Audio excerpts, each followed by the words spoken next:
folks. Yeah, the audio design AFKJ is really good. The composer is lovely. It's very good, whimsical, high fantasy style music. Okay. AFK rewards for the last minute before we pop into some Honor Duel. For any of the regulars that haven't seen this before, this has been my off-stream gaming addiction lately, so we're gonna start on a couple of these. This is AFK Journeys, a new hero collector RPG game that has some other game modes in it, including this Honor Duel draft game mode that I really enjoy. It is a auto battler style gameplay with drafting strategy. So you kick things off. You kick things off by picking a group of 3 characters and then an artifact to go with it. This kicks up mythic heroes. That makes legendary mythic heroes better. These 3 starting heroes in here are really good. I think Val is one of my favorite characters to play in the game. I haven't played a ton of Maulers. I want to do that at some point, but I have a hard time not drafting Val, and I think Corinne's really good with him. There's a better way to get dust. Yeah, the collecting the dust is largely the AFK part of the game, right? They want you to be pacing. It's kind of like how Snap needs you to log in and play every day. Without the dust bottleneck, you just like blow through everything arbitrarily. Azriel, thank you for the 18 months. Welcome back. I have to decide, do I want to roll 3 Wilder heroes here, or do I want to reroll for Light Bear? Rolling Wilder, this is probably fine. I don't mind, like a Granny would be great. Oh, that's a quality healer. It's alright. I wouldn't have minded a better tank. I guess I could just grab light armor to put on Corinne to put him up front. Usually, Corinne's like a secondary tank because he does some damage too, but he's a little bit tanky, especially when we put the right piece of gear on him. Hey, Ezreal, thanks for the 1.5 years. Glad you're having fun with the AFK stuff. I have been as well. So the way the gameplay works outside of the drafting in this, you see your opponent's artifact at the start, so you gotta get some idea of what they're going to be doing. There's 5 different maps. All allied heroes. It's hard to got the 40 haste after defeating a deployed enemy. So when they knock out my first 2 guys, they're gonna get a lot more powerful. Come on. I deploy 3, and then they deploy 3. Probably not using the mage here, I think, is the correct. Are you calling my me? healers here behind my tank, and these will be damage healers in the back. Val is a character you always want to place on your second round of placements. We each place 3 because Val is an assassin that jumps into their back line. What kind of treasure awaits us today? So we'll let her target that, and then I actually want to make sure I don't deploy anything behind him because this is an assassin character here on their side, Sylvina. You can see her targeting Damien, who's an ideal person for her to start targeting, I think, on our team.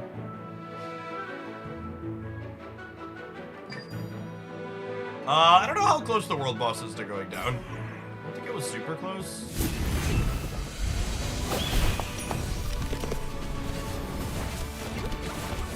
Compositions are a bit less defined in the first round or 2 of the draft. Everybody's kind of just like working with what they've got to begin. Okay, our Valakay with their back line, but our front line, Corinne is doing pretty well here. That shields on him was definitely great, although their assassin is still alive here. Probably torch. Okay, our healer has an ult.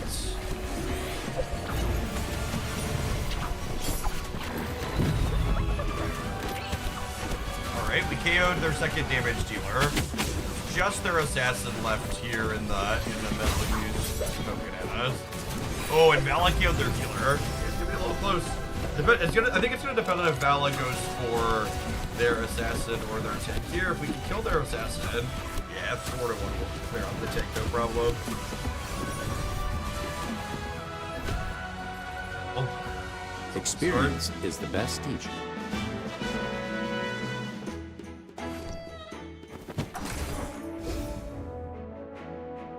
We need a tank.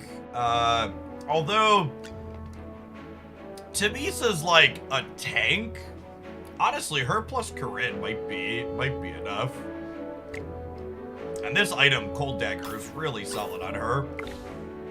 Tamisa and Corinne are both like pseudo tanks. They both deal some damage, but they're also a good bit durable. And the nice thing about having these characters is they're durable characters that you can deploy in your backline to kind of draw aggro off of their assassins. So they're hitting your more durable characters instead of your squishies. 32. I guess we'll roll looking for upgrades or items. Although honestly, I don't have a second on anything yet. That's not a bad one. This provides extra healing. Put them on the healer for now, and then I think we'll sit on this for now because I'm only going to be able to buy one character at 15 resources, and that doesn't upgrade anyone. And one of the things about spending resources to reroll is your rerolls are more valuable later because the further into the draft you get, the more high quality things you get here. So waiting to reroll is ideal.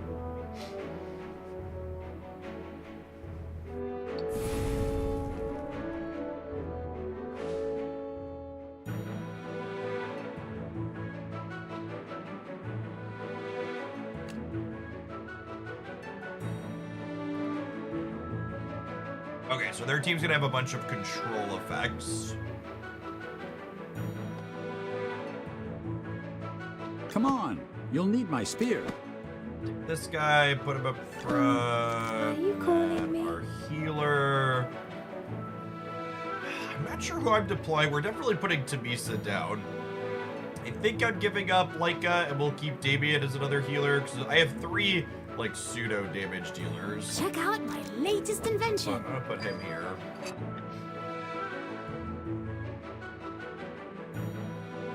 And then ideally we want to get Vala to target her. I don't know if we're gonna be able to do that. I'm gonna take her. Whenever you're playing into Graveborns, you want to deploy one of your tankier characters towards the back because Graveborns and Lightbringers are the ones that have the assassins.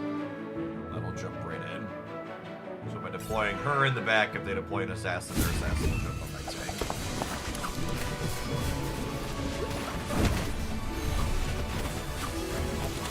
Oh, is Tamisa gonna die before she can ult?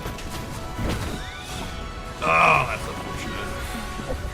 That's definitely the big part of what decides a lot of these games, is you want to try and position your characters so they can survive until they ult.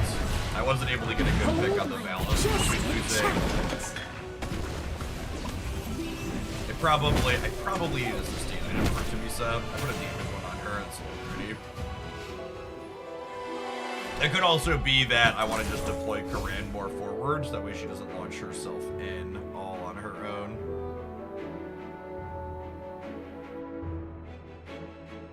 Honestly, I kind of wouldn't mind replacing Damien with Granny. She's pretty good. And then this item, the Beast King's Claw, is a stellar item for Vala early. Increasing her ultimate damage by 40% is huge. That's how she does a bulk of her hits. Howdy, Mosaic. I'll reroll once here, but probably not rerolling again. So that's a sustain item. We can put that on Granny.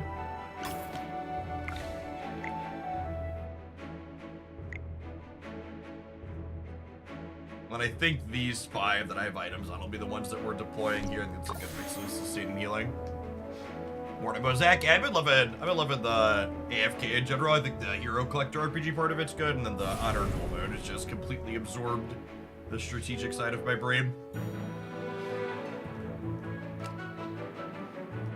So another one that has control stuff. You'll need my spear. Honestly, it might be right. With Granny, I might want to put the 40% shield on Granny. Get behind me, children. Oh, are you To calling lead me? the starts more typically.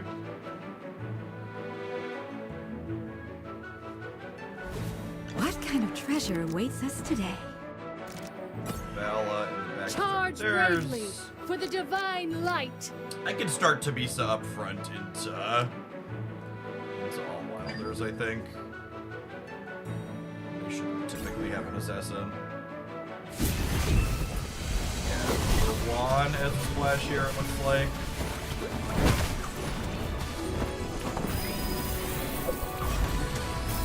Ulting Karandai before he could ult. Maybe I should have not pushed quite as much because ult got to hit more of us.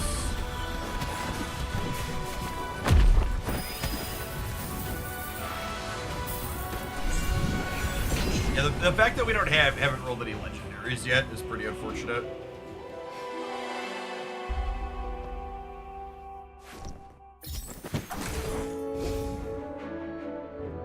Neither of these effects are relevant for us. That's unfortunate.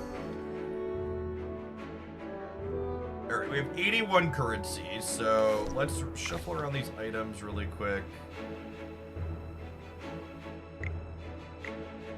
Swap those. So I'm gonna put the healing on Tamisa because she usually dives into the back line. And see if we can. We need to roll some upgrades. You get 2 copies of a hero to get a solid upgrade. Ooh, that's Cleric's Vestment is really good. Might not be able to. Alright, I've got 2 characters that we could potentially roll a legendary on. And we hit both of them. I think the Vala upgrade's definitely more important. I only have 3 people I can sell, so I can only get back to 13. So we'll pin that, and if we manage to not die this round, we'll actually, I'm gonna put this one on her, I think. She charges in. This isn't particularly useful on any of our remaining dorks.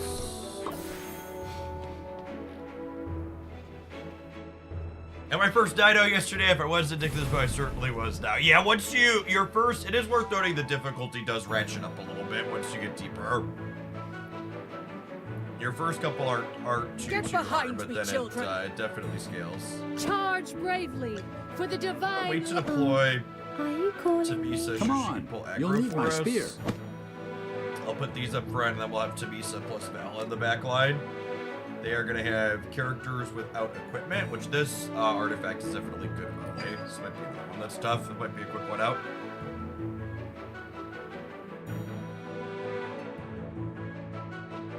What kind of treasure? Charge bravely for the divine light. I think one of the biggest upsides the auto battler part of this game has over other auto battler patches is that you don't have to sit and do your whole run in one setting. The only part of the game mode that's timed is this deploying characters in the actual round. And like you can hit pause and come back at literally any point. Right, we might just 1-3 this one. It's been a while since I've come to draft. Or maybe 2 for that. Yeah, this is all Graveford.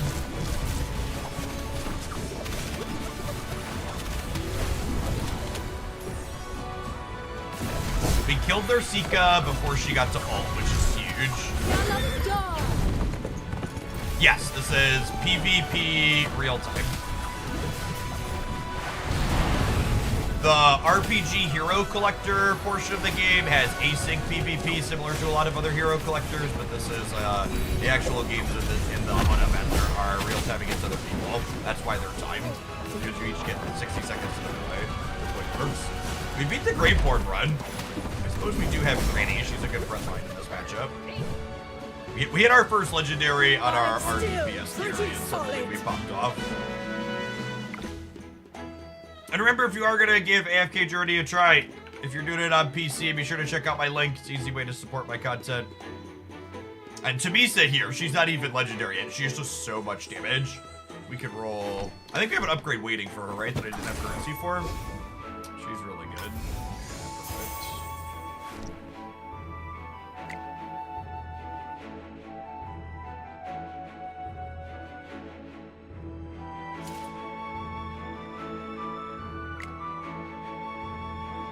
Honestly, I wouldn't mind this on a second character. The 12% is so good. 12% every so frequent. Wilder's an advantage over Greenboard. Yeah, but I only have 2 Wilders in this composition, right? And my primary damage dealers are all Light Bearers, which are weak against them. I don't know if I'm re-rolling at this point. I suppose I could spike another 20 artifact. That could be okay. But once I'm at 29 resources, I can't roll for upgrades if I don't have anybody sitting on one. We get a Tamisa upgrade, so maybe we'll be okay here. This draft definitely hasn't been great. It's one of the weaker ones I've had. Game's telling me I should have drafted Maulers.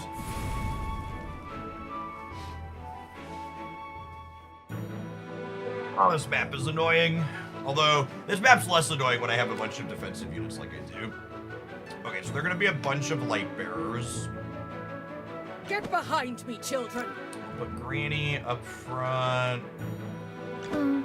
Are you calling me? Come on. Healer. You'll need my We'll spear. put Karan. I'll leave a space here so I can put Vala in theoretically, and then we'll be able to put Tamisa off to the side somewhere. I would love What to kind be of able to treasure have awaits us Vala target this. Charge tornado. bravely We'll put for our the horse here to divine pull light. aggro on this.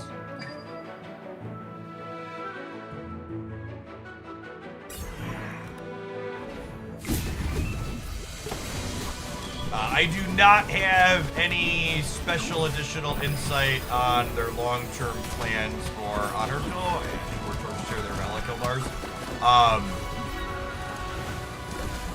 We get their Rowan before he ults, maybe we have a shot? Okay. Tamisa might be able to carry here. Gallop dog. We'll see. Yeah, I'm hoping that Honor Duel is just a leaderboard refresh, or maybe they update which characters, yeah, or maybe they update which characters have balance changes. But I don't believe there's been anything shared about what the plans are. Tamisa tried her hardest, but the rest of the strategies did not come together. Only having 2 legendaries in the 5th round was not great. Putting my Vala on her own might have been a mistake there. A lot of the mistakes I make in this when I go back and reflect on it's like I probably should have positioned people differently, like kept them grouped up more. I would be very surprised if some of the, I want to call it fear-mongering for other people that have played AFK Arena said that they rotate some modes like this in and out, but I would be very surprised. So like originally you could only get 10 additional runs of this per day, and they increased it to 30, and I'd be very surprised if they increase how much you can play at 3x without planning to keep it around. All right, we're gonna do at least one more draft. I'm gonna tap an ad break before we do that, though. Thanks everybody for hanging out. Don't go anywhere.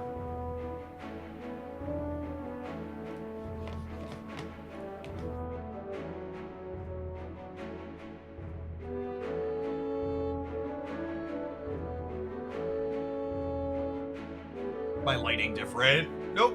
Same as always.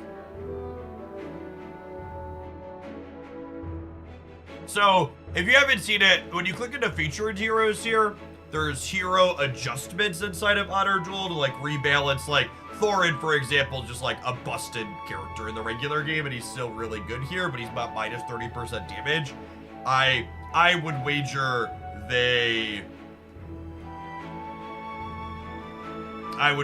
they rebalance some of these things again. They make Tamisa better in here too, so this is why she's a beast.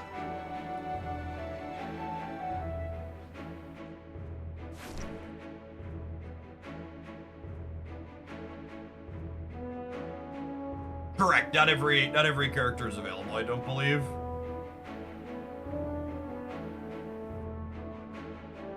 I'll be curious to see, there's a new, at the rollover tonight, there's a new character releasing on a limited banner.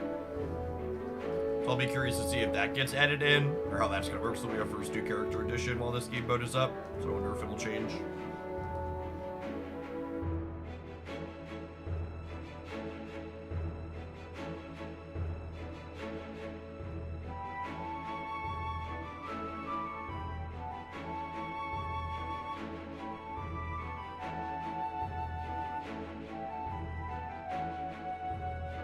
A 9-0 run, nice. I actually haven't hit a 9-0 run yet.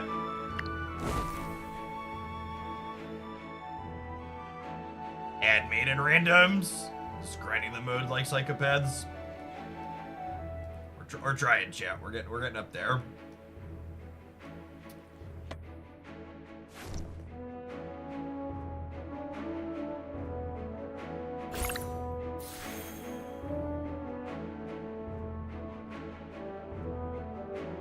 No, if you want to support my content, all you got to do is download from the link and then play it up.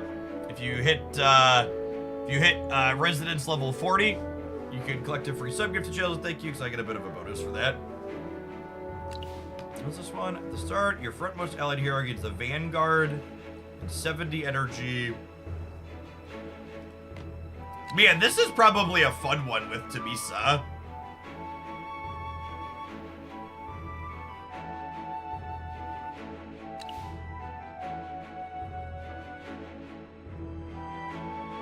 This effect is really strong. I had a really deep run with this the other day. Deployed allied heroes get 30 haste and 40 vitality if they're all alive. This is pretty solid on more defensive focused unit. Team survival is your favorite of the game. Yeah, it's really like, especially with Granny, like Granny and Henwin. Here is the opener. So vitality is life, and then haste just makes your characters do everything faster, which includes ulting. Honestly, all three of these are pretty reasonable. The being all in on Carolina is also good. I've played a lot of Fragrant Bag, so I think I'm gonna skip on that one. Let's do Art of Ruling with Tamisa. I think Rowan's my favorite character in the game. I like my characters ulting faster. Let's do this with Tamisa and go from there. Oh my gosh, this is anytime you can start with Exquisite Leather Rowan, I feel like you're such a big leg up. This gives him extra energy, and then his ult gives everybody else extra energy. This team comp needs an actual healer, or like some combination of Lucius and some combination of like Lucius and Corinne, but it's a fine first rounder for sure.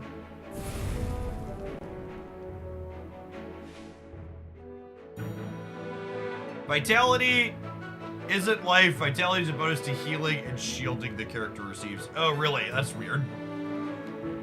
I feel like one of the things they really need to do is adding Potions for a sale.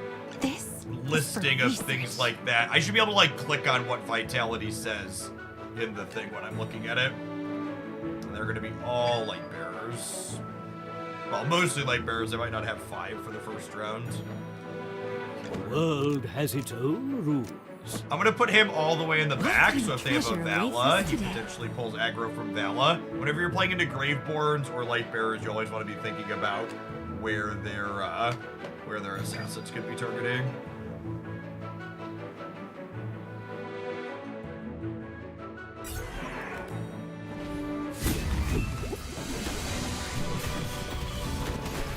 Don't worry, your delivery's coming up. One ulting right away. Gallop dog.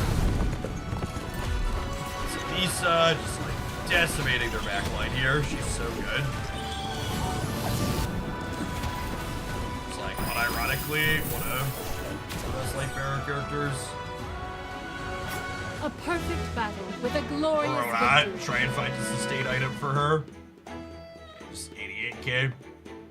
This Nature Dorko is one we're looking to rotate out of the team for sure. He's just here to start. I would love to round it out with Corinne. I think we'll definitely start light armor on Tamisa since she's got to be in front to get the Vanguard bonus.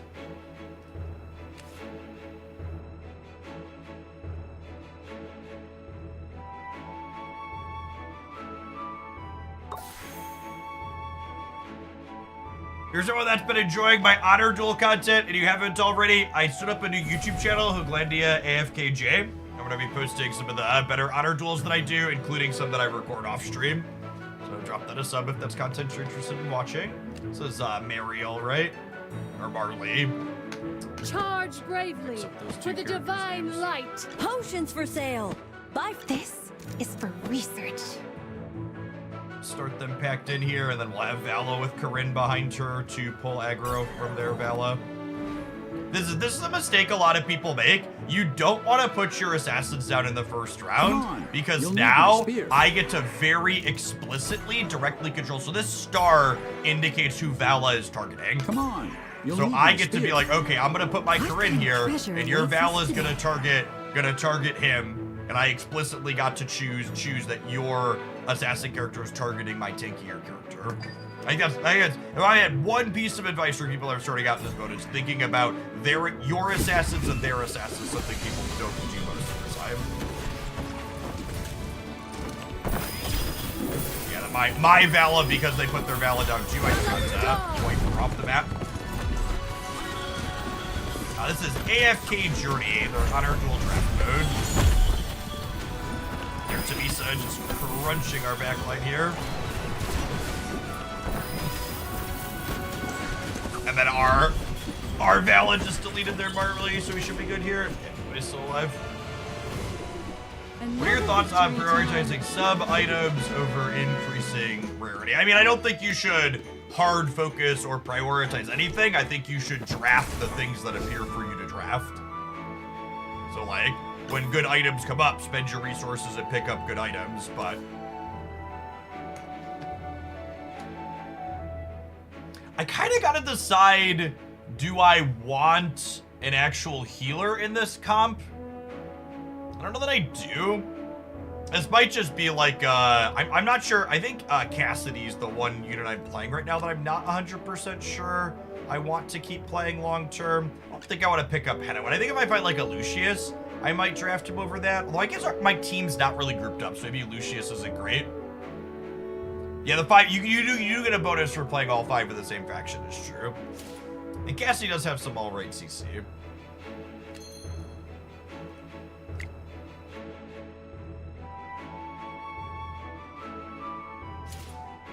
For now, yeah, I think thinking through it, I don't want him. Maybe I just grab the Cassidy upgrade. I like her stuns. I think she's pretty reasonable. She has her ult does a little bit of CC. We're tanky-ish. Our Valas are a little squishy. We'll take a couple of rolls here because I have a couple of characters that are one off of an upgrade now. Pretty unlucky that we didn't find any upgrades. We are 2-0 though, so like if we take an L because we don't have any legendaries in this round, it's like not too big of a deal. Yeah, we can buy the current at least. I was hoping to go into round 3 with a legendary though.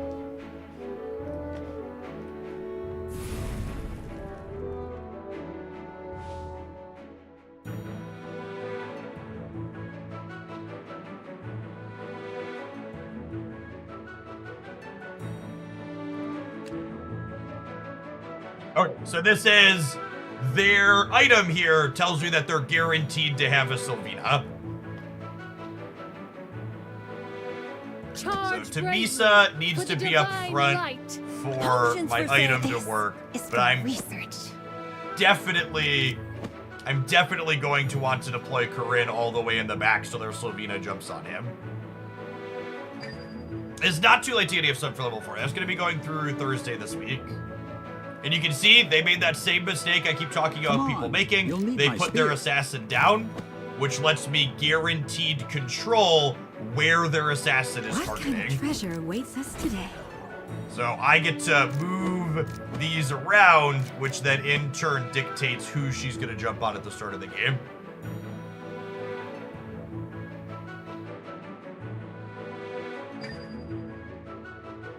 RST, thank you for the 17 months. And I appreciate all the folks that are here early for the variety content. We're going to do some snapping later today.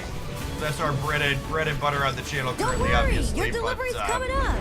I've been having fun with this. Oh, Tabisa, please ult before you die. No.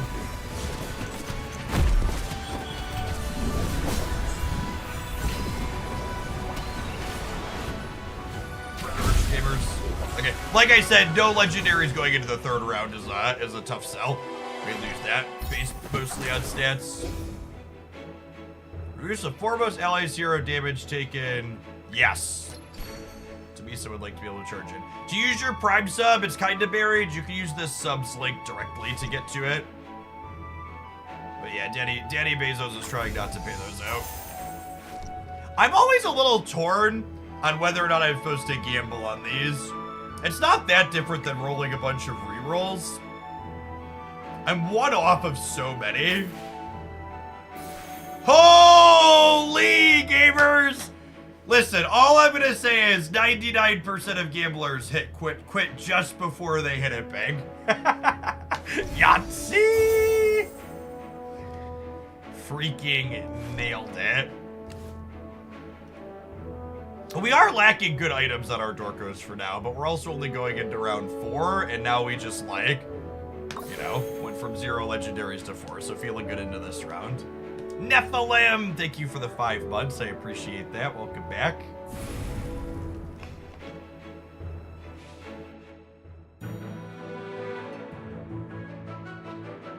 Swap Tamisa. What's wrong with Tamisa's item? I want her to have the one that she has. Charge bravely for the divine light. Alright, we're talking and clicking. Potions for sale. Thinking and clicking. This is for research.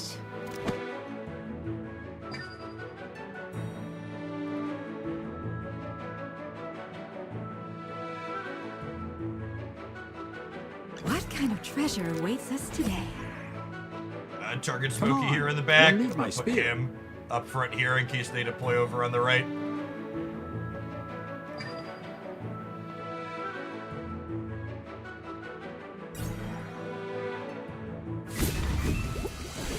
Smokey's their healer slash support in the back here.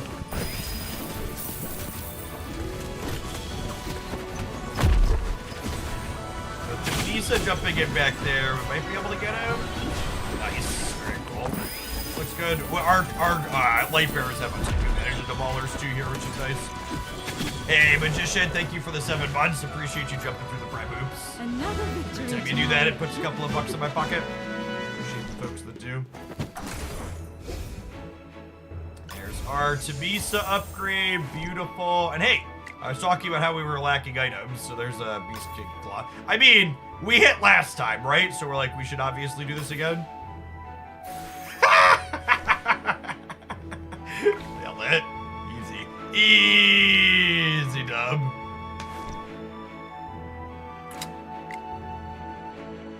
Easy dub. Alright. Sick. Let's go. Let's go. Works every time.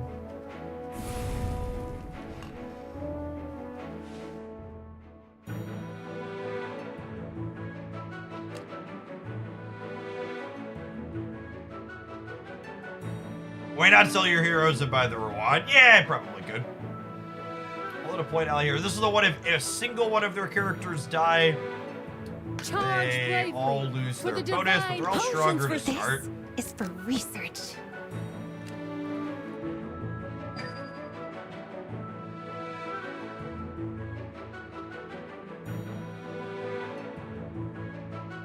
Come on, you'll need my spear. What kind of treasure awaits us today? Boy, any squishies that are good for Val to target here.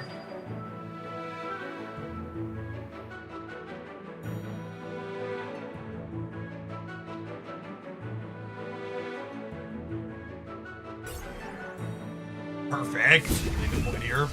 I feel like getting the Cassidy buff on Vala is difficult because you want to position Vala based on who she's going to be targeting.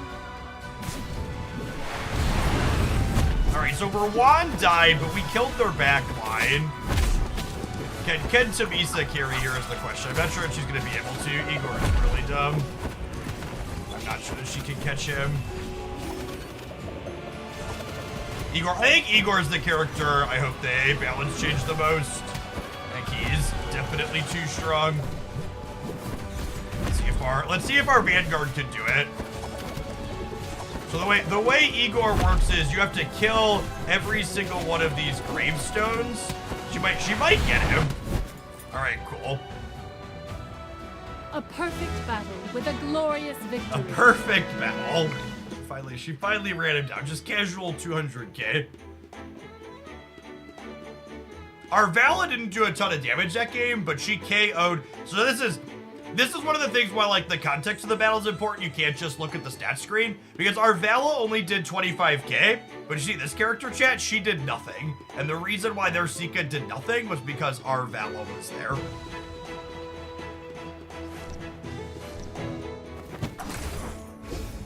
What does Cassidy's buff actually do? Blesses an ally.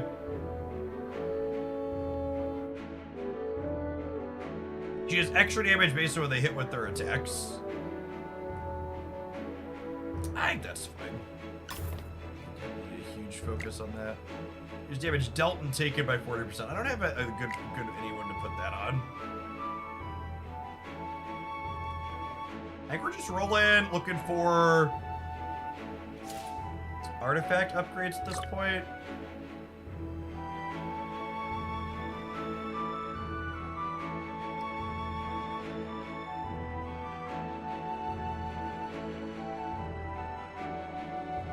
I kind of like this on Cassidy.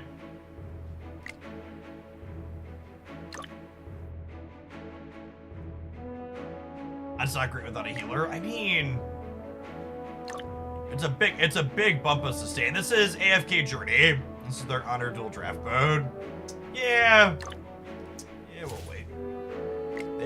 This is Rawan's best item by a lot.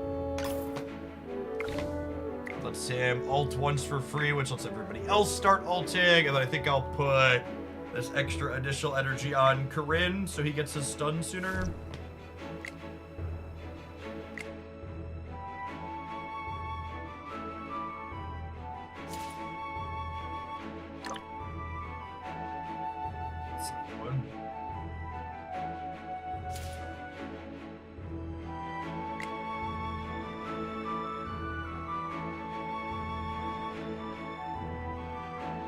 You had someone who has faster attack speed. There's a good resource for basic mechanics in this between like haste and attack speed. So haste is just everything faster, but I think Pridewind is a wiki page I've used a little bit of. Freezing Flame, thank you for the third of a year. But definitely one of the things the game needs to do better is have stuff like that detailed in the climber. I don't think I want this on her. I think I want the one that lets her ult once for free.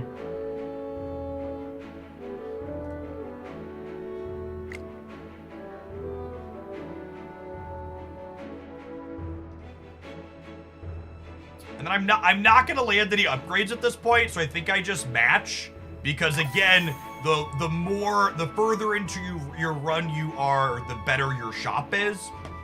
So waiting until my shop is better on the next run through is better for me.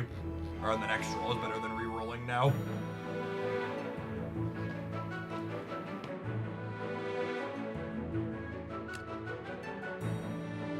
%, for an allied hero, their HP drops below 50%.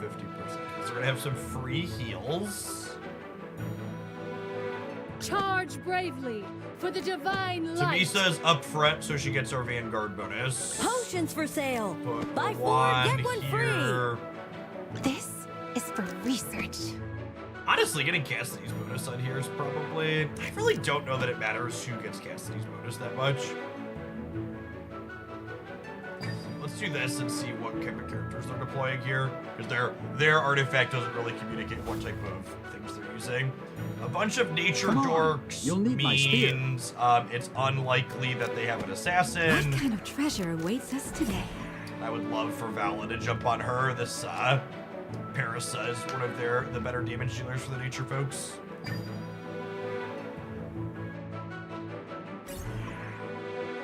They have a mythic already.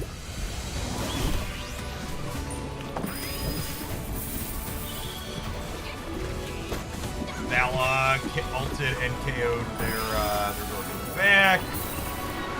We need Tamisa to live here. When she dies, our team gets weaker because of our Vanguard item. Ult Tamisa! Oh, she got caught. No escaping for you.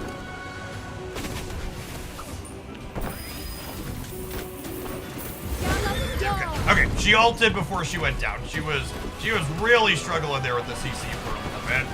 I think with her ult, we're probably good to go. Oh, yeah, their healer healers down now. Rowan plus Corinne actually have a very reasonable amount to sustain a lot of the time. Another victory. While carrying there a bit since Tamisa was stunned for a lot of it. And even then, Tamisa still did a good chunk. Look at how much damage she soaked. It's an incredible amount. And again, you can see here their Vala just like got in there and deleted that one.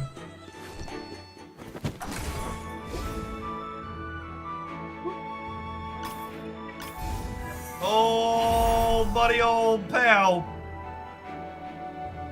I think we throw that on Tamisa, yeah. It's the constant shield re-up. Her drawing aggro is also good. I'll put this on her because it's free.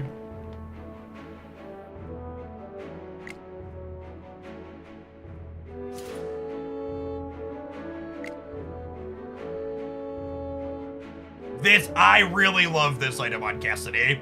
Again, one of the big things that the game comes down to is who gets their ults first, and Cassidy's ult does this little knockup, which kind of delays them a little bit.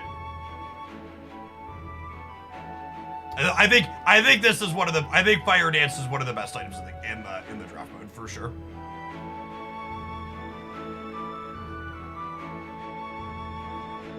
Are you just tied to the equipment once you buy it? I was trying to figure out over the weekend. You cannot sell gear back. That is correct. Yes, the Hoaglandia guild is full and then some. If you're on server 103, there's a Hoaglandia 2. But if you're just joining today, I believe server 103 is now full.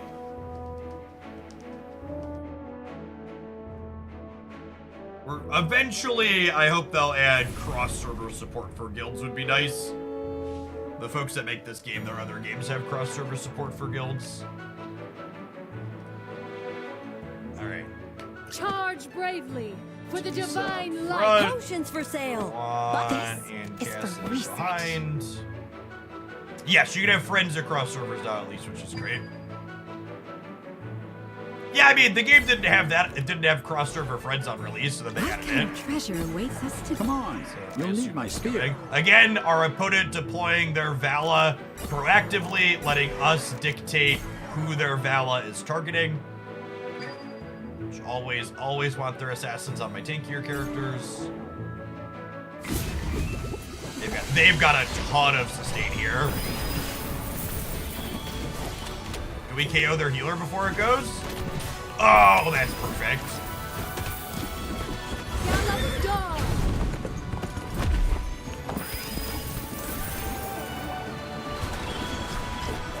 Cleaning them out.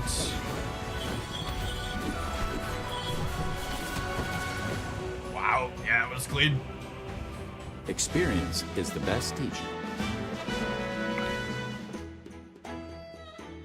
Yeah, Cassidy's damage just going absolutely nuts with that free ult item. I am becoming very convinced that Corinne is one of the best light bearer heroes. Every one of my good light bearer runs involves him doing very silly things for me.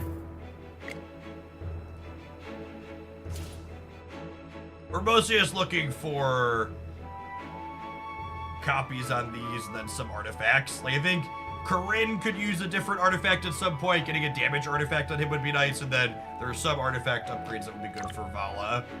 But primarily looking for character duplicates at this point.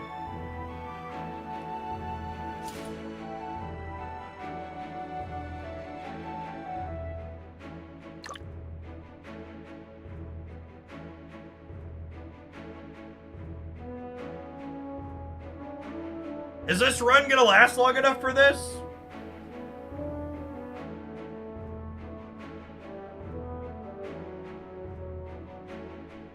I could grab this and put it on Corinne. This might be a little early to grab this with only one though. It's probably I'm at 72. I think I should roll for upgrades to try and Vala or Rowan up.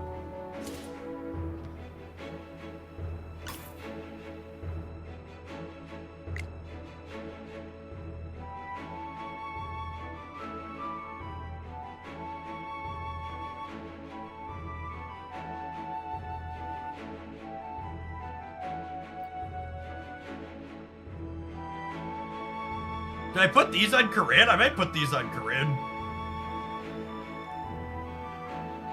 I can't buy both of these though then.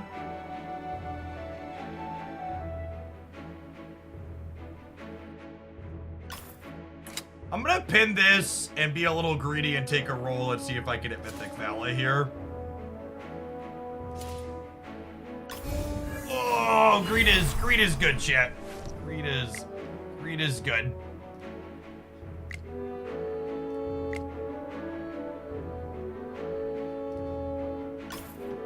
We'll grab that. We'll hit it.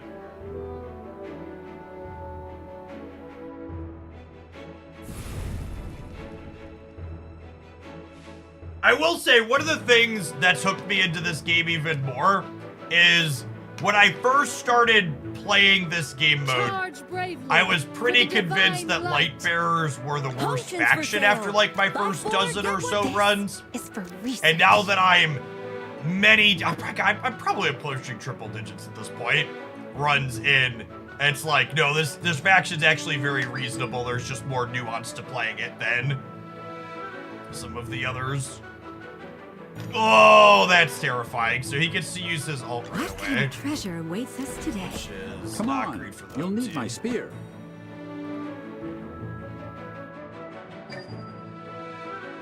They have 2 healers, one of which is mythic. That's so many mythic. I guess we have 2 mythics too. We're pretty deep in this run. Don't worry, your delivery's coming up.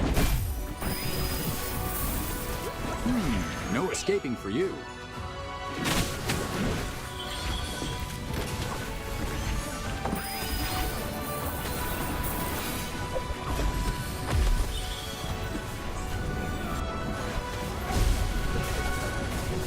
Alright, we just came with their first one. This fight's been really close. Nobody went down for a little bit. I think we're pushing over the top now though. Everybody we still have is pretty healthy. Yeah, perfect. A perfect battle with a glorious victory. 8-1. Just look at the damage spread on this. This is one of the things that's really sweet about this comp is we don't have any singular character that we're like leaning on for damage. Like it's all spread real nice.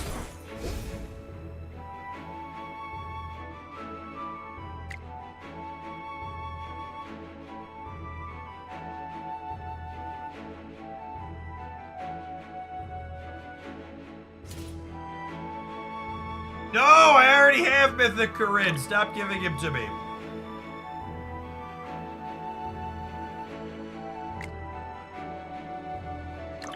Is this item good? It's probably only good on particular characters. Yeah, I don't know that I have any auto attackers that are great here.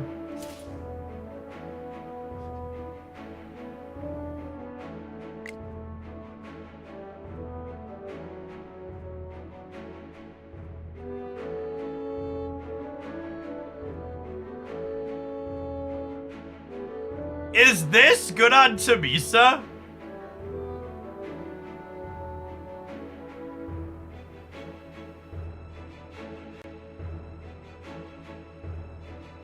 Because Tamisa's ultimate just like trucks over everybody.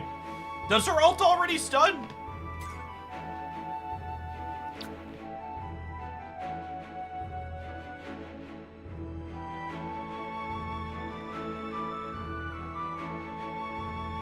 I don't think that pulls charge towards and dealing damage to enemies in her path, but reach your target, changes directions.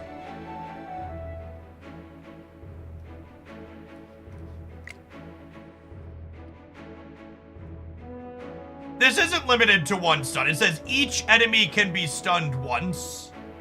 Knocks them down as a stun. Okay.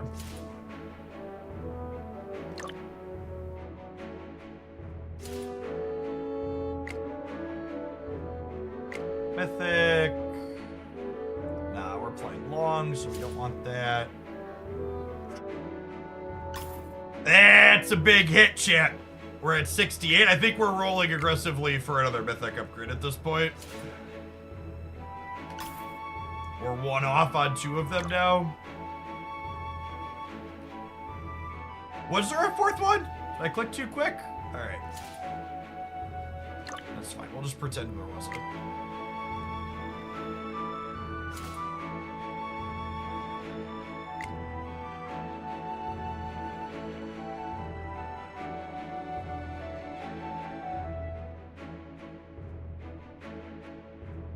I think I want this.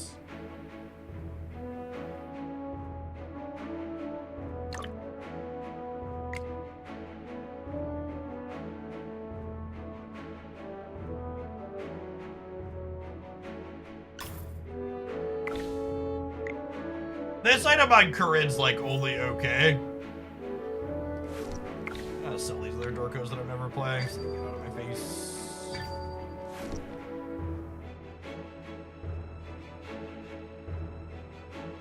Yeah, Corinne's got a lot of stats to share around. I need a good item for Vala at some point, but for now she could just keep 40% ult damage. It's not terrible on her. There are a glossary of keywords for this game. There's some online community wiki sites that you can look them up in. I should probably spend a half hour pouring through them better so I can more accurately describe them on stream. It feels like once or twice a stream someone's like, no, that's not actually what that means. And I'm like, oh. Charge bravely. Potions for sale. Buy four. This for sale. Is for research. I'm gonna put everybody in a group over here so they can stick together. I feel like every time I lose on this map, it's because I tried to be cute and like do something with positioning, and one of my people gets picked out of position. I just died. So let's just group them up.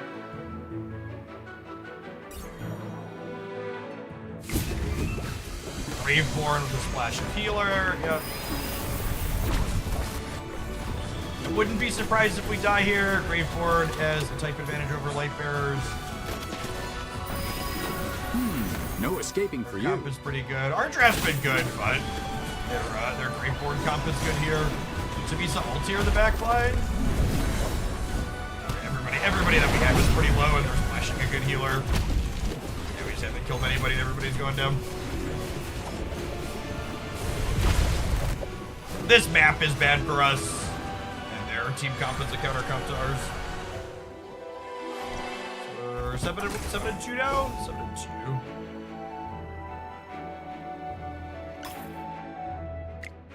So,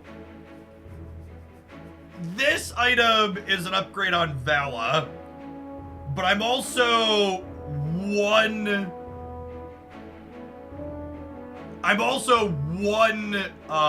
roll away from everybody here. Is the game volume loud? I feel like we would have had other people say something if the game volume was too loud. Maybe is it louder? Is it louder when we're fighting?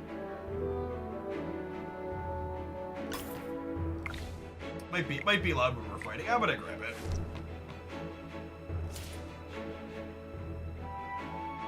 Sounds fine. I think most streamers have their game sounds too low a lot of the time.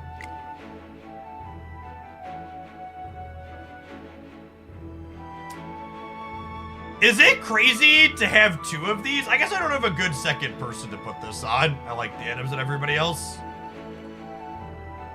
I'm just gonna look for... Let's just max look for upgrades on our friends here. We only have one more loss to give.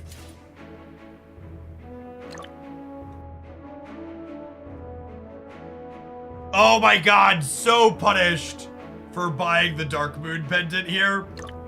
This is like the one that's better than Dark Moon Pendant for her. Just like spewed 20. I'm gonna take rolls looking for upgrades on these. I think a Mythic on one of these is a bigger upgrade than this is on her. But if I get to 40 before I get either of these, I'm gonna buy this. Because it is an upgrade.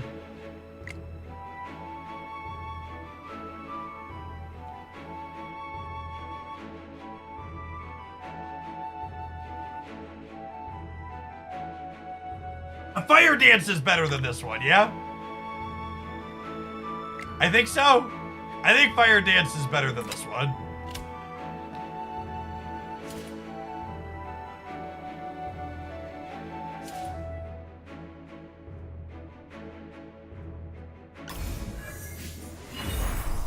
And Now, the upside to grabbing that is I can keep rolling for Cassidy while keeping this pin for the last round.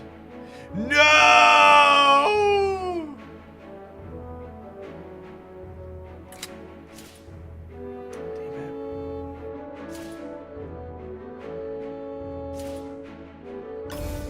Good at this. God, we're good at this. Oh my gosh, and that levels up our artifact here too. Okay, so we can unpin that one. And honestly, there just like aren't even really upgrades anymore at this point, other than this one here. So hopefully we win the next one, we buy this, and then we'll crush the run. Let's dodge the Graveborn counter comp one more time, or 2 more times. After we finish this draft, we're gonna kick right over to snapping. I think my plan is a draft for an hour or so each morning when we go live. Charge bravely for the divine light. Potions for sale. And then Buy we'll this. snap It's after. for research.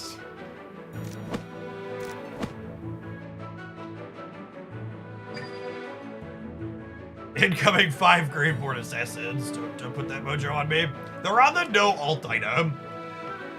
What kind of treasure awaits I us today? think I want Vala to kill Smokey here. Come on, you'll need my spear.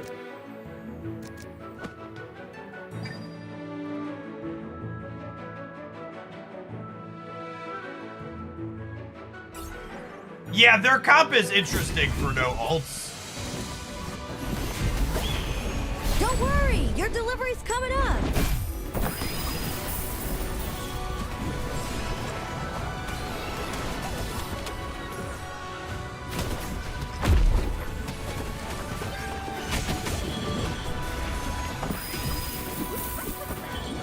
This game, I think our Vala's gonna clean though. Yep. These results were satisfactory. Satisfactory. The free alt item is good in general, but it's really good on Cassidy.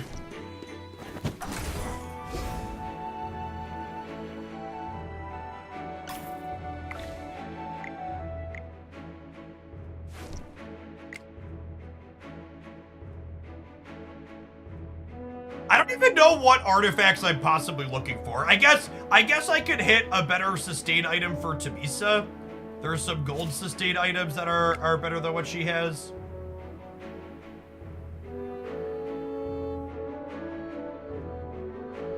Is this good on her?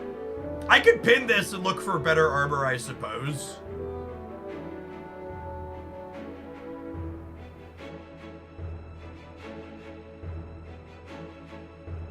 And Tamisa's tanky, so putting life drain on her and she does a lot of damage.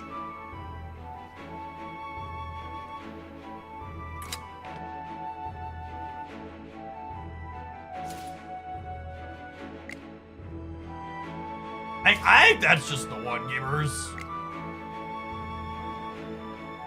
But I don't want this to reach. I'm just gonna do this and let's ship it. I have not had any successful drafts with Maulers. I need to, maybe the rest of this week we'll prioritize. I skipped grabbing the Mauler item earlier today. They're a comp I'm not super familiar with that I feel like I need to practice.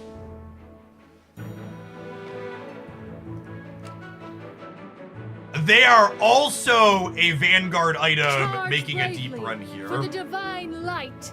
Potions for sale.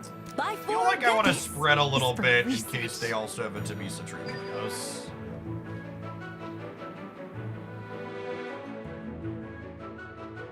Ooh, okay, so this What kind of treasure composition awaits us today? is Come one on, that the you'll opponent's need my playing is one spear. that a lot of people in Discord seem to think is one of the best ones in the game at the moment.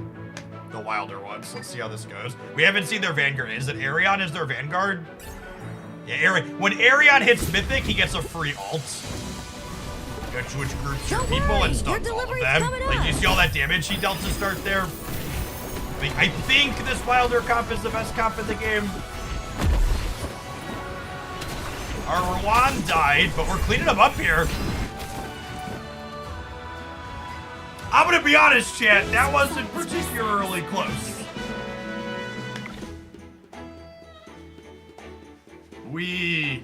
We rolled over them, huh?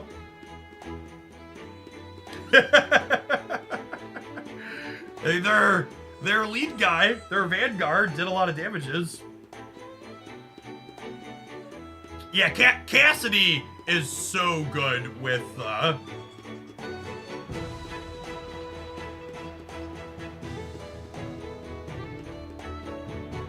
yeah, Cassidy's one of the characters. I've got her ranked high in the actual RPG too. And she's been good. That was a sweet run. I think Light Bearers, I think Rowan specifically is my favorite character to play in the game. Just like letting your characters all ult faster while also being a somewhat reasonable healer support is really good. He's someone I draft really high. He's like easily the most important light bearer hero, and he's also very splashable in non-light bearer compositions. Yeah, this one felt clean. These 5 feel really strong for this faction. Yeah. What rank are we up to on the server, gamers?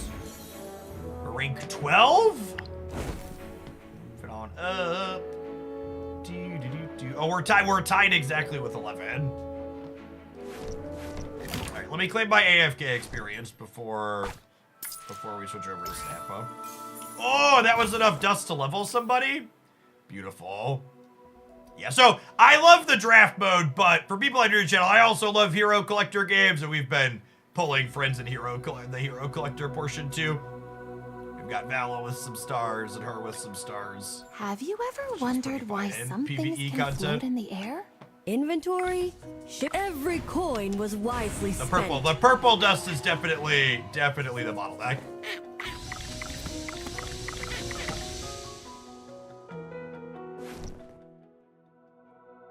To break through to 150.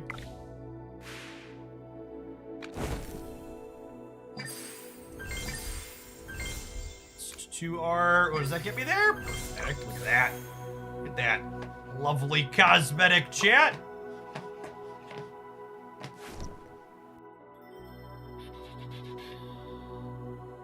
The purple stuff is the AFK part of the game, the wait to make you play.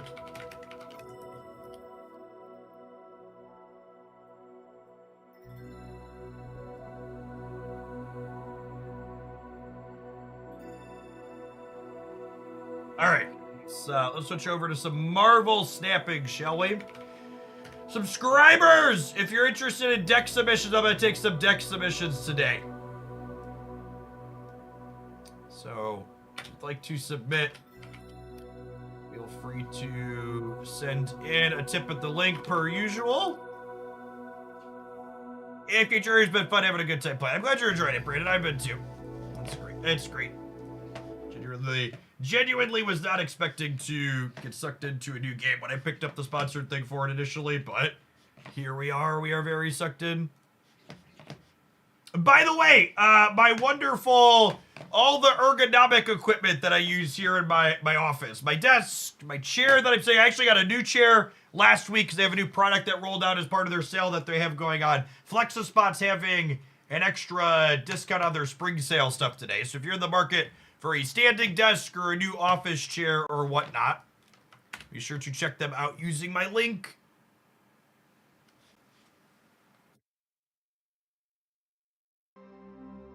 Tag the Discord that we're switching to Snap.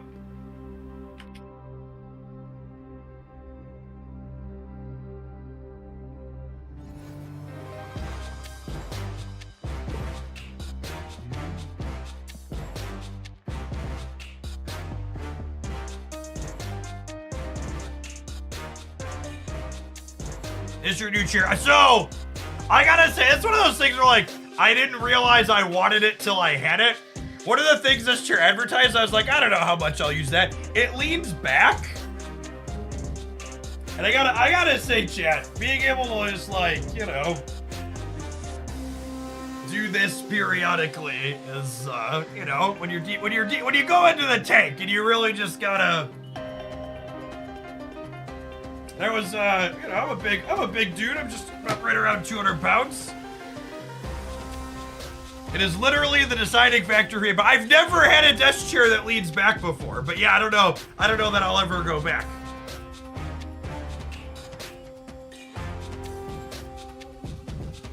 This is their OC6 chair. OC6 is the new chair. All right, we need to. I actually didn't do my U.S. agent missions over the weekend, so before we get to viewer decks, I need to win some missions with the U.S. agent. Speaking of, though, I think we're gonna get out of this chair and stand up for a little bit because we sat for the first hour. But yeah, Flexus Monster, they make my new OC6 chair. And they make the bike chair that I use. They make the standing desk that's currently going up. Oh, also streaming stuff. Speaking of adverts, and then we're gonna play some Bast Havoc. Thanks for hanging out. Don't go anywhere.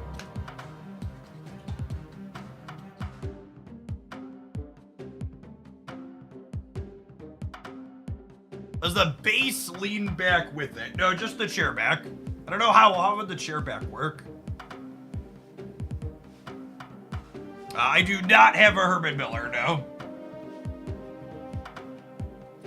When with U.S. agent are you a wizard? Very, very carefully.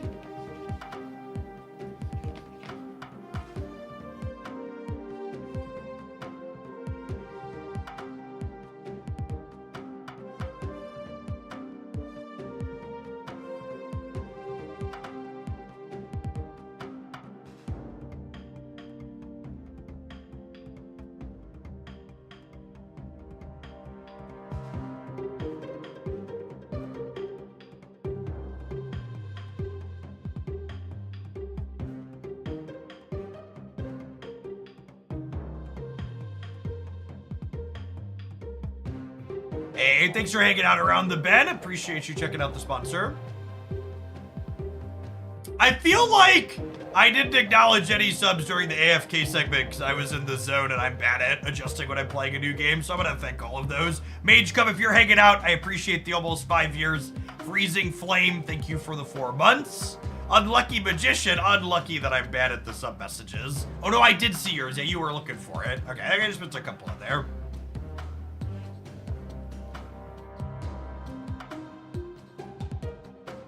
Quasi, thank you for the 10 months. Apologies if I missed any others.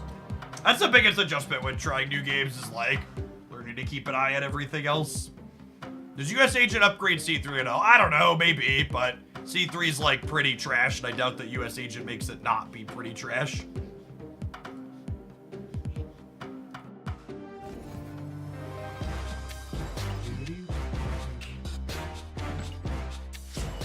Oh, we have a command for C3, we do.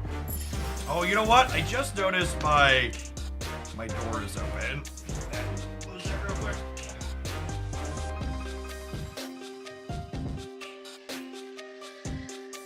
If I keep my door closed, my office stays a different temperature than the rest of the basement, which is nice. It's warm out. It's warm out outside here now, but it's still chilled in the basement in the morning. Be warm for a little bit before my basement isn't cool.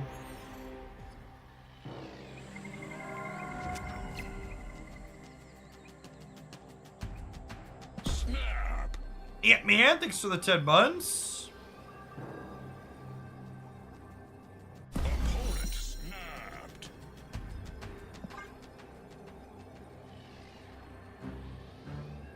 Yeah, Arishem honestly is going to be, I think it's going to be the next High Evolutioner. I think it's going to be one of those cards that it releases and it just changes fundamentally what the game is going to be moving forward, introducing a new type of thing.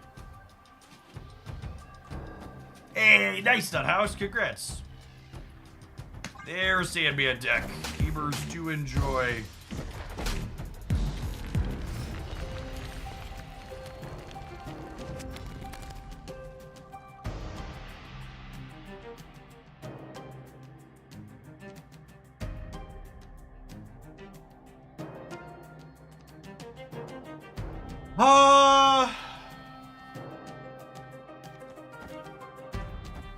It's just this, yeah.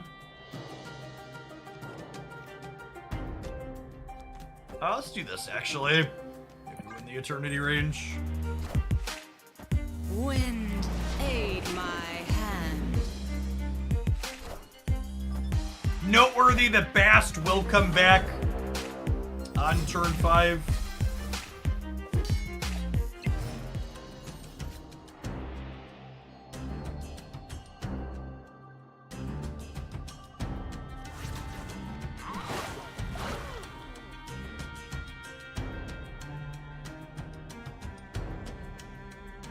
Whatever this.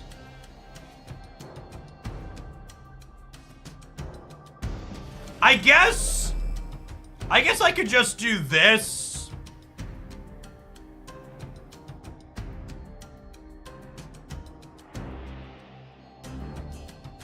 Probably just this. And then Havoc wins the left for us.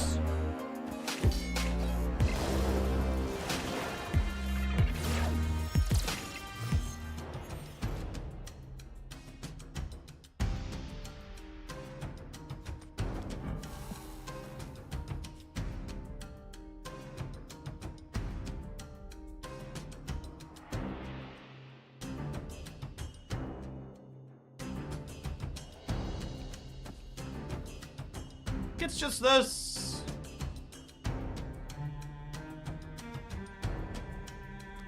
I guess I could, if I'm confident I'm winning the left, because with Jeff moving, maybe I just do this actually. Because with Jeff moving, I'm beating Doctor Doom, Marvel, and Nightcrawler here, yeah? So they'll only be at 14, and I'll be at more than that. Let's do this, just play hard for the middle. Goose means I don't have to worry about getting Shang-Chi there. Likely until I one card next turn. Yeah, maybe. I don't know. Is Sandman good for them? I guess they're just like always Doctor Dooming. So that's like what their brain does.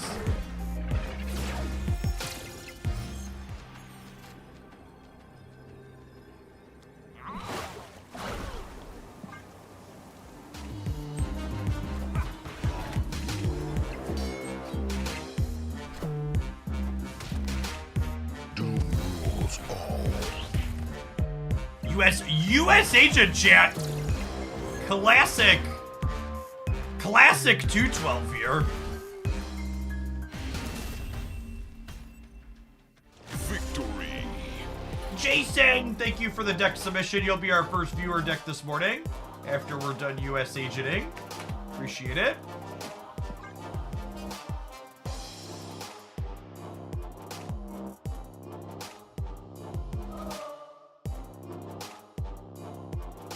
BRB spending 7 keys on US Agent. Oh well. I technically gave Angela 2 as well. Yeah, that's a good call out.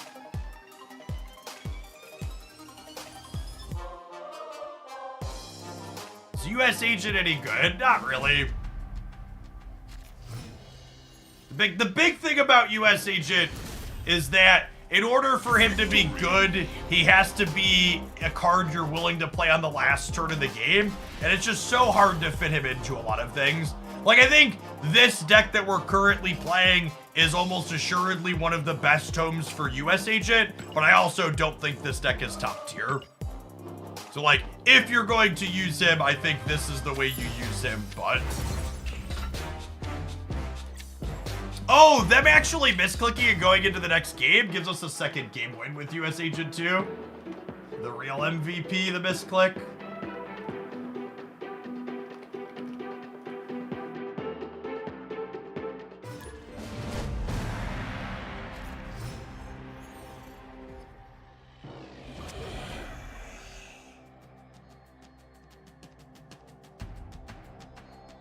Any chance he sees a spot in the Toxic Sarah deck? Yeah, maybe. I think he's fine there. I'm gonna open on Nico into Demon here. I also don't think the Toxic Sarah deck is very good, though. I appreciate all the folks that were here early for the variety stream, but I'm gonna go ahead and throw chat in sub-only mode as we head into Marvel snapping. I tend to have a good bit more people here for Snap than what I do other non-Snap stuff, so everything's manageable.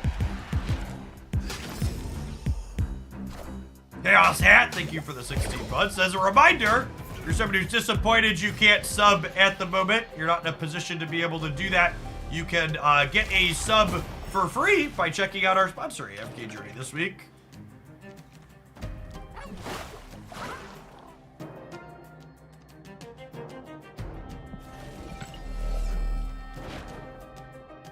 I think Castle Blackstone's bad for us in the long term. I'm just gonna nip it in the bud here. Wind, aid my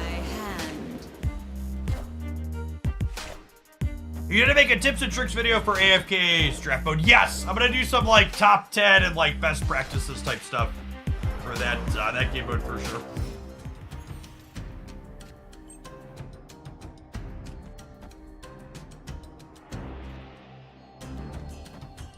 Is 11 enough to win the right? That might be. I have to fill the center though.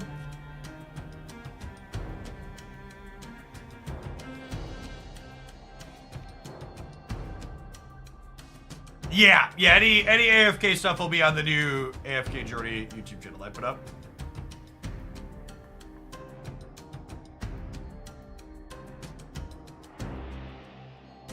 I can't decide if I want to fill this or not. I think I don't. Oh, it's close. This is close. This might be wrong.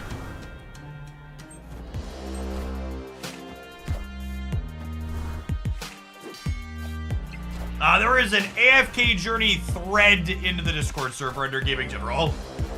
It's been very, very active too, so feel free to pop on in there if you want to chat about things.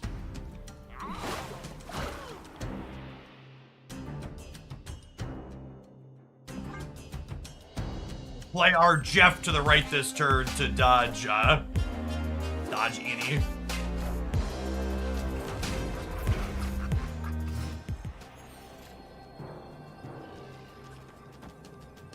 This gets us up to 8, 11. This actually ties the left.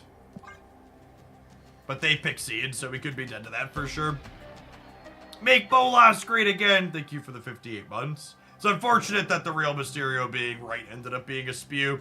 I didn't know that they were a Century Annie deck. I guess maybe we should assume the average Pixie deck is just Century Annie. Because, that's the best performing one. Yeah, he's left by a little bit. Well, we play Mockingbird too. Yikes. Yeah, if we had the real Mysterio left, we'd have gotten it. Unlucky.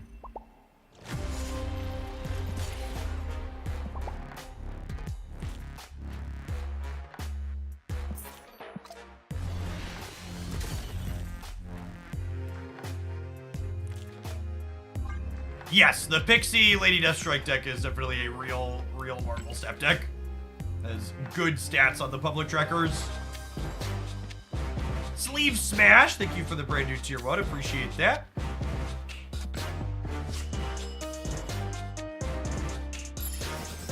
Yes, you are always welcome to submit a deck with just a card or small group of cards that have me build the rest.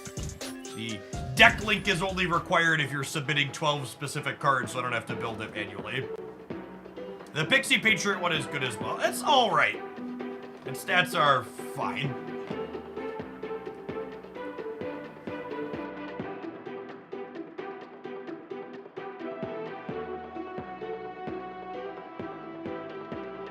I blame you for sucking me into another collector game. Yeah.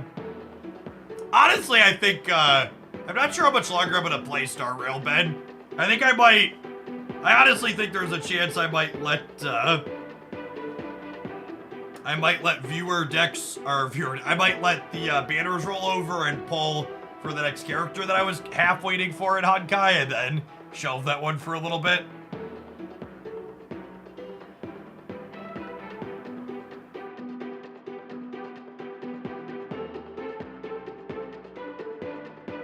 AFK Journey is a good hero collector, and then it also has the Honor Duel on top of it to keep me engaged when I don't want to do hero collector stuff.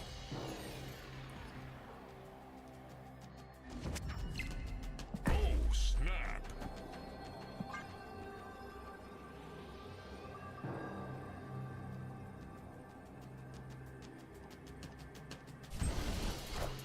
The storm the left here. It's the average Bass deck or US Agents is probably terrible.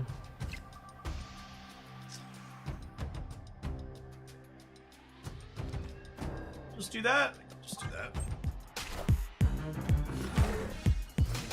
I have one deck submission at present.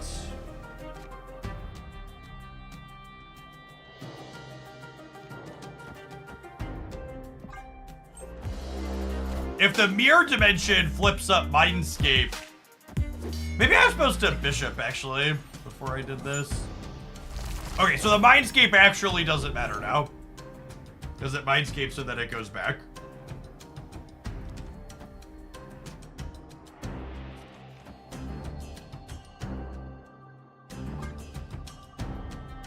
Although, if I keep using all this energy from Castle Blackstone, maybe I want Mindscape to happen.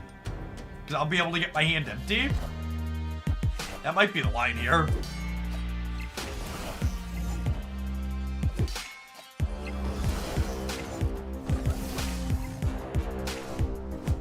Yeah, I actually might go Kitty Jeff Storm of Mindscape here.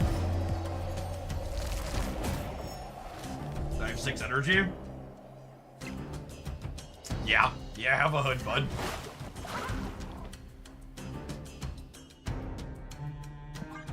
Who would you replace US Agent with here? Same thing that works well with Havoc. You play a tech card like Rogue or Shang. Or some other cards that's cheap you can play on Curve. Echo's not bad and all the Living Tribunal running around.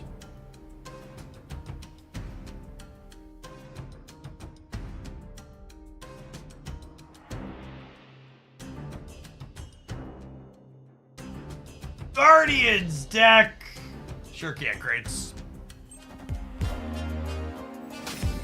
Blubba Bubba Gum, thank you for the 2/3 of the year. This is a deck I use for my weekend missions. Yes, I haven't finished my weekend wins yet for US Agents. We're doing that before we start our viewer files. they were counting on keeping their hand, Chip.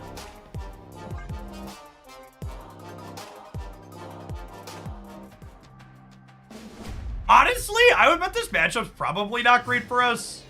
I would wager their average linear draw is better than our average linear draw, and our disruption's not amazing against them. And US Agent is obviously a textless 2/3.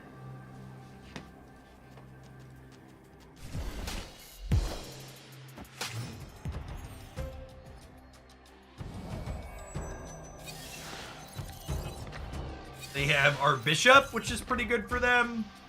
They're playing Legion in their Bast deck. Freaking gamers, shit. Are gamers all right? Who hurt them?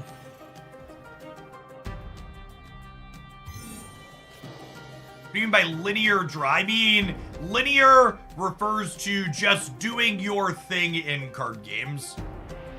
Their draw where they just make numbers versus my draw just making numbers.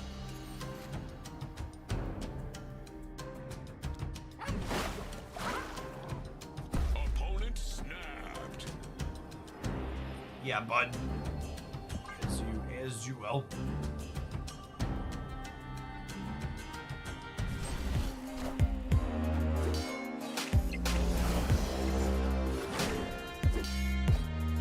OC6 is the chair that I have from...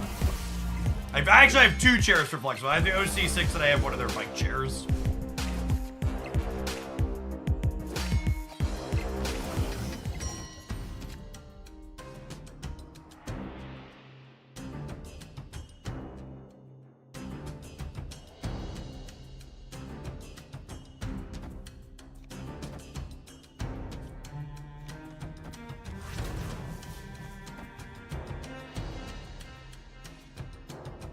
If I lose this coin flip here, it's real bad for me, but... Wait. If Legion pulls here, I'm guaranteed to lose the flip because Mysterio pulls on the left. Alright, I think I do...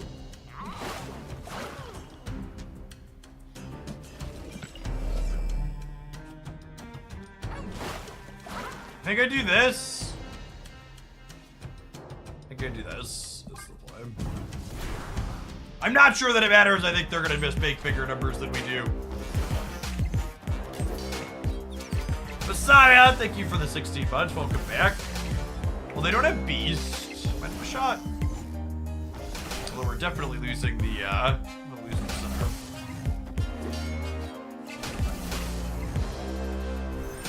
I want Havoc to pull left, I think.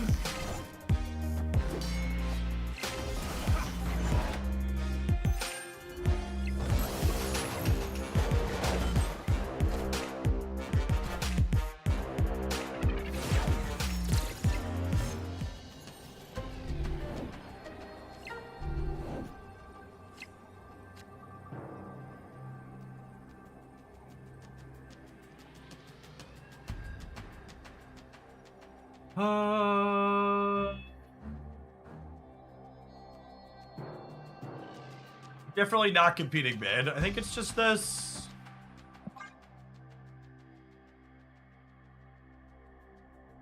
They're in a passive +6 there, up to 23. Guessed wrong on which side they were gonna play for. Or do they just have Shang-Chi with their other mess of tech cards? It's probably why they're playing for the right. Yeah, they just have Shang-Chi.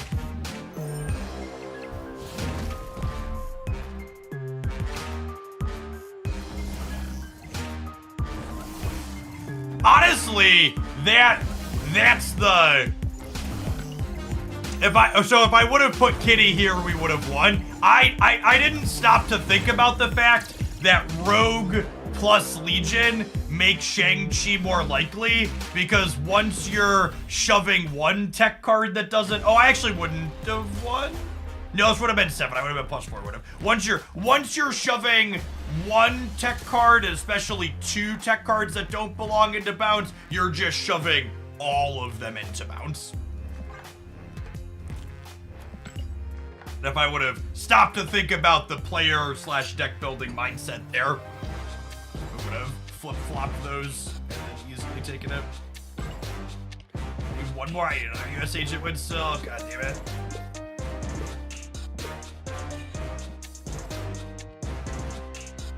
Ah! Pain. Pain! Black Knight Ghost Rider post Zabu, sure.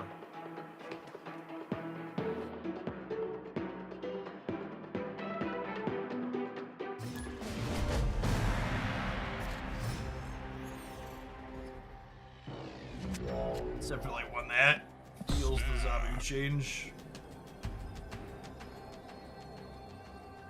If you want any games because of US Agent, rather than in spite of it, US Agent is genuinely good against the Living Tribunal deck.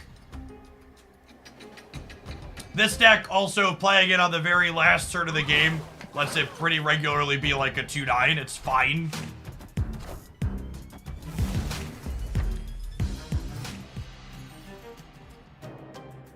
I think US Agent is genuinely best in slot in this deck. Is this deck a top tier deck though? Also no.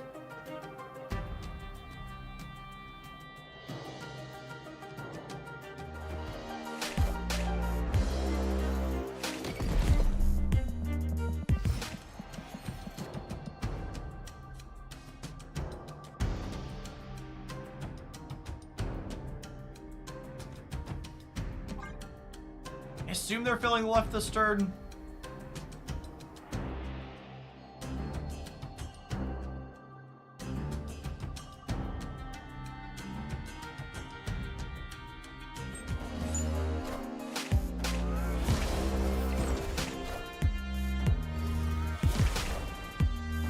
Wind, aid my hand.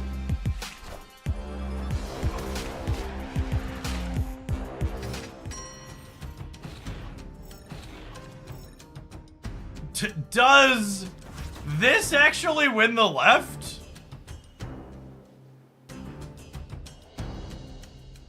So this'll be 8. And this'll be, let's say, 1, 2, 3, 4, 5. This'll be 6. So 6, 8, -3, 11, and then +6. Yeah, I think we're gonna win the left here. Can the Zabu change be seen to benefit Werewolf? I mean, I think it's at best a side grade there, but probably worse on average.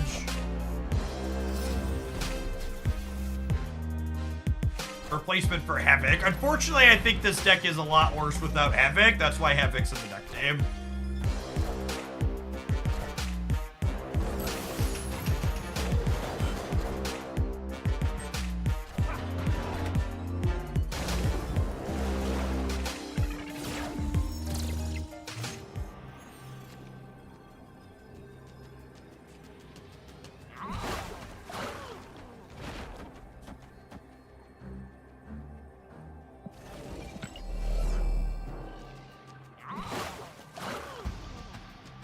Oh, no, that's good enough, right? Yeah, it's plus 3, so 5, 13, 10, 16.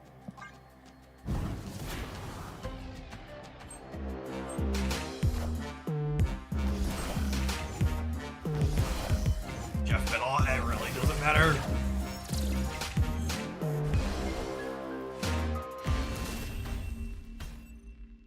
Victory. So we could have one tied one. Alright, that was our last US agent win. We'll try and win the match here before we take an ad break and then roll to our first viewer deck, but we have at least successfully weekend missioned. Oh, snap.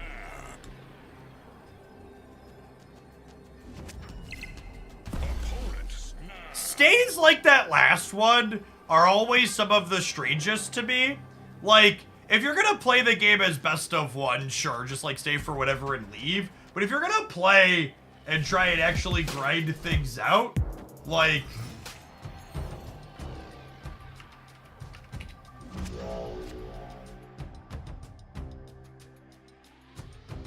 Why would you stay for that last one?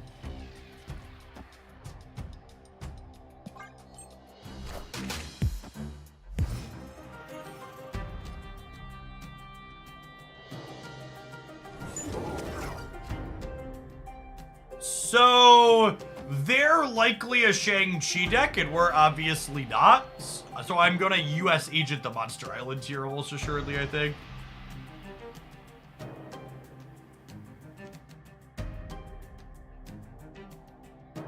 Thank you for the tip, Brad. Appreciate it. There's 4 viewer decks in the queue. I think we'll take like 1 or 2 more tentatively. Keep in mind, if you do submit, though, we play each deck for usually 45 minutes or so, so it's going to be a few hours before we get to what you sent in today.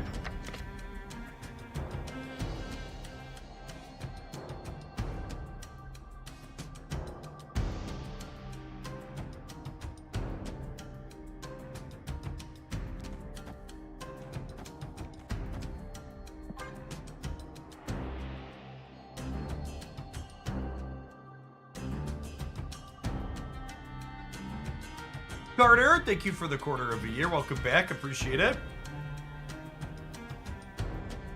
7 might be enough to hold the left against them.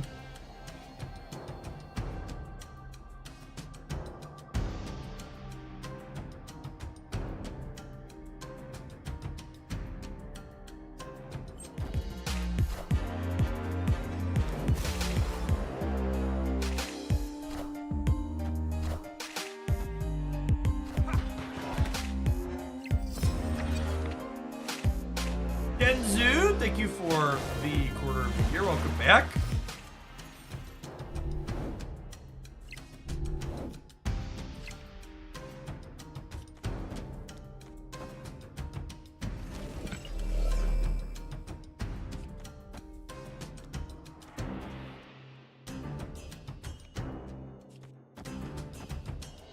We just do this. Let me just like Demon Mysterio here.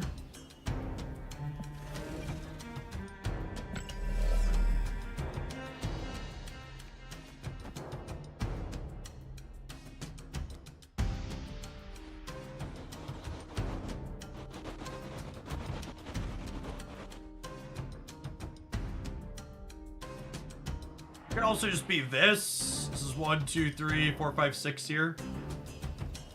I'm gonna US agent this turn though, just so they can't shake me on the last turn by taking priority. Because they might have Loki'd us, but they can peel Shang off the top.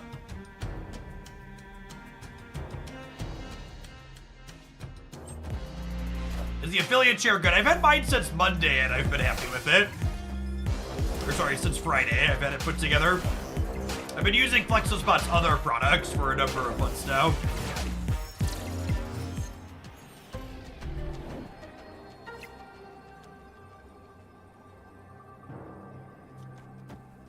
Partnered with them for a little while.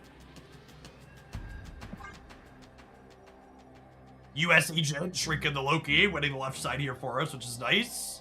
Dame Judy, thank you for the 2/3 of a year. Welcome back. Yeah, the OC6 with their sale today is a pretty solid price point. I think it was $260.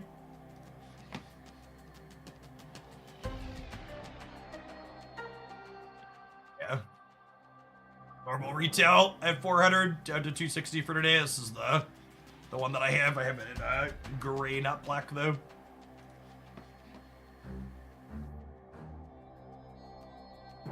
There's +1 of the bishop, make it worth playing the hood middle. There's gonna be a Mysterio middle.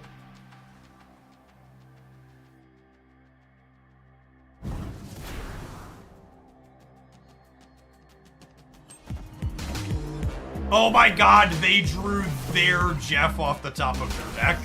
That's fine. We got our weekend mission done with the first game. We can go ahead and leave. Without fail, the thing that always beats me out of the Loki deck is whatever fucked up card they top deck off of their deck after they Loki me. Just 100% of the time. I don't know if this deck necessarily gets its hand empty enough consistently for Strong Guy. The games where you Havoc on 4 or 5, sometimes you're left with more than one card. I also think anytime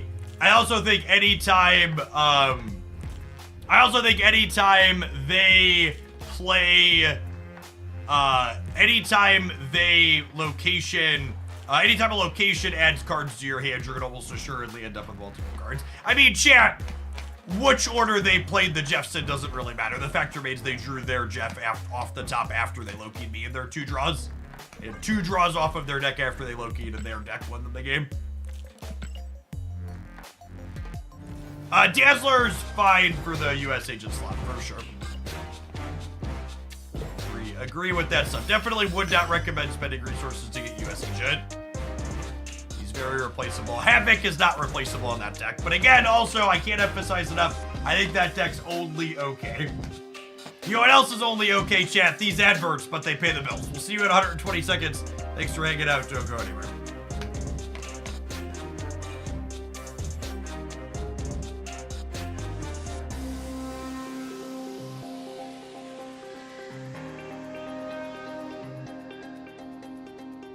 Speaking of ergonomics, chat, I think it's time to hop on the bike for this morning.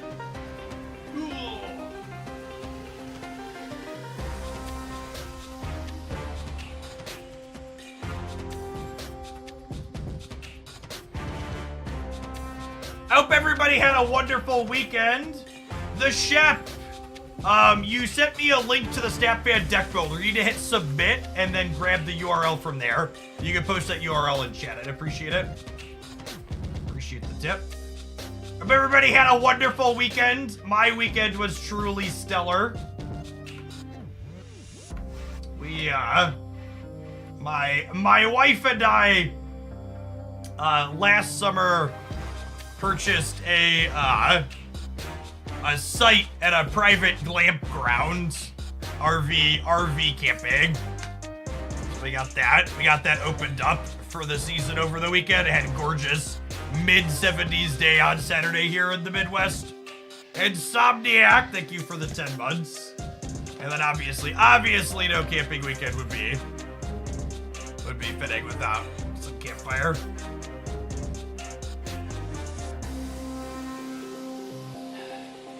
What's the green stuff on the ground? It's grass. I had a few other people when I cut my lawn a couple of weeks ago. I tweeted something about the mower. All of West Michigan was doing yard work yesterday. Yeah, it's definitely tis the season. This is the stuff you need to touch on occasion, gamers. Gorgeous grass.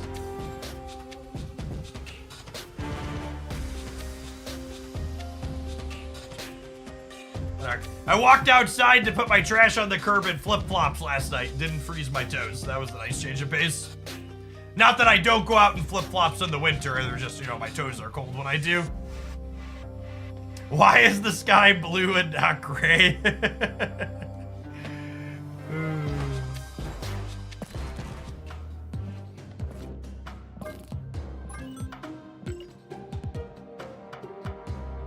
Ooh, this is an oldie. But a goodie to shove Pixie into, I think. It's been a while since we played some Destroyer. Haven't played him since the custom card tool went up.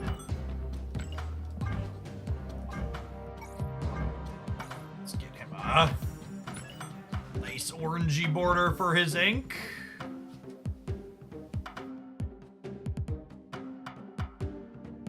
I just realized while pulling for Red Guardian tomorrow, I'll not be sad when I pull. I will not be sad when I pull Lady Deathstrike. Yeah, she'll be a real card. She is a real card. Thursday! Thank you for the entire year. Let's get you a sword to go with that shield. Where is that magical place you went to? It's a campground in Central Illinois. I guess it's closer north. It's like an hour north of where I am in Central Illinois. Joliet, Yorkville style area. Further than Joliet, like Yorkville is more accurate. It's like an hour north of me and an hour southwest of the city of Chicago.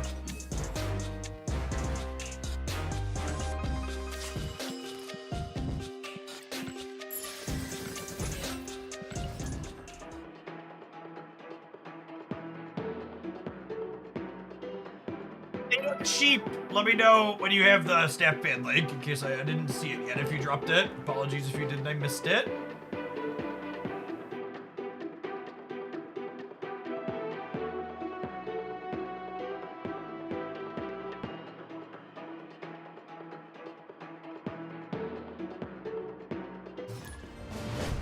That's really funny, Obi. How did you not know that? Yeah, I'm in Bloomington.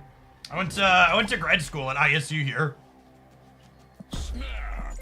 And then my wife and I stayed. Snapped.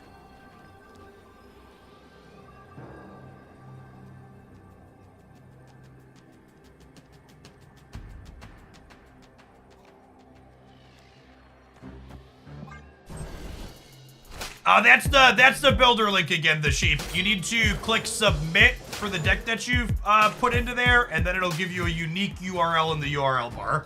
And that's the URL you need to copy.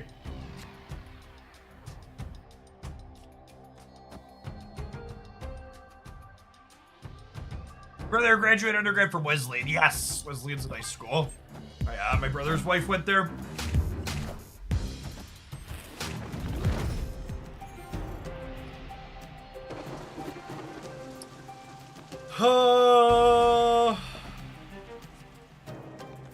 This being another miniaturized lab would be really bad for me. Some of the magic over here. You think Annie, Century, Lady Deathstrike can be a staple? I think the Pixie Annie deck that I've worked on a bit is very good, yes.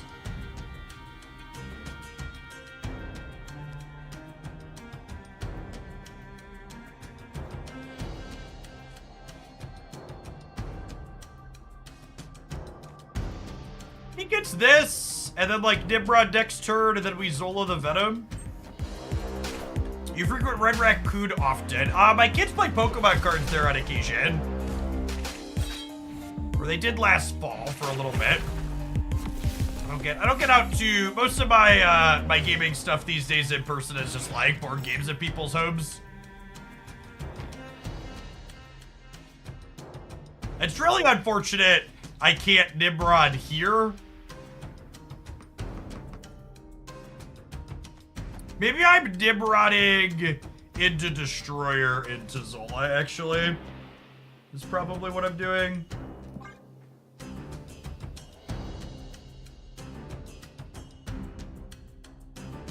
Oh, I totally forgot you were the one that tweeted golems. Yeah.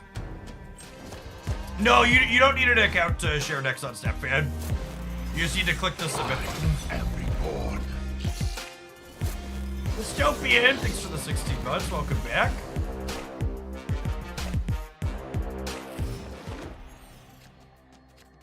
So I think it's Destroyer and then Arnim Zola by Destroyer, yeah?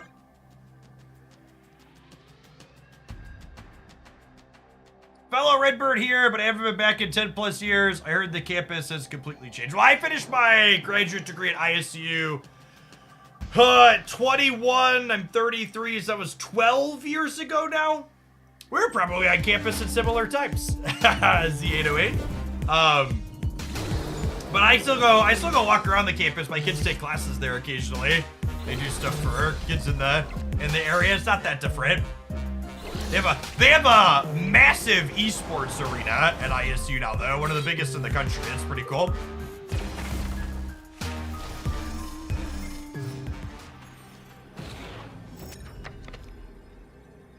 I think this loses, but also I don't care.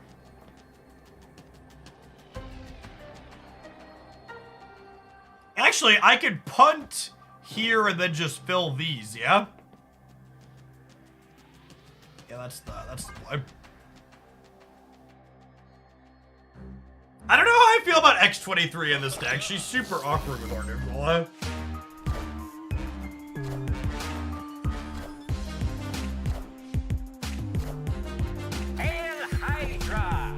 So the way this works, the Destroyer ends up middle, which actually is great for us because they have more points there. Cool. And then Carnage kills here, and we end up with him on the left. Everything worked out, gamers. Perfect. Beautiful. Victory.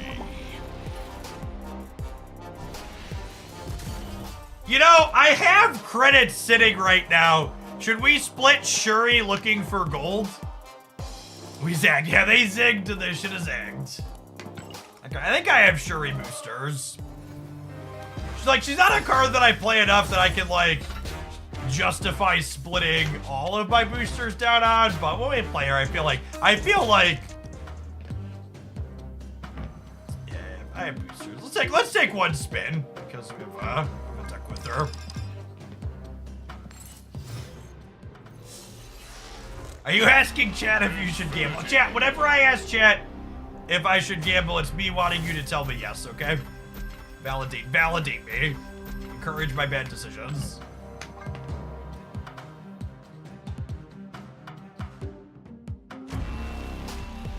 Unlucky. Not the gold we were looking for. Alright, wait though, hold on. I just noticed. Where is it? Alright, so we're two collection levels off from all fours.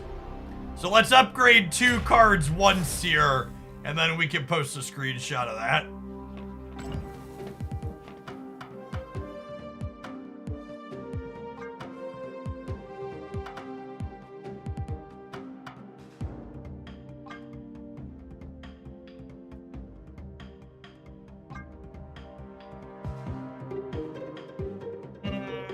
One other card to upgrade once. Null.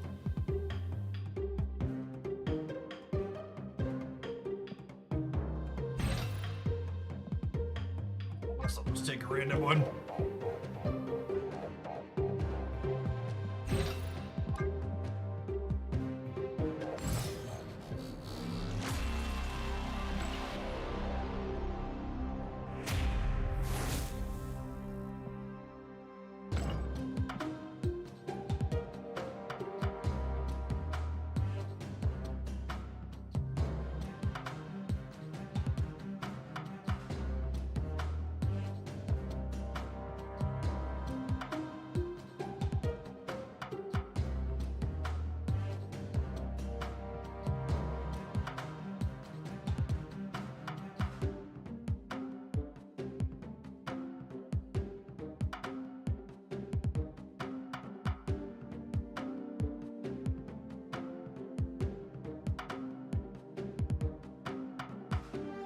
All the 4s are belong to us.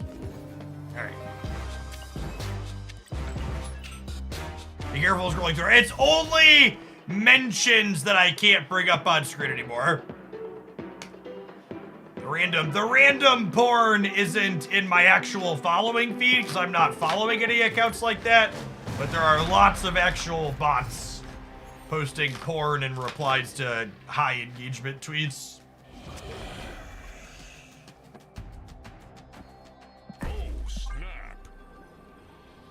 Quite the website Elon Musk has purchased for himself.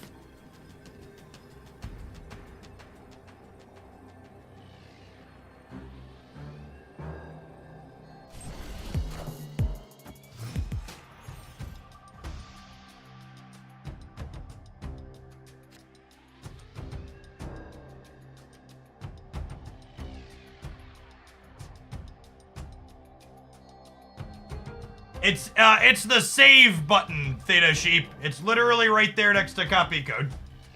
It's right, it's that one right there. Gonna put a title in and click save.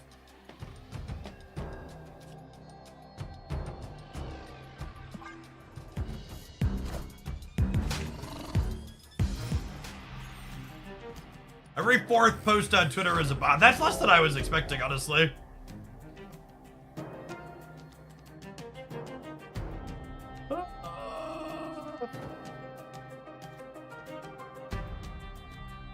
Birdie Harry, thank you for the third of the year. Welcome back. I mean, I think it's just Shuri into Nimrod into Carnage here, yeah.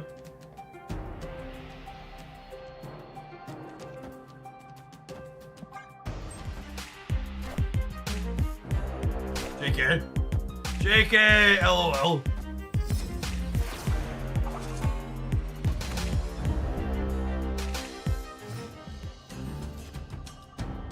And then Destroyer's the absolute perfect drop. Nailed it.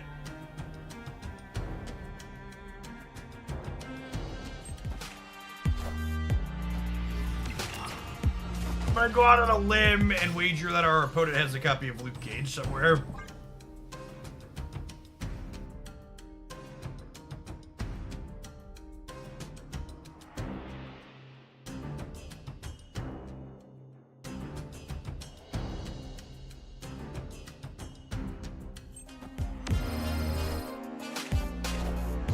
Pino Graham, thank you for the 58 months. I appreciate that. Welcome back. Oh, how does this work? Do I not get the Nimrod here? No, the Nimrod was played after these, so these blow up and then Nimrod works here. No, I think this works. I think these, I believe the cards blow up in the order I put them into play.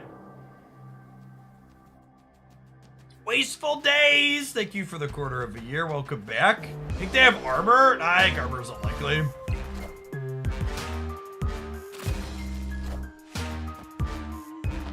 I think we're dead anyways, though, yeah?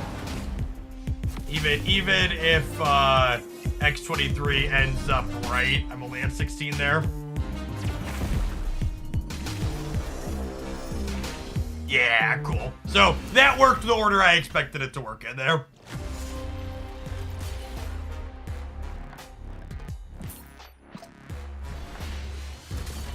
That being said, Destroyer by Nimrod just ain't quite what she used to be. I think part of the reason we saw these builds of Destroy fall off is this top end tends to be a little bit weaker than what Deadpool provides to the traditional Destroy deck at the bottom end.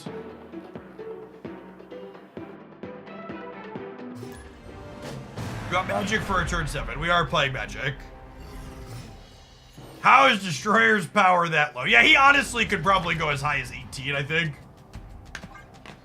Just like unironically. Opponent snapped.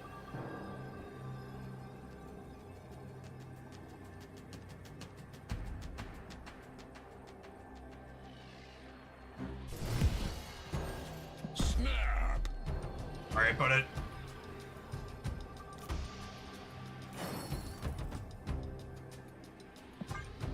Is Hope safer than Magic? Because no rug pull. No, this deck doesn't really want to play a bunch of stuff into Hope's path afterwards.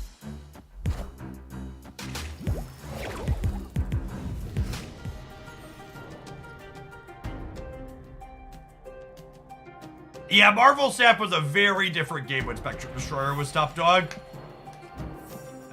That's a Marvel Snap card, gamers.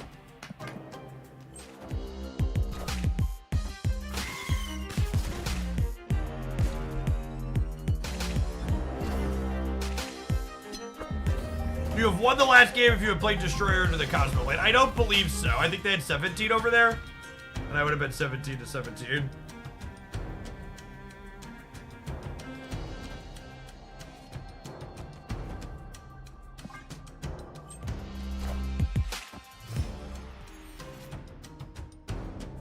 Oh, sweet! Pixie made Shuri cost more. They heard us talking about Destroyer, so they buffed it to a 116. Yep.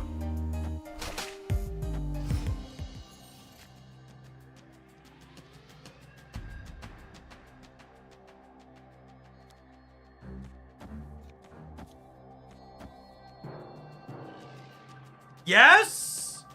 Yes? Yes? No? Maybe? Question mark?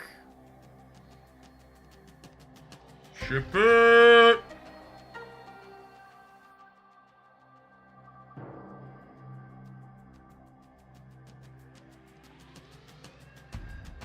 I don't actually know if we're winning this game or not.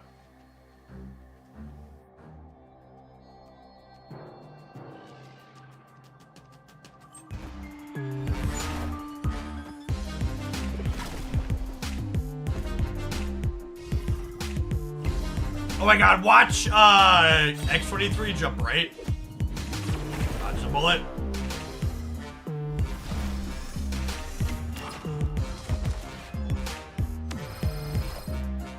Hadouken!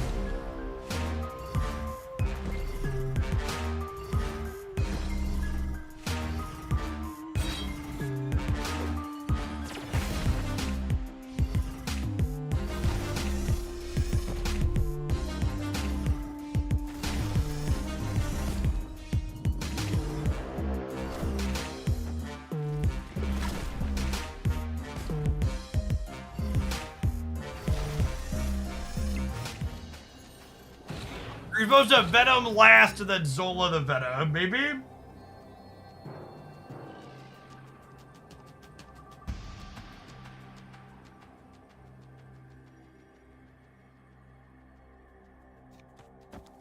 This is fine, yeah?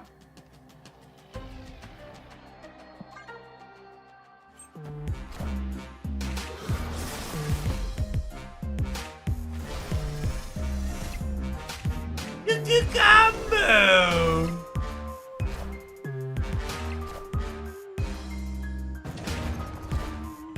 All hail Hydra!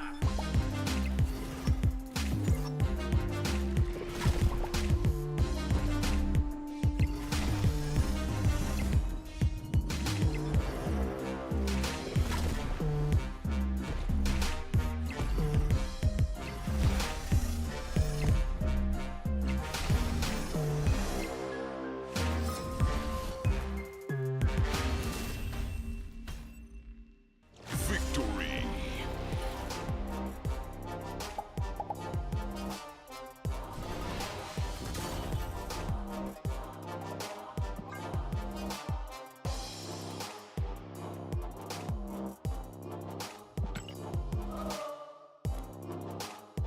Nolan did run around my list of cards where at some point I'm gonna have 5,000 credits and finally split them looking for Golden Ring, but it's just such a low priority.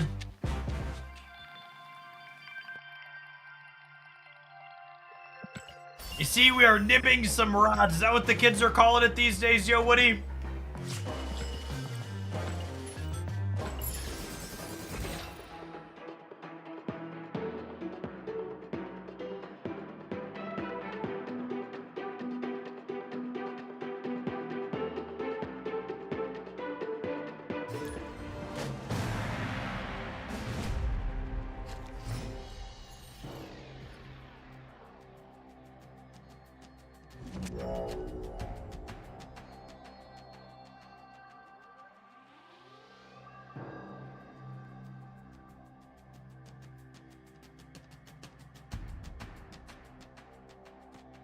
Oh, snap!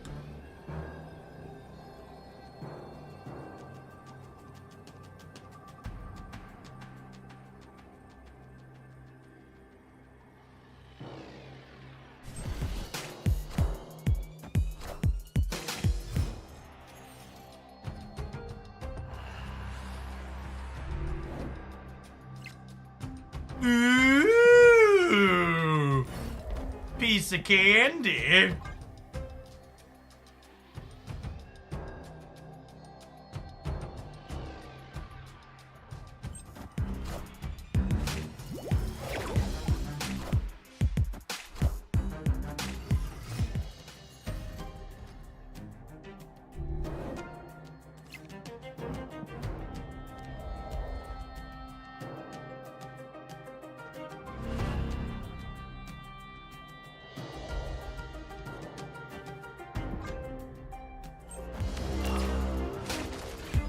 Cheyenne, thanks for the prime. Appreciate it.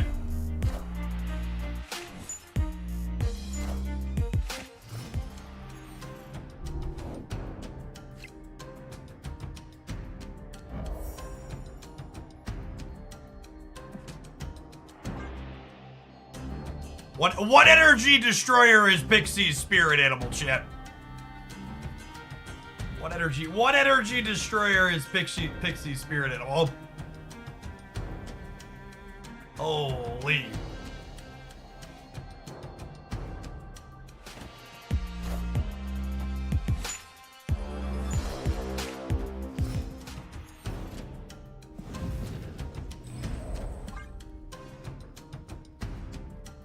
How do you even predict that as an opponent? I mean, they might be leaving just because they can't beat 2 destroy cards in general.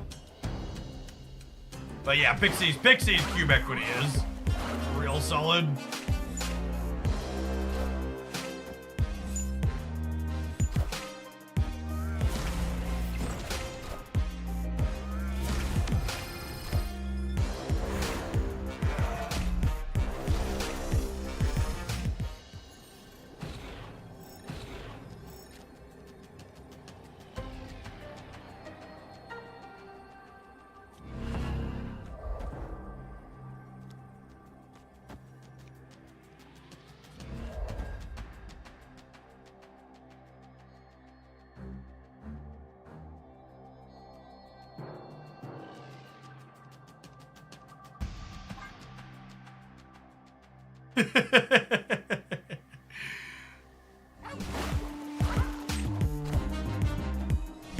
Yes, the free sub gift if you get to Residence 40 and AFK Journey is going until Thursday. Appreciate the folks that have checked out the sponsor so far.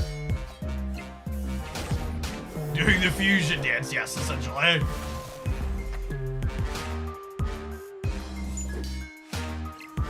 You're the last Nimrod bender. Nimrod's certainly going on a bender, chat.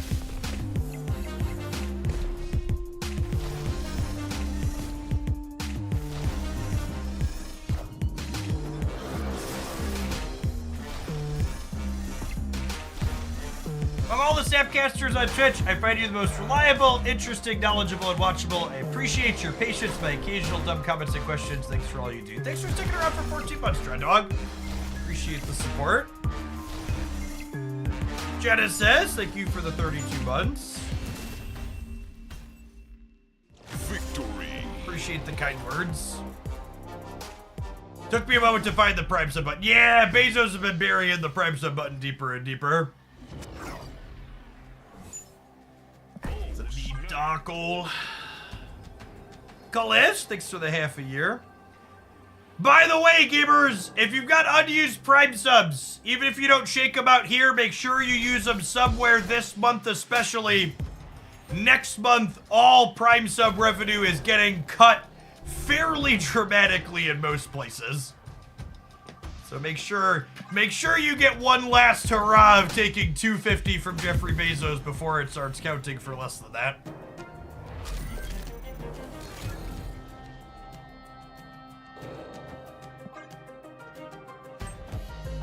Currently, for people that didn't see that news, currently all Prime subs are equal. They all give $2.50 worth of support. Once the changes implement, Prime sub pricing will scale. I probably should have left the danger I wasn't thinking. Prime sub value will scale based on how much the person who has the Prime sub pays for that Prime sub. The top tier US, Canada, and Puerto Rico will still be worth $2.25, so they're a 10% reduction. But other places will be significantly less than that. With Turkey taking the title for being worth 9 cents USD.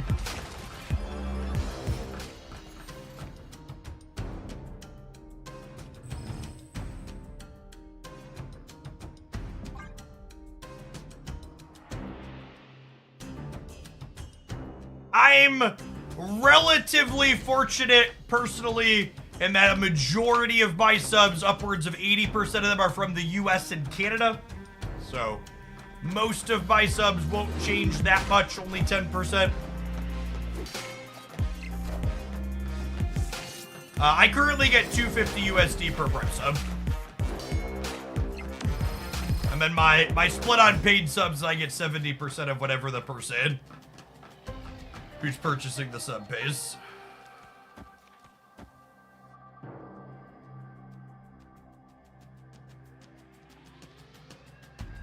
$12, thank you for the half a year. Welcome back. Rug pull. Oh, they did Stogard, didn't they? Did they? Or was that last game? I think that was last game. I don't know. I'm gonna have okay stats here. I guess I can play. This is free. Did they make Stogard? Oh, they ate it with Nico.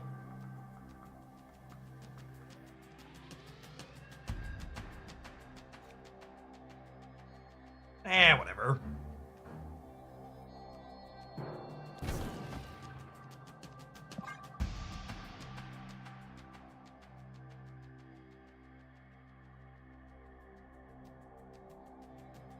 Can we play Cerebro 5? We totally can. Actually, I meant to look into that the other day. And that'll be our last exhibition of the morning. Opponent snapped.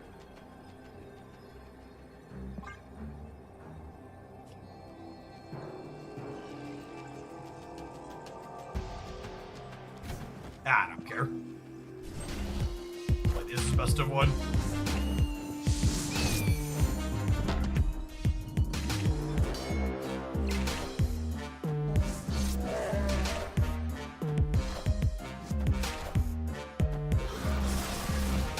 Order for Nova. Sure, it doesn't matter though, yeah.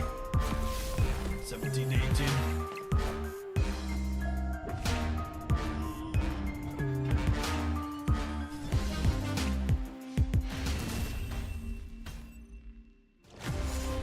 That boomer snap is so funny because if we simply had Venom, they would have been completely shit on.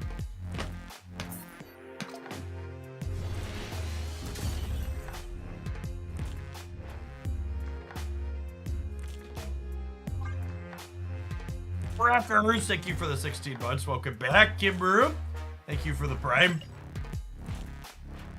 I don't know that Nova is actually good in this deck. It'd probably be better as Deathlock. You really kind of want two things to destroy after you have the Shuri Nimrod draws to be able to pop them around, and only having two makes that tough to do consistently.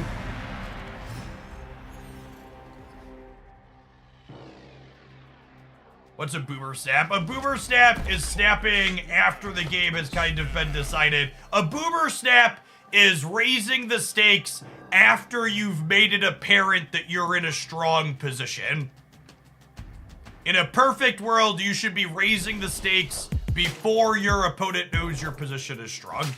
So like in that last game, the opponent's snap was a boomer snap because their snow guard thing is face up. Hawkeye, thank you for the 11 months. Welcome back. Yeah, Nova. Here's a crazy thought experiment, chat. Could Nova go back to the beta days of being? Could Nova go back to +2? Any of my beta Marvel Snap enjoyers want to weigh in?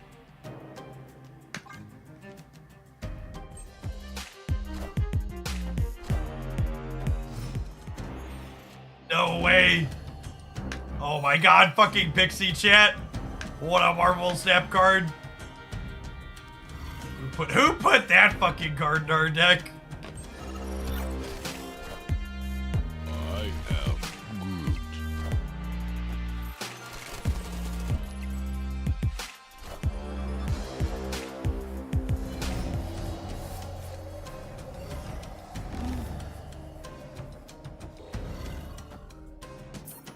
Alright, I think I'm over this build. Escaped. Pixie gave us some high rolls, but this deck definitely doesn't have room to play Mobius, and playing that card without Mobius is just brutal.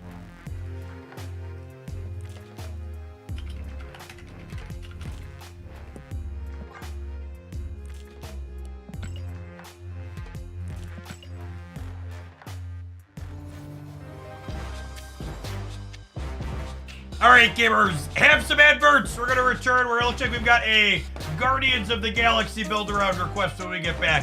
Thanks for hanging out. Don't go anywhere.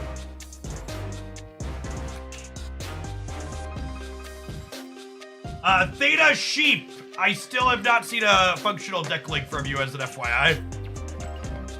If you have that and posted it in chat earlier, I missed it. Apologies. Pixie no Mobius 3/6 drops can be tough. Yeah, high variance for sure.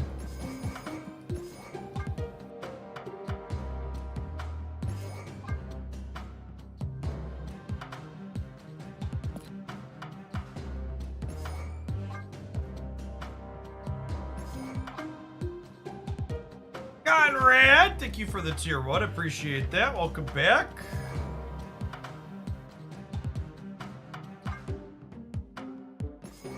Gene, Storm, Goliath, Dr. Doom.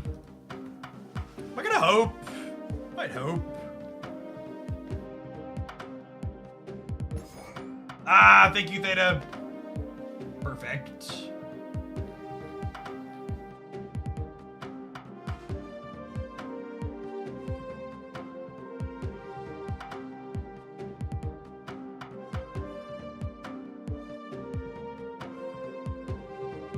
Nebula is a good shout.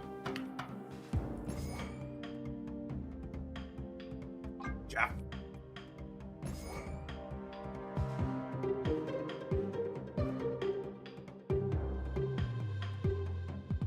Hey, hopes, man.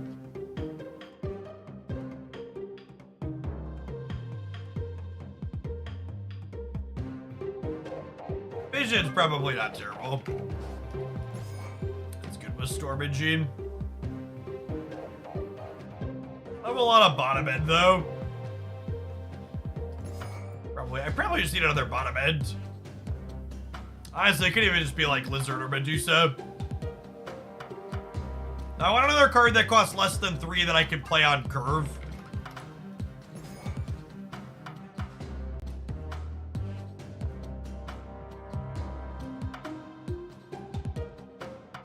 Yeah, Lizard technically has synergy with Gene. Call out.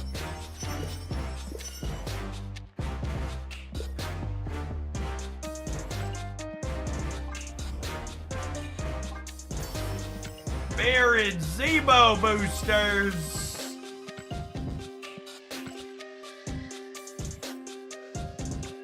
I've not played a TCG other than Snap in a long while. How long would it take to put together a deck in a game like Magic? What do you mean by put together? Do you mean like how long does it take to get a competitive deck on Magic Arena starting from free to play? Or how long does it take to theory craft a deck once you sit down?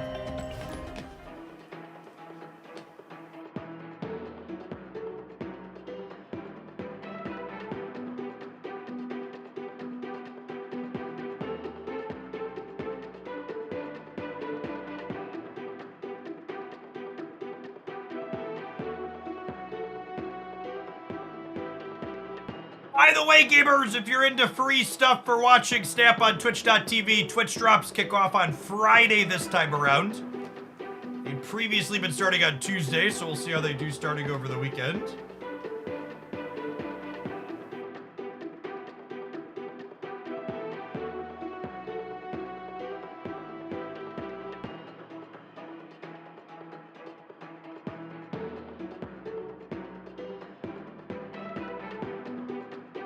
Weekend stream. Yes, I will. I definitely am planning to do a weekend stream to see how it goes, just because the timing is different this time around.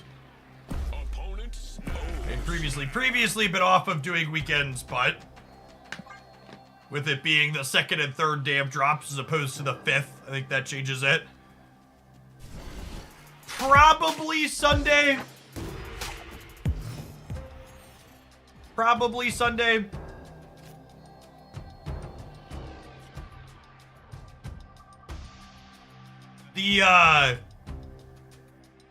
The small group of content creators that collude together to just raid into each other constantly for drops usually lose a bit of steam by the 3rd day of the drop cycle.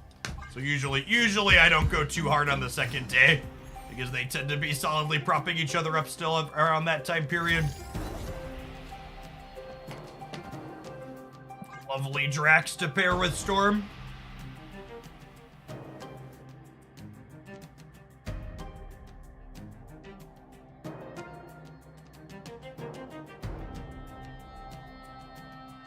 Thirsty Pretz, thank you for the 14 months. Appreciate that.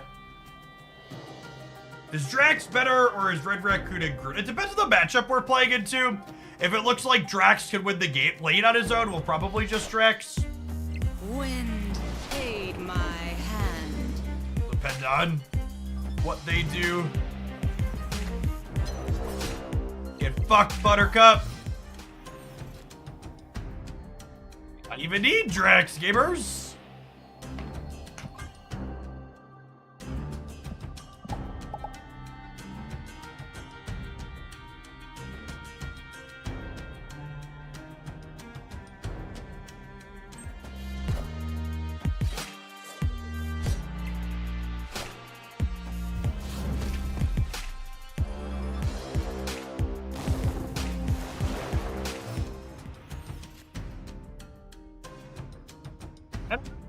You've discussed it before, but do the Raiders gain that much financially so they could claim the top? One streamer explained that if they raid a smaller streamer, it's pointless because people leave for a bigger one. That's such a fucking gaslight. That is... Was that Dara? Was it Dara that said that? That sounds like something Dara would say. He's very peak gaslighting his thing. He's very peak trying to justify doing things that hurt the community. Yes, that was Dara. Fucking knew it. He's such a... he really changed when he went full time. What a fucking joke. That's hilarious.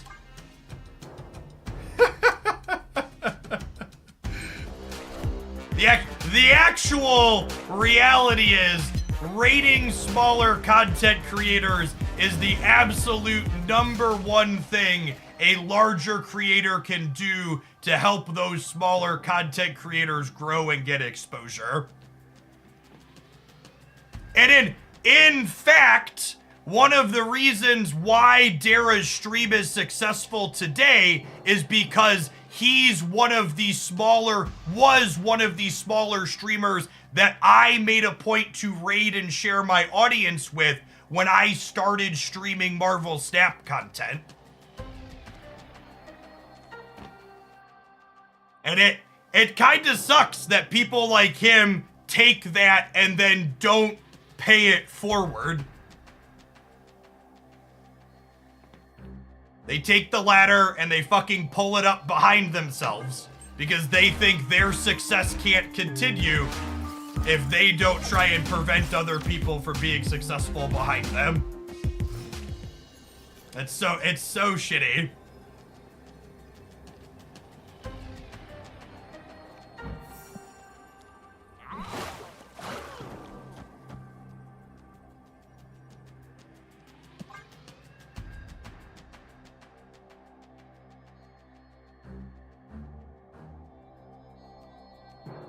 Do I regret rating him? Not at all. I hope that other people would take what I do and pay it forward if they find success, but like they're not obligated to do that. And it's just extra funny / eye rolling when people do mental gymnastics like that to be like, oh, I'm not going to. I'm actually doing the right thing. When I'm doing that shitty isn't shitty.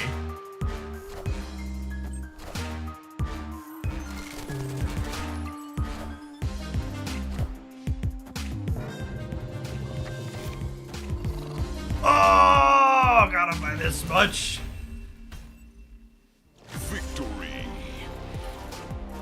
I started following Jeff because his last name sounded Dutch and I'm Dutch. I do have ancestors from the Netherlands at some point, but I am very much American for many generations.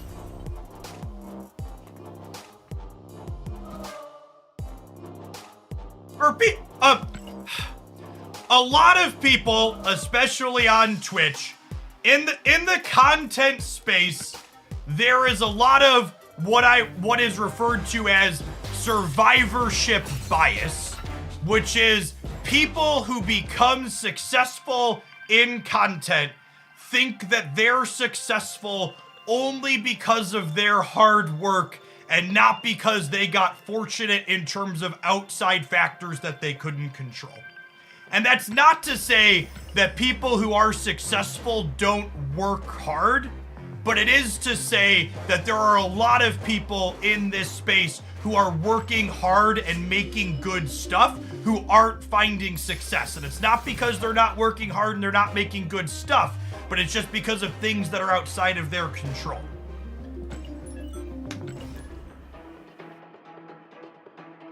Even take my own success. I've talked about this before, so people aren't familiar with me. I've been streaming for over a decade. I've been doing it as a full-time job for over 6 years now. And the reason why my stream initially took off was because someone else who was streaming the game that I was streaming at the time took a job at Wizards of the Coast and left a vacuum of viewers looking for a new person to watch. And unless something like that happens, the only way people on Twitch get discovered is by collabs and people raiding into them, which is why I personally try to always make it a point to raid into smaller content creators to give them a chance to get some eyes so people can see, oh, this person's making good stuff, I should drop by again for them at some point. He got his big break because of a well-timed raid that gave him the opportunity. Yeah. Anybody who's been in this industry for any amount of time 100% knows that that's how this works. And on even on the YouTube side of things, like most of the people I know in the space that talk about success on YouTube, a lot of them tell a very similar story. And that story is, I was grinding away, making stuff, and then one day I was continuing to do the same thing I always did, but suddenly I had a lot more viewers because the algorithm decided to pick up and start promoting my stuff. They did absolutely nothing functionally different, but their whole experience changed because the algorithm decided to pick them up on that day. They didn't suddenly change the quality of their content.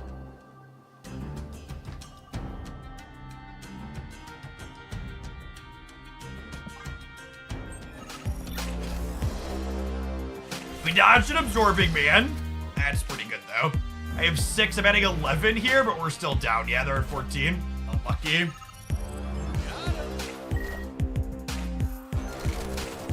Yes, the opponent is an Alliance deck. Jeff lets us win here by a little bit, which is nice. Oh, and so does Dr. Doom. Okay, so Gamora, they probably played a Necrosha. And then hopefully Dr. Doom cleans up left and right for us.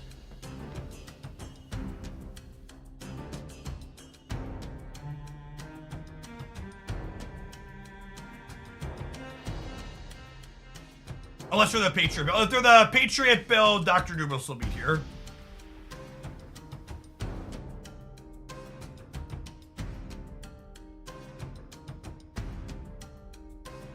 You raid a smaller streamer with 1,000 people, and even if 90% of them leave, you can still increase that viewer. So, the reality is that, again, for people who are familiar with my background, past streaming, I have 2 degrees in mathematics and spent time doing data analytics for a Fortune 50 company after grad school for a little while. And the reality is, when you raid anybody on Twitch, a majority of the people that you raid with attrition out and don't stay in that stream. That's just 100% how it works. Most people are not staying in streams they were raided. If I raid someone and they retain 30 or 40% of the people I raided into them, that's an incredible amount for a raid, no matter how big that creator is. But the difference is, if I raid 1,000 people into someone with 20 viewers and 20% of them stay, that person had their viewership, 5x? because 20% of them stayed. They 2 or 3x if 10% of them stay. Whereas if you raid someone who's already big and 20% of them stay, like what's plus 100 or 200 viewers for 10 to 20% staying if I raid someone who already had 1,000 people, right? Like it's a nominal bump.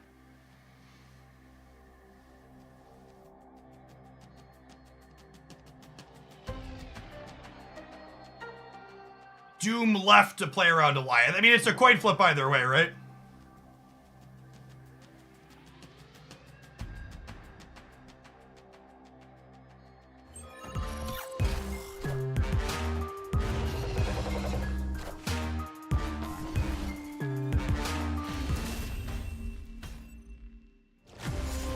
Do you get viewer count money when you raid someone? No. No, there's nothing in it for me personally other than building community when I raid a smaller content creator. I am just very firmly of the opinion that in a content space like Marvel Snap for a lifestyle game, a rising tide raises all the boats, and there being more good content creators who can be successful and do content as a job is good for everyone in the space.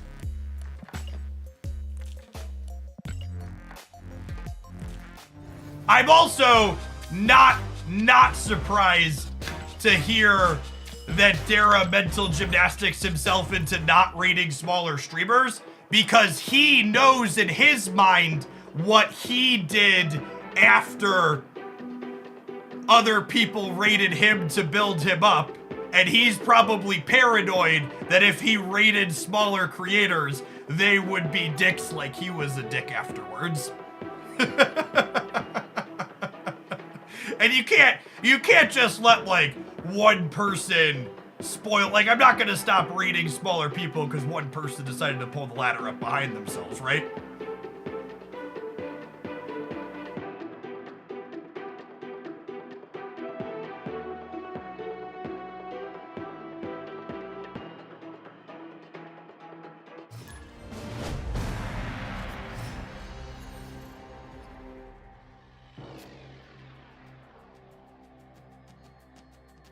Can you elaborate on that? Elaborate on what? Which bit? We talked about a few things there. Opponent snapped.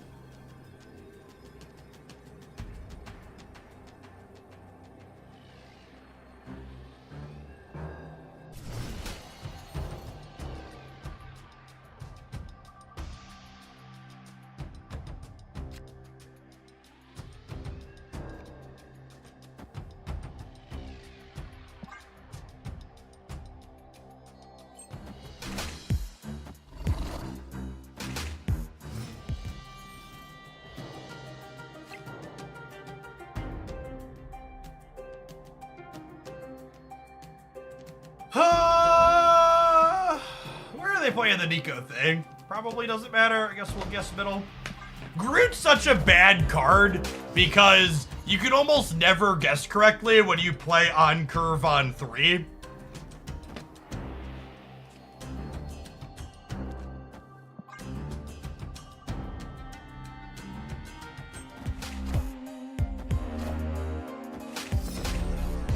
What a game! Yes, anything you purchase on FlexaSpot after clicking my link, whether it's the OC6 chair or the desk or anything, I get a referral bonus for, Cody.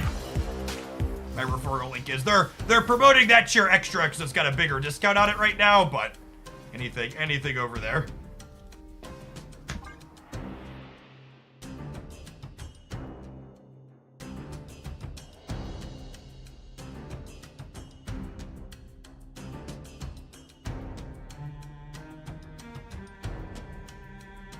They do the bike chair I'm pedaling on, they do my desk, and they do the new office chair that I just got.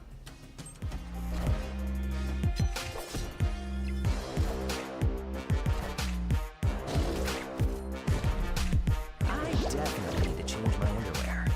Is there any chance Dr. Doom wins this on the last turn? It like keeps them honest in the middle. It puts me a little bit more on the left. They don't have extra energy. I guess Dr. Doom might do it. Especially with the gene forcing them to play right. Thanks for the 3/4 of a year, gamer. Welcome back.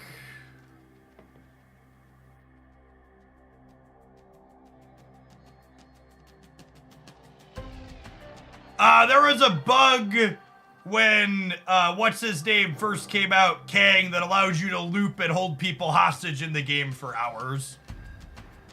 That was not great. But a couple of content creators, Dara included, used to hold people hostage with on stream. Which makes his hostage comment about the adverts extra funny. in context. Victory.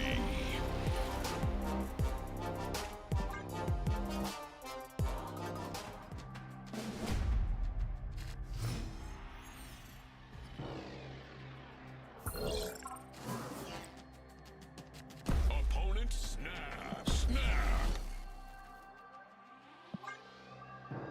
Alright, just came in, or you're not a fan of Dara. I think Dara is really good at Marvel Snap and plays good decks really well. But a number of things that he says are very, what's the way to put it? Are very, gaslighty. He came up in the conversation because he told his chat that he doesn't raid smaller content creators because he doesn't believe raiding smaller content creators has an impact, which is just like decidedly not true. Raids are like one of the easiest and biggest ways for smaller creators to get eyes on them. But he mental gymnastics himself into that to justify not doing it. It's just like one of those things where like I would have more respect for him even if I disagreed with the things that he did if he just wouldn't like lie to people and gaslight them, right? Or like for reference, he runs ads over his gameplay and he said, and I quote, if I don't not running ads over gameplay would be like holding my subscribers and people that don't see the ads hostage. To which, again, is just like, that's nonsense, and I would have way more respect if he was just like, I don't want to do it. I don't want to manage it. I think it's annoying. I don't care.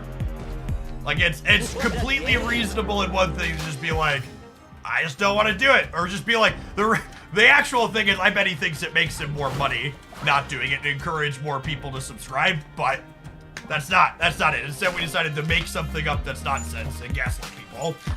Abe Sapien, thank you for the 2/3 of a year. Welcome back. All right, at this point, I'm gonna move on from the topic because I think it's kind of endless and I don't want to talk about it all day. Giving oxygen to stuff like that is not a constructive use of the time. So I'm gonna move on and stop doing that now.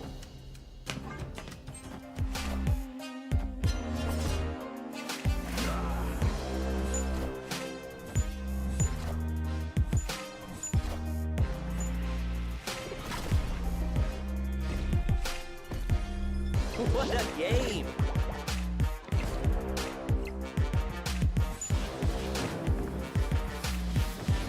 Was he not banned here already?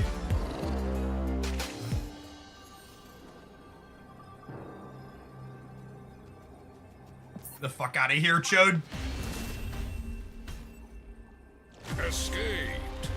Would you misrepresent what I said? Dude, we literally have a fucking clip of you saying the held hostage stream. We chuckled about it and passed it around and rolled our eyes.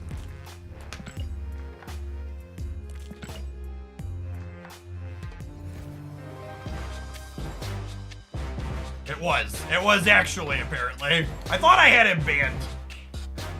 Apparently not.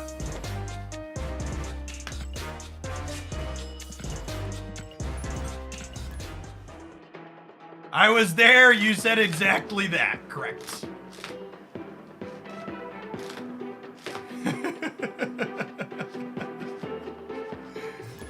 At least fucking own it. At least fucking own it. Oh, snap. Opponent snapped.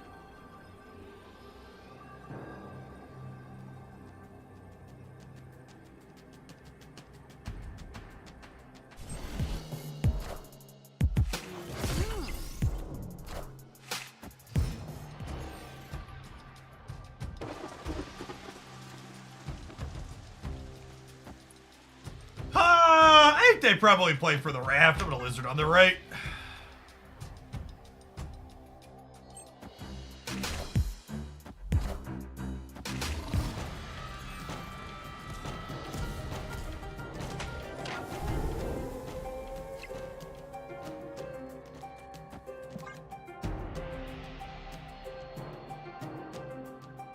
He did, Gerson.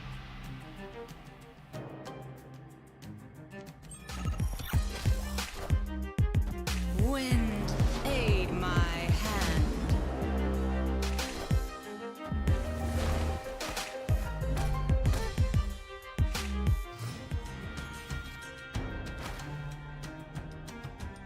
Doombots? I come in for some Doombots. We're gonna get another +4 on the right, up to 19 there. All right, we gotta use our NRG.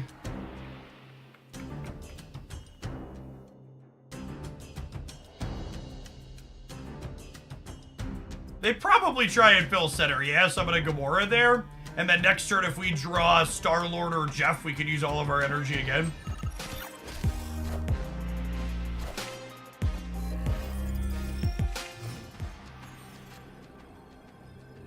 Groot, actually, any draw in my deck there let me use all of my energy, right?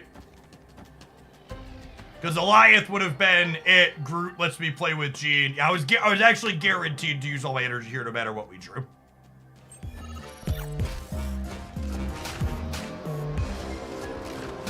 Which is good, because then we beat a Dr. Doom from them on the right. I am Groot.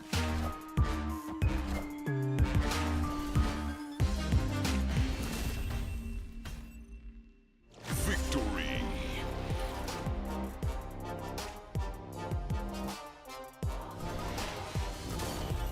Never get a response if the bots have changed behavior. Generally speaking,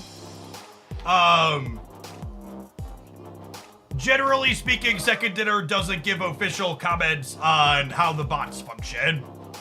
Everything we basically know about bots is derived. I think one of the only official commentaries we have on bots is there aren't bots post-infinite anymore. It was a change that they made. There's a desk that's on sale the same section. I'm not sure which one they have on sale. My desk is, I have the dimensions in the command. My desk is the 78 by 30. I would assume the motors and the legs are very similar model to model, if not identical.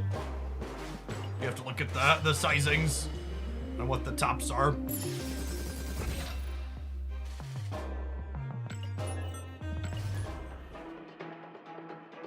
This deck has exceeded expectations so far. I mean, I think the lockout core is fine.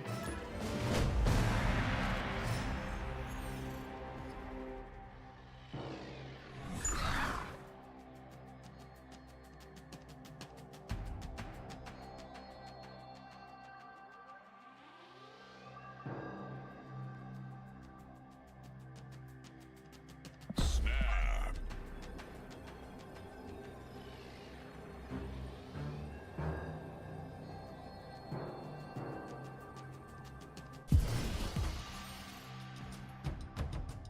These super giant decks thing. We do not have any super giants in the deck submissions today. Probably should revisit at some point. I don't know that I'm personally brewing anything other than we're gonna build some red. We're gonna build some red Guardian stuff tomorrow as a new tech card. That was a good hit. But then I think I'm waiting. Remember we have an OTA on Thursday, so I think I'm waiting to cook stuff until after that happens. I don't know that our deck is capable of beating Hella gamers. I guess we could roll. We could roll an Goliath. Oh, if I storm here, I can Goliath Hella here maybe. Although I suppose they're gonna play her left. Wind, aid my hand.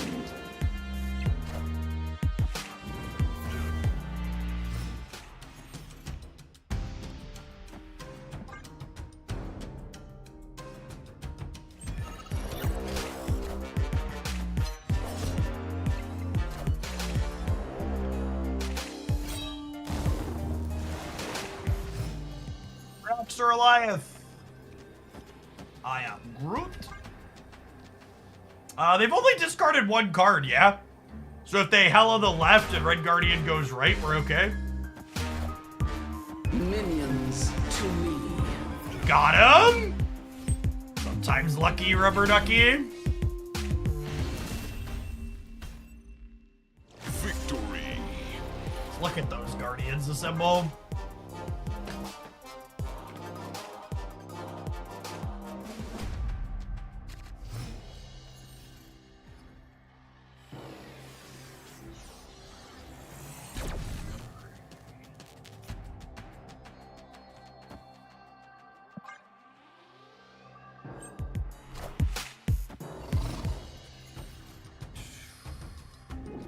Good call on the OTA command. Opponent snapped.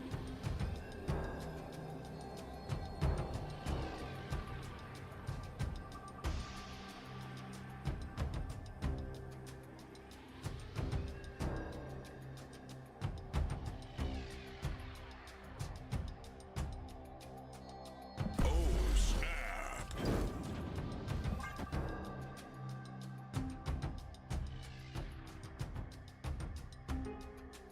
It's a good command to have too, because the patch is technically out of cycle.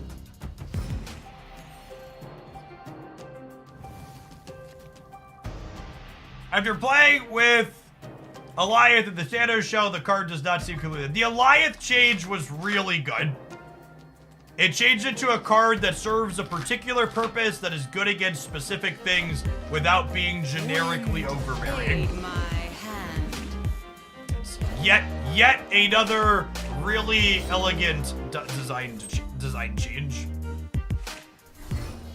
But anybody complaining the new Goliath is no longer playable is largely just telling on themselves that they're upset they can't 50-50 coin flip shit anymore.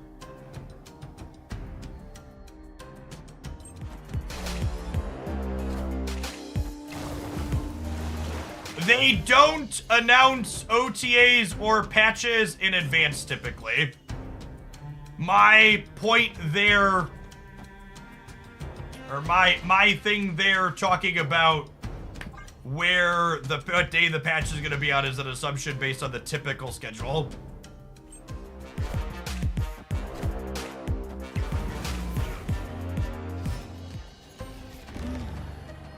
This beats basically every 6-drop that they have, yeah? Because of Jean. Okay, Jean Grey Goliath and Jean Grey Cosmo is a way to stop Hella. Amusingly. Smooches! Smooches! Yeah, Red Hulk was only 15. Victory. Goliath is definitely the good guy now. Certainly the good guy against Hella. Out of my game, bud.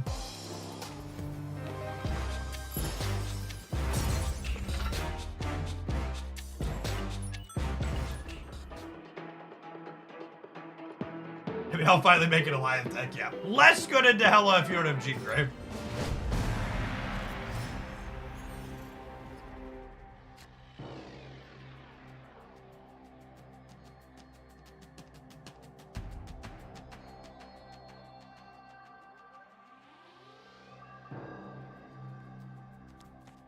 Snap.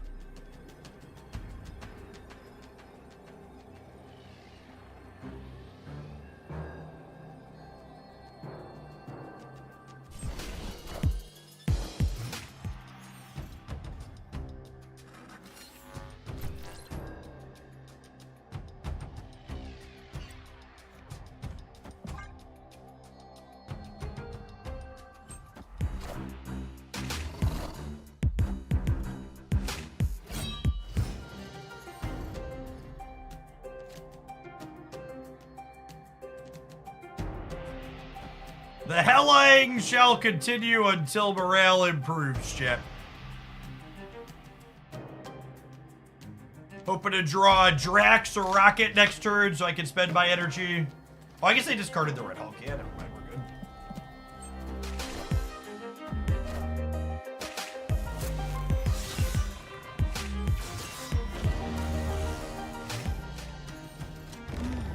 I don't think you can stop playing this deck if you keep getting Holloways. Gotta keep putting them into trash cans.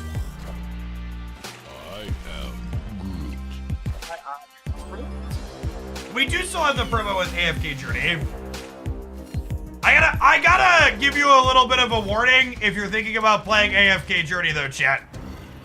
I haven't been sucked into a game off stream like AFK Journey since Marvel Snap release. So you might end up playing it a ton. I know I have. Doom rules all.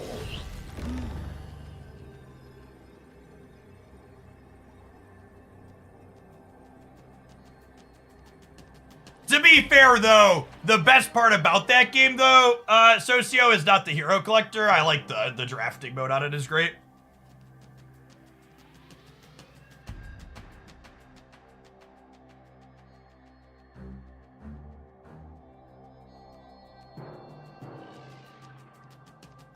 Will you disclose how much you've spent on AFK Journey? 300-ish? 350? I like me a hero collector game, chat. None of that's for the auto battler, though.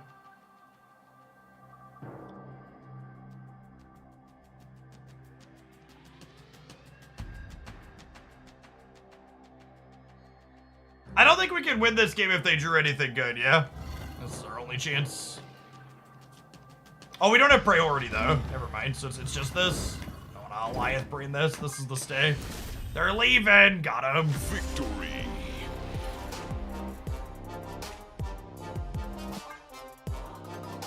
Also, and I do this with Genshin and other games too, when there's a hero collector that I like and they sponsor my stream, I just give myself a chunk of the sponsorship money that they give me and just pay it back to them. So I've spent a little bit more than I probably would have spent if I hadn't been sponsored. When I got the second sponsorship offer for that, I was like, you know what? We're gonna throw some more dollars back at them. I was enjoying it.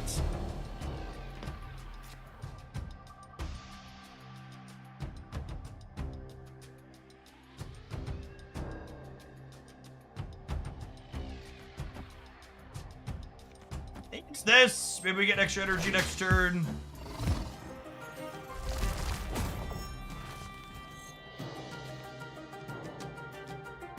Yeah, I understand not wanting to play too many Battle Pass games. I think I'm gonna be backlining Honkai Star Rail because I've been enjoying Journey more.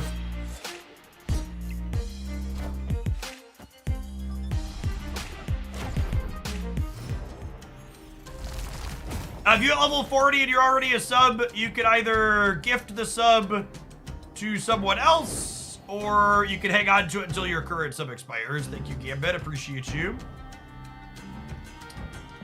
I'm gonna storm here so we can narrow down to where they're able to play Hell on the last turn. Wind, aid my hand.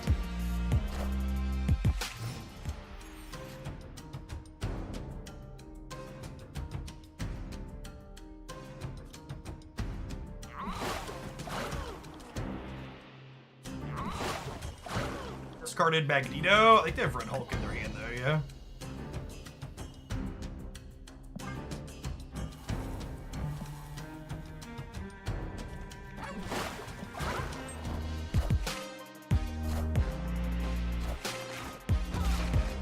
They're a She-Hulk gamer. Interesting. They have Shang-Chi in their Hella deck.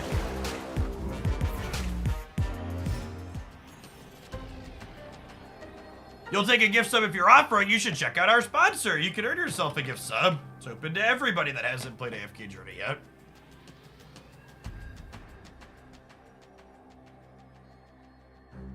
It's just a YOLO Doom. I think it's just a YOLO Doom. Do you love a YOLO Doom? A YOLO Doom? A YOLO Doom? Minions to me. Unlucky. I am Revolution. Thank you for the brand new Prime. Needed Magneto and Scar to end up in the same spot. DMC Dog, thank you for the brand new, or the 15 months. Appreciate you coming back.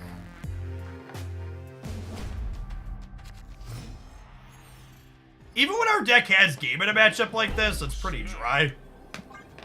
It's very binary.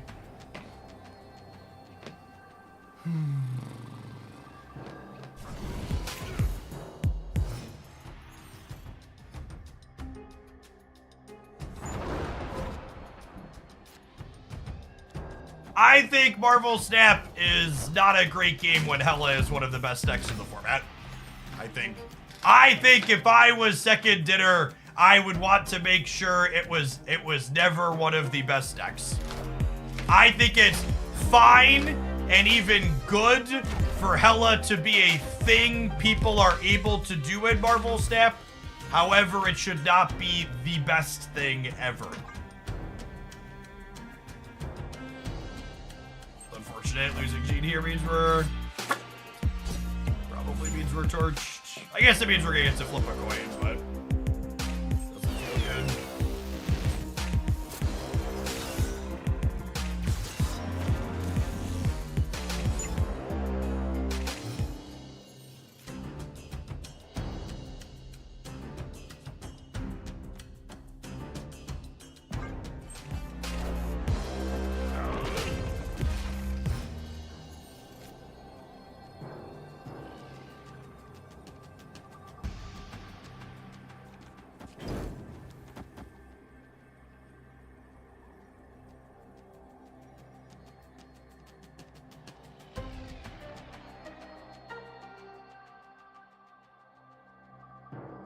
If they Shang me center,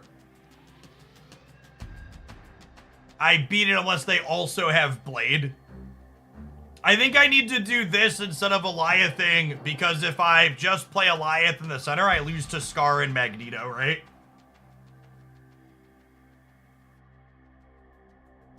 Well, they discarded Blade. Okay, we should be good to go then, unless they have some other random cheap card. Or they're just like, they're a Hela player, so they're totally an Unga Bunga Shang player. Just like Yippee-ki-yay, this always works. 100% of the time, chat. 100% slam Shang gamer when they're a Hela gamer. You don't put Shang-Chi into your Hela deck to not just rip that boy off when you got him.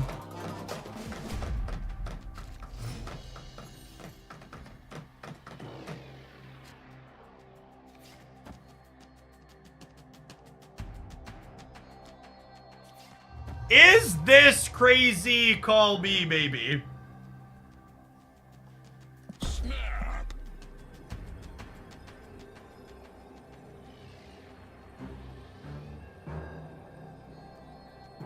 It helps us get priority too. Yeah, I like it.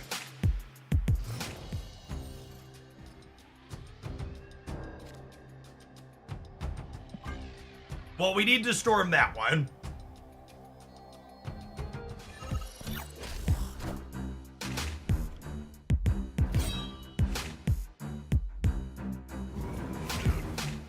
Or do we?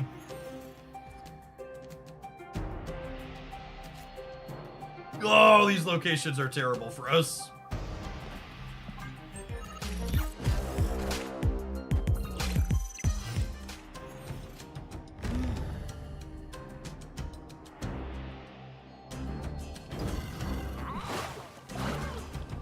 Omega Vader, thank you for the primer, appreciate it. Yeah, gamer, let's go.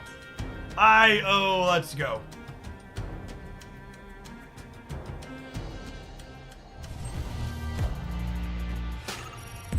Got him. Yes, Gamora would be an ideal topic.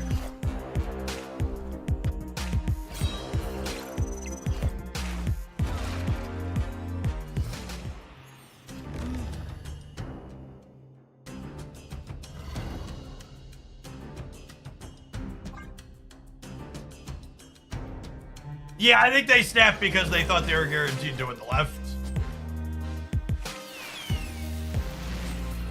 Oh, I should have moved Jeff so I could have priority. Shit. I need Gamora now. Shoot. Yeah, I needed to move this so I could do this. Hopefully we're good. They discarded their Shang. I guess they could Hela the center and then Shang the right. We're good, right? We're heading 16.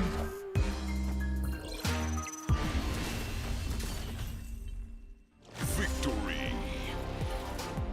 Oh, they can't Hela middle because of Jean. Look at that. Look at that Alioth buff. That Alioth buff for a buff Alioth. This deck punched firmly above its weight class. Jean Alioth is genuinely a good way to mess up Hela. I don't know that I like Alioth, but I like Alioth against Hela. It's definitely the case. All right, we're gonna roll some adverts. We're gonna be back with our next viewer deck. I'm gonna sweat for 2 minutes on my chair while the adverts go. Thanks for hanging out, folks. Don't go anywhere. And remember, if you want to sweat at your desk, Flex a Spot, the folks that make my bike, are having an extra sale today, so check them out. My regular office chair is the OC6 from Flex a Spot. The bike is named something else. You'll have to click around. I don't remember what it is. Alrighty. Have some adverts on the YouTube side.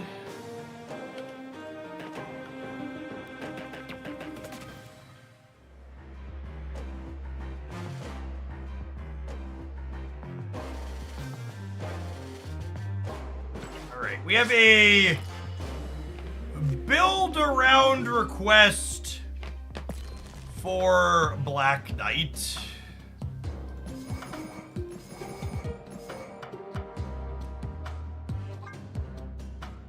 Black Knight, Ghost Rider. I think these are a War Machine deck typically. Let's fill in the cards I know I want to be playing.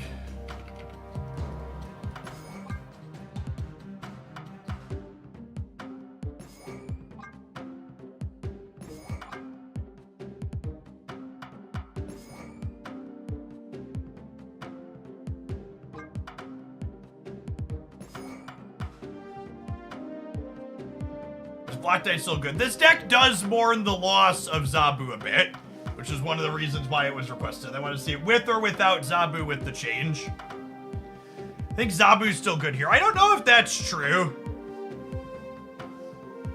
Yes, the bike is a Flex a Spot thing. You haven't seen the full up of this. They make all my ergonomic office equipment.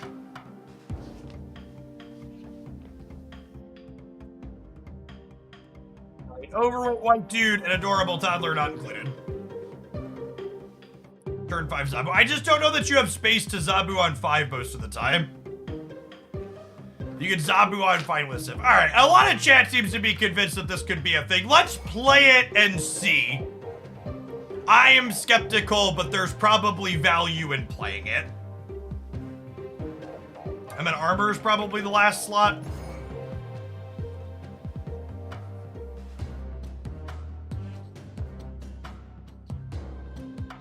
This is a Pixie deck. No, I don't think so. If you Pixie, you need to Mobius. I don't have room for that. We only have 2 4s. We have 3 4s, chat. Black Knight is a 4.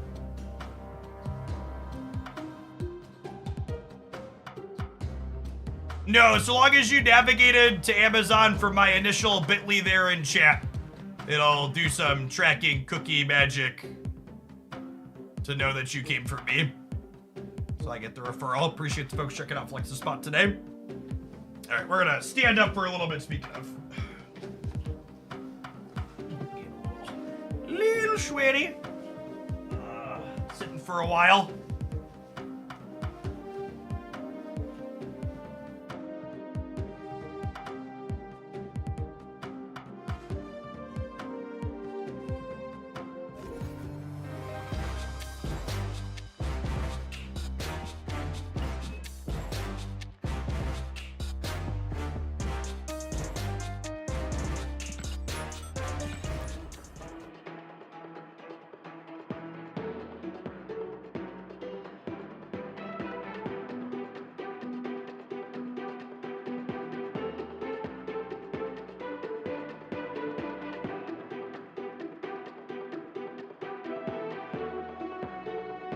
Ah, it is tax time. That were. My wife and I were responsible adults and got our taxes taken care of before the deadline for the first time in our lives. That felt good.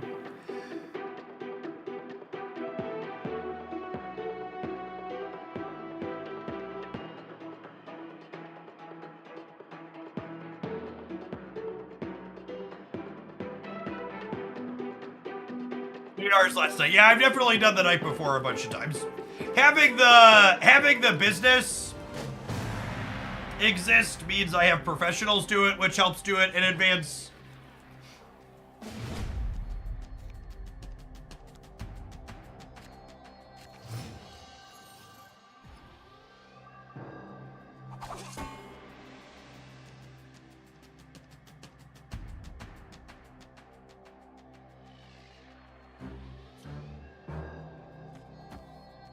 That sounds lovely.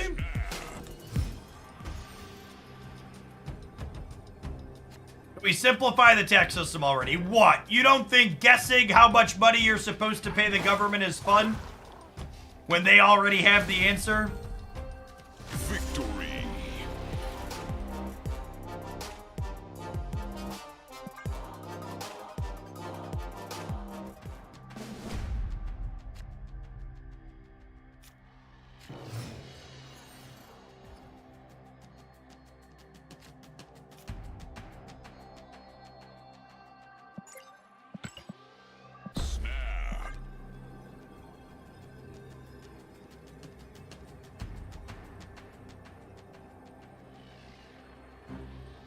Americans have such complex tax systems because the company that owns TurboTax spends incredibly large amounts of money making sure that the tax system stays complicated so their software stays relevant.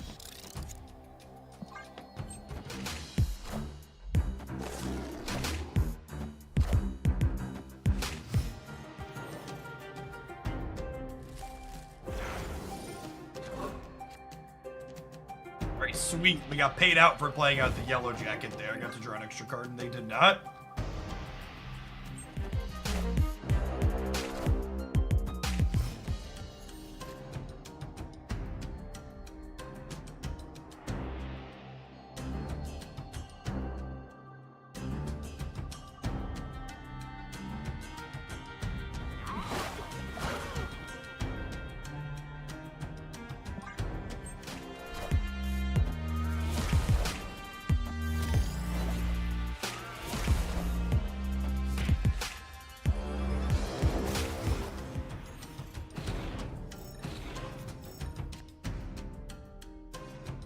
Unlucky. I think we're dead, gamers. Thankfully, they didn't stab us back. Escaped.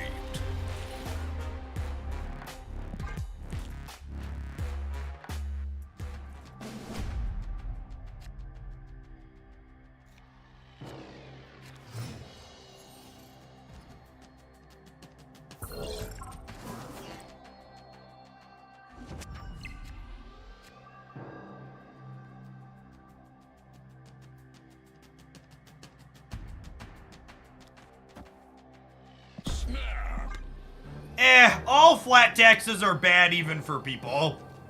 Flat taxes are very much a regressive tax amount.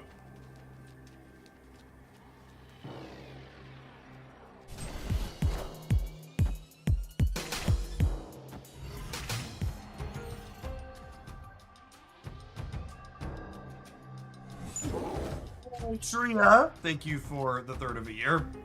To be political for a moment, it's one of the reasons, one of the biggest things that should change. A number of politicians on the left of the United States have talked about various wealth taxes on assets that people own that are worth significant amounts of money. And that's one of the things that we desperately need, because the fact that property tax, i.e. a home, the thing that the middle class owned it's becoming less common, but a lot of middle-class people own homes and they get taxed on that, but rich people don't get taxed on things like yachts and other things more expensive than homes, is a very regressive form of tax.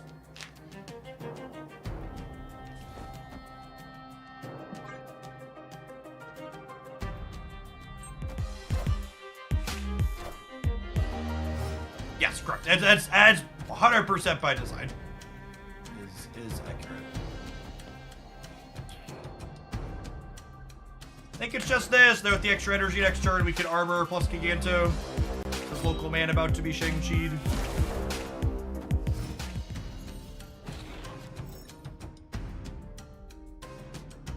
Punished.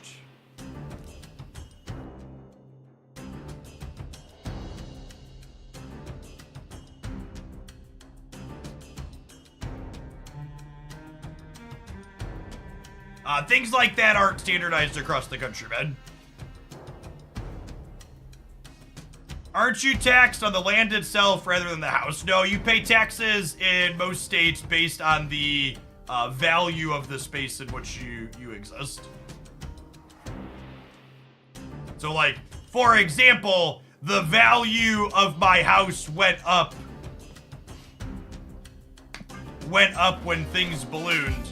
So my taxes are now higher despite me still owning the exact same thing I owned several years ago.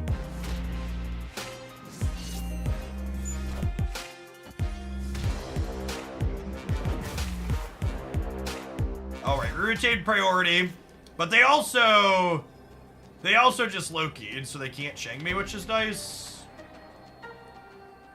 I think I'm just supposed to play for all three, but it feels like we're probably dead here, but I also don't want to play this silver match forever.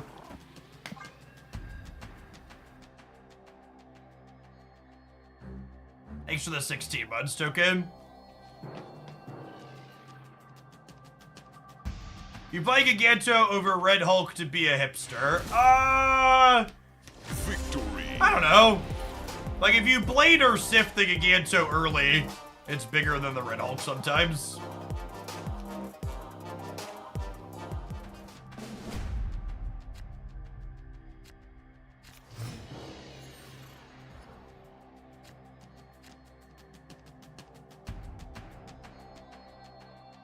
Chance this is better as, what's it called? Sure.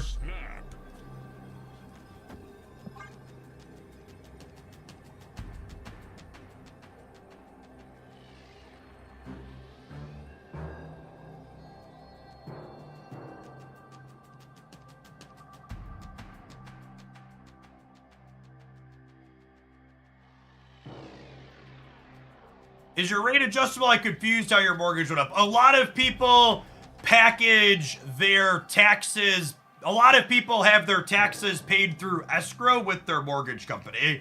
So when your taxes go up, your mortgage payment goes up because you have it bundled all in one.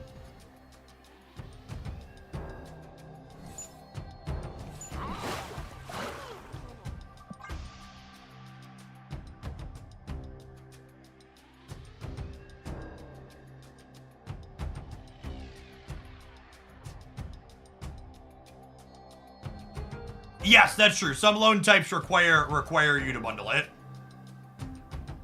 Karma, thank you for the 2 months. Welcome back.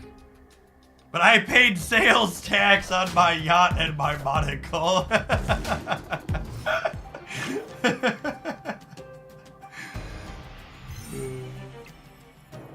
Escrow, what generation is that Pokemon? LOL.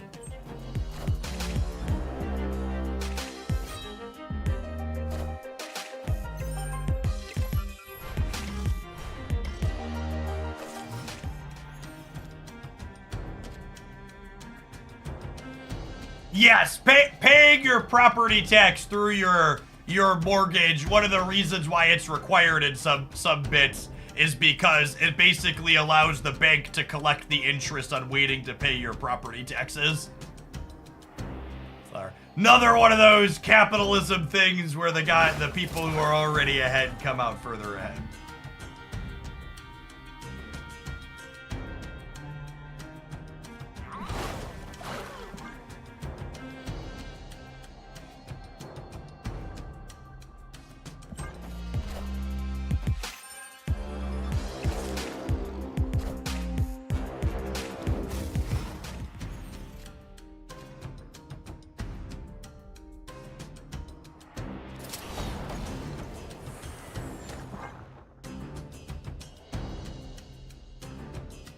No, I don't think so, Socio. I think that's a character from like League of Legends, their name or something. Most companies require escrow on any loan under 80% loan to value. Yeah. It's just like PMI. PMI and home appraisals are some of the biggest scams in the United States, and that's saying something. I'll never forget, on my wife and I's first home, we had PMI, private mortgage insurance, on it.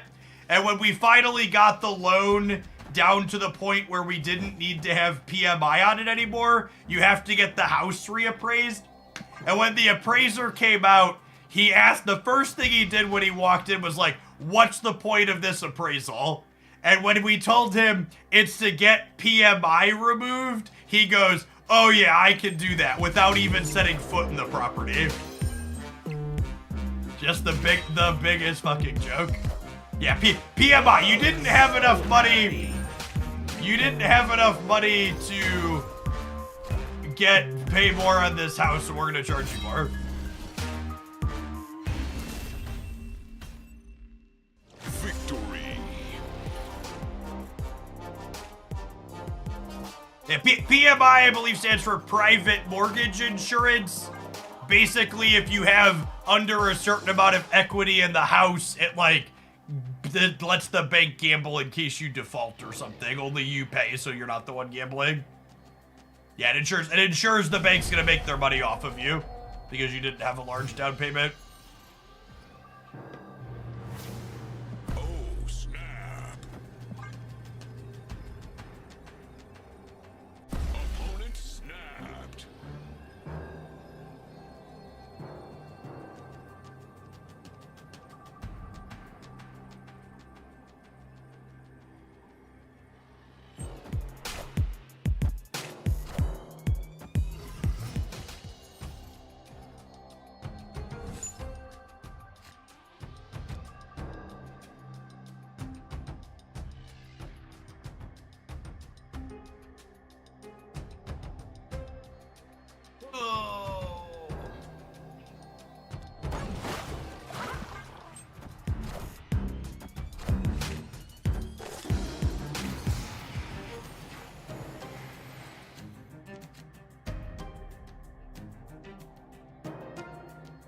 Oh, punished.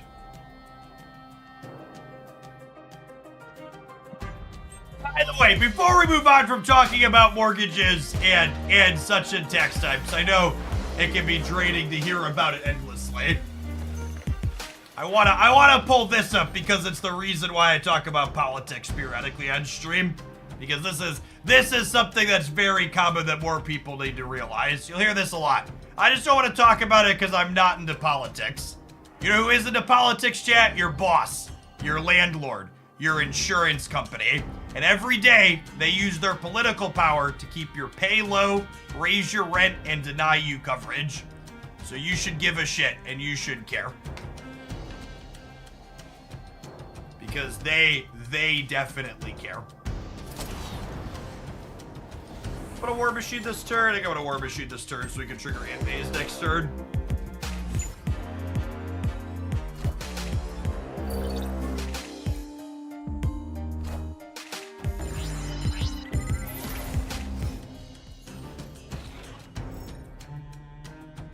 Whoa! Typical Black Knight draw here.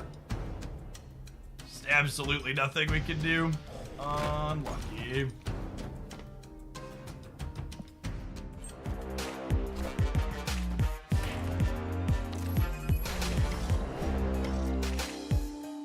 I don't know, 2 wrongs. For most people, I don't even need anything that extreme. I would accept people Googling everybody on their local ballot and then casting a semi-informed vote.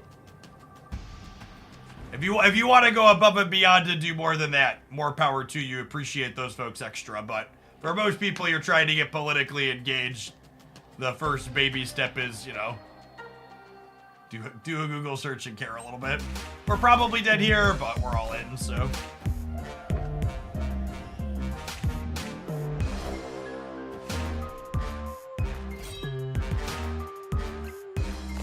Yeah, honestly, replacing Zabu with Red Hulk's probably a good choice. I might do that for the next match. It's been cooking me so far.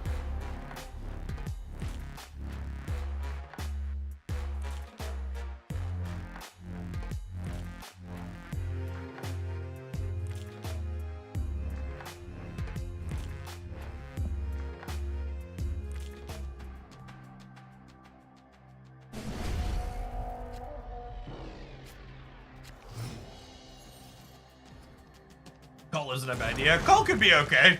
We have a lot of ones.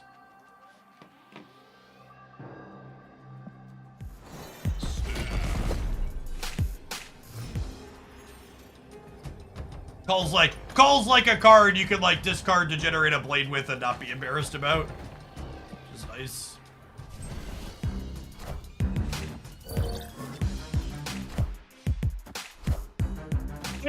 With hope, we could probably afford the extra 6-drop though. And the upside to playing Giganto and Cull is that Burgle won't make fun of my deck and call me a budget deck. Because I'll have the good 6-drop and the bad 6-drop together.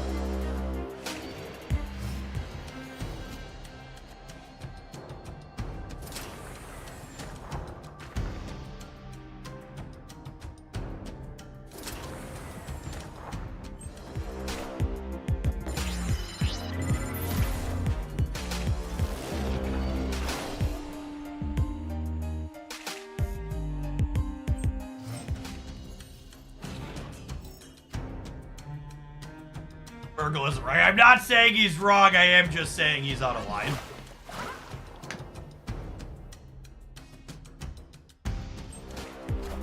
Like they're torched here.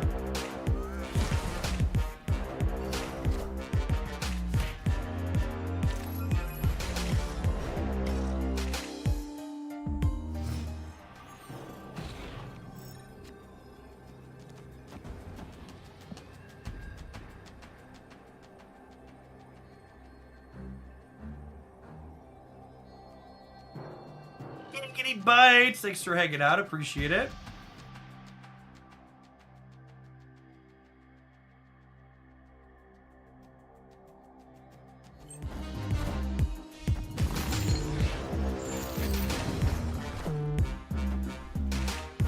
What did they play left? So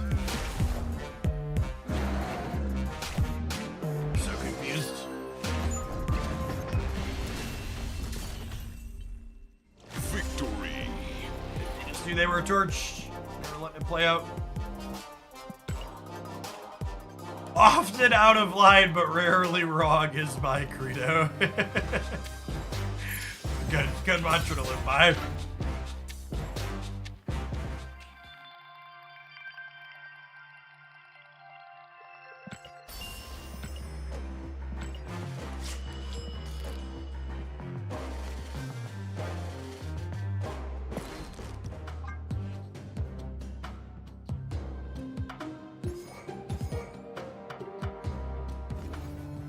Cutting a 2-drop for a 6-drop is peak Twitch chat deck building too.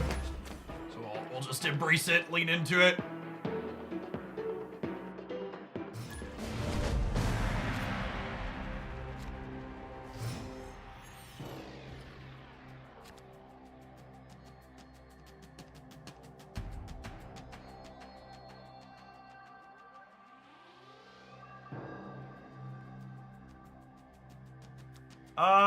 Yeah, I think Oh, snap. Blade the Giganto and then Ebony Ball the Lake Hellas as well.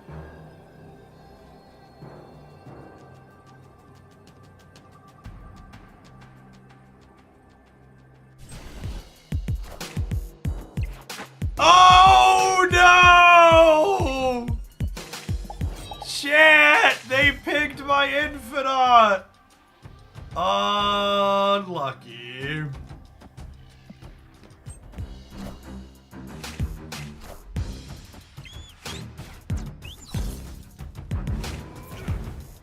Hey, Moldy, it's good to have you here over the 5 years, and I hope whatever games you're playing in the future continue on to be fun for you.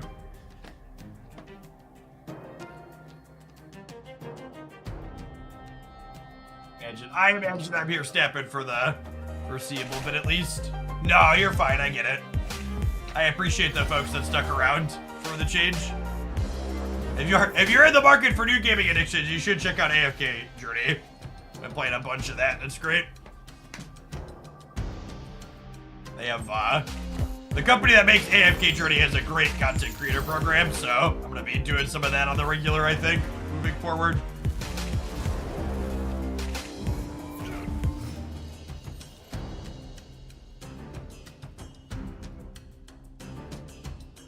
I really need a war machine, chat. I guess playing Hope here makes that less likely. Are they a Zemo deck? Yeah, probably. Oh no! Don't Dr. Octopus me! Oh, you know what? They're a Shang-Chi deck, yeah, so the Doc Ock's gonna kill us. Although, they still need to commit 6 more on the left, yeah? What an easy game. What an easy game, gamers! Easiest freaking game of Marvel Snap I ever played.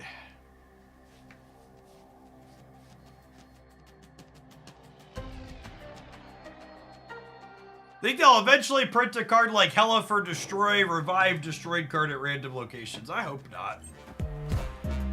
That sounds awful.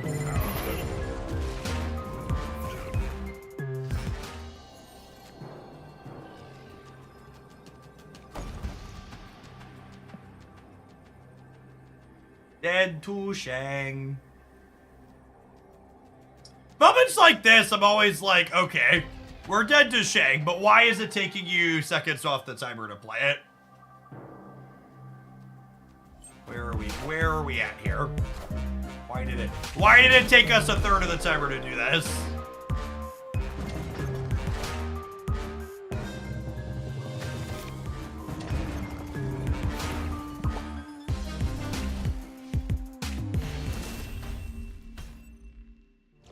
The card games and the gamers change, but the tank make my best possible play that deterministically wins the game, that remains the same across genres, chat. That is a common thing in every video card game you will play.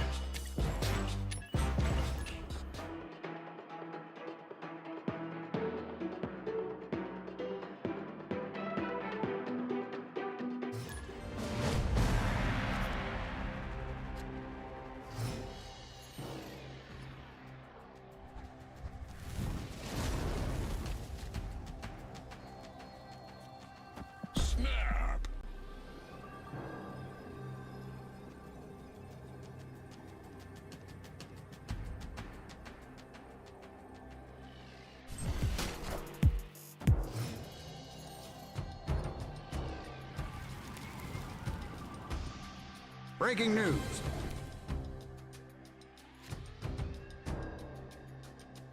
Oh, people playing while distracted is almost 100% the reason why that type of stuff happens.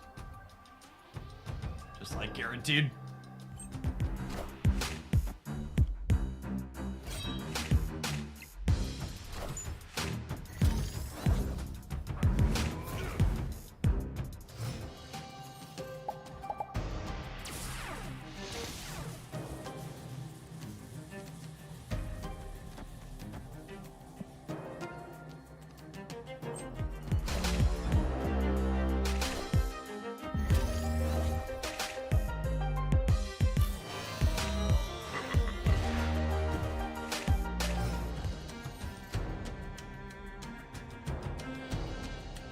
My in-game name is Poopin' right now. People don't get mad when I take my time. That sounds like a shitty excuse to play the game really slowly, if you ask me.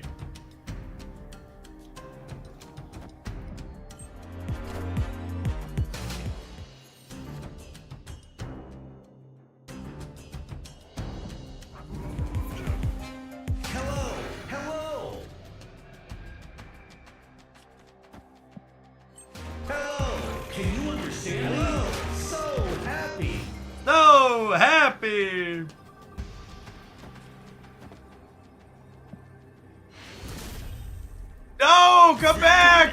I have another Infinite!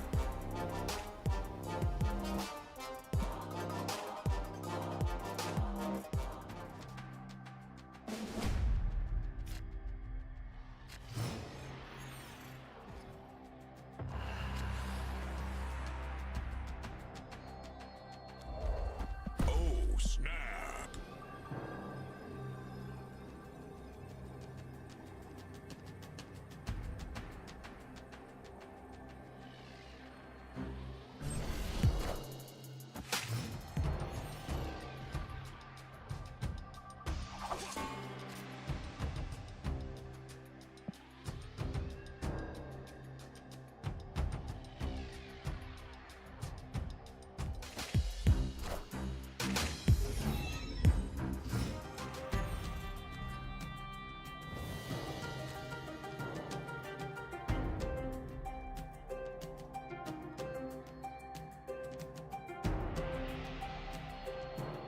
Ooh, candy.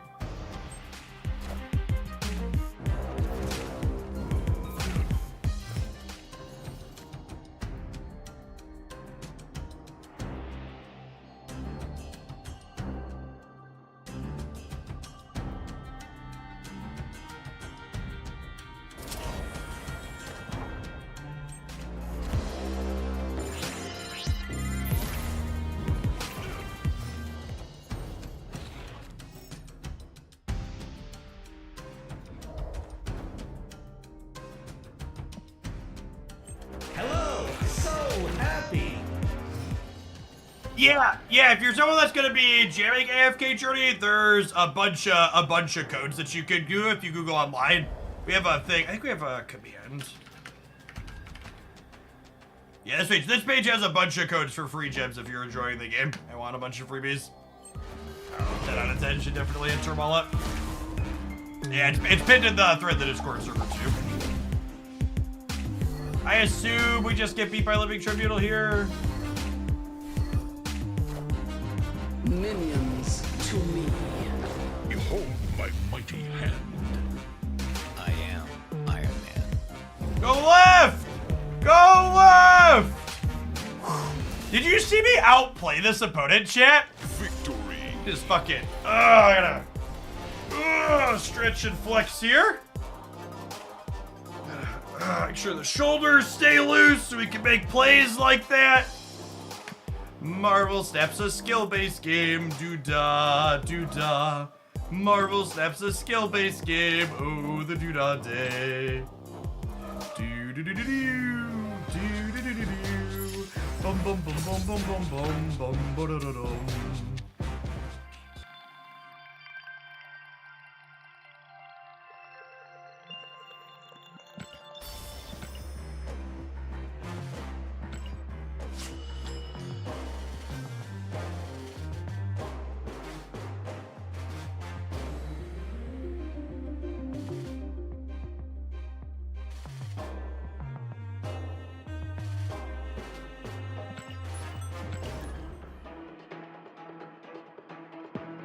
I ever played Marvel Midnight Suns? I did not.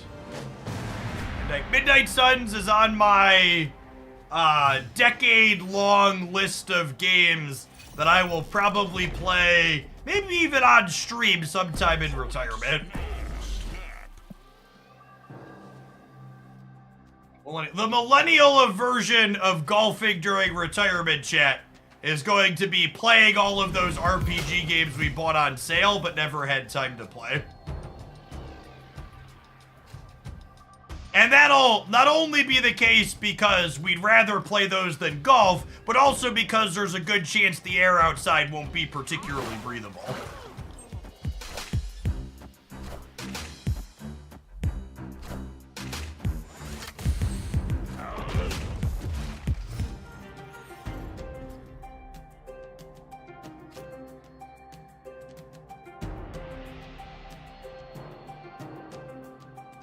Retirement plan is playing the Yakuza games in chronological order. Yep.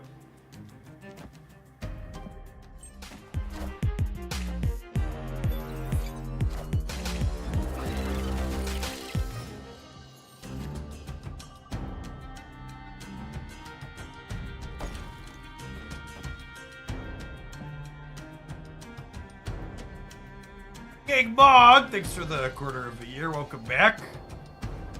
I just retired. That's actually exactly what I'm doing. God bless Sid Plague. Living the dream.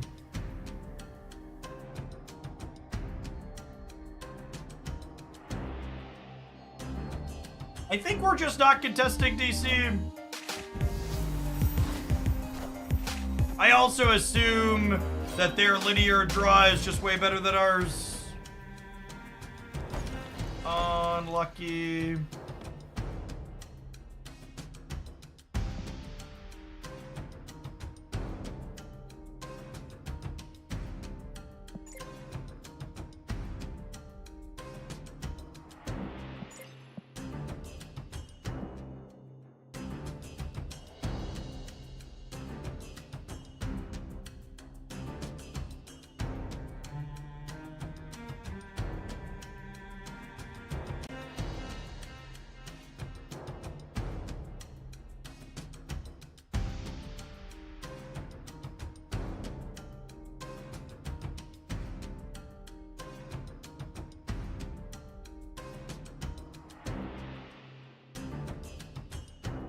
If they only have Surfer, we might win. That's true. They also didn't Wong the Hazmat path. I wonder what their line to victory is here. Roping me out.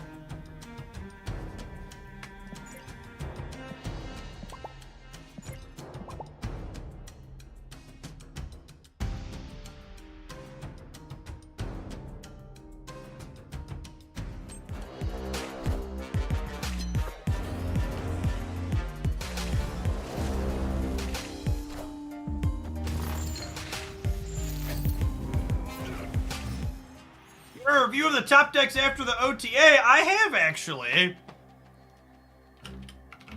Oh, you know what? I think I didn't update the best decks video yet. The best decks link. Should do that. I posted Saturday over the weekend. Good shout.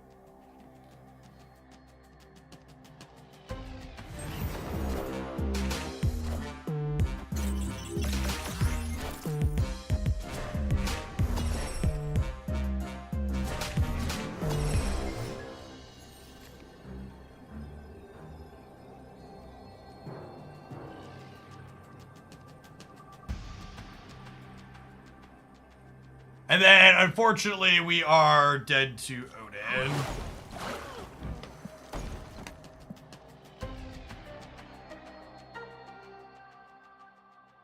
I was gonna go ahead and leave.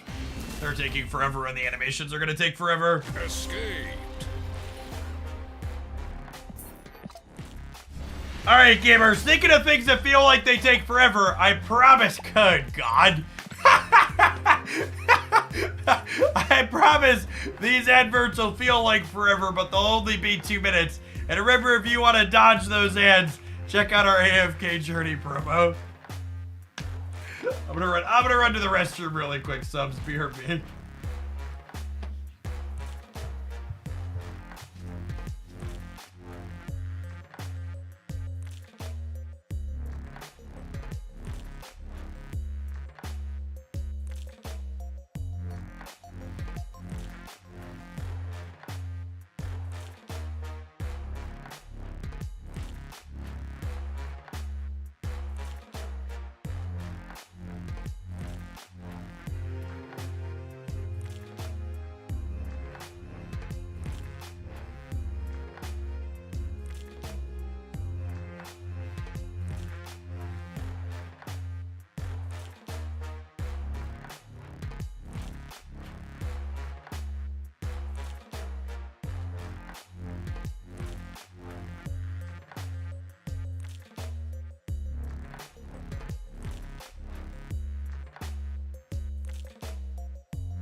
You can understand why the opponent took the clock emotes personally, can you? Can you? Mr. Wilson, thank you for the almost 4.5 years. Welcome back. King Bog, thanks for the quarter of a year. It's our next viewer pile. Hella Tribunal.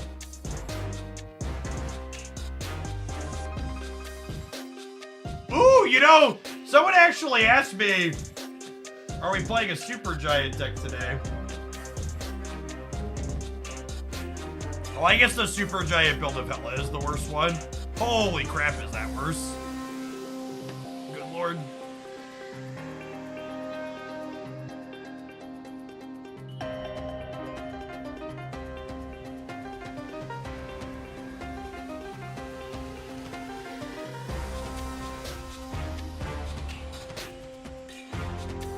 Is chat discussing, was I gonna win that game? I don't think we were, right?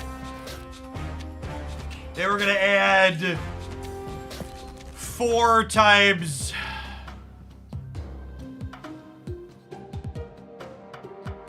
I was definitely going to win, sure. I mostly just didn't want to wait, chat. It was gonna take them the full rope to play their card, and then I was gonna have to wait for owned animations.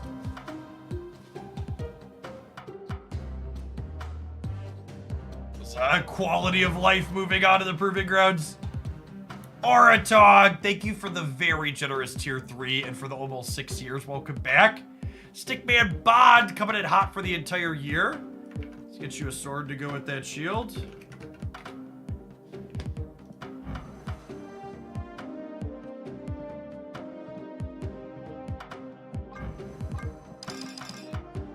I take a spin on Invisible Woman.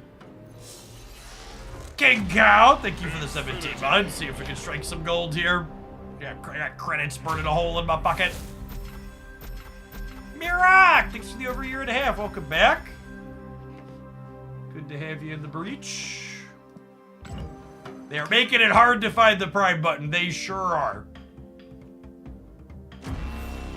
65 keys. Yeah, I usually like to keep it at 69 for the meme number, but claiming stuff just takes so long these days. Bunch of unclaimed ones on the track. Apologies. Please don't judge me for being a key popper, chat.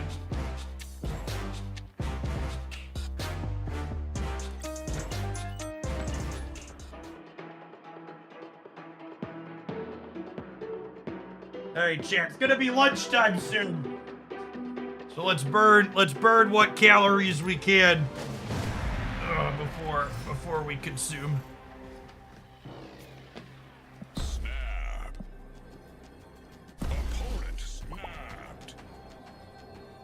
This is a good deck to be playing while we eat. There's not a lot to it. How well situated is Basta, Texas right now? Not great. You ever do a video showcasing your best splits? The last couple of times I did something like that, they just didn't perform very well.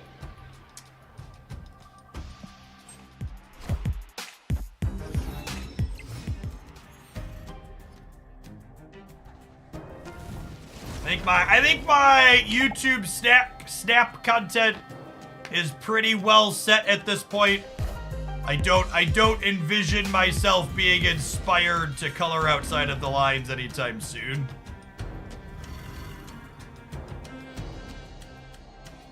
So most of the times I've colored outside the lines in recent memory, it did not go stellar.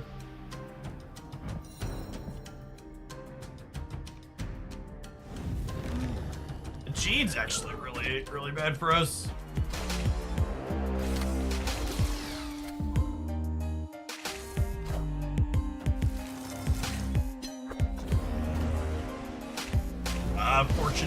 Fortunate forfeit for him.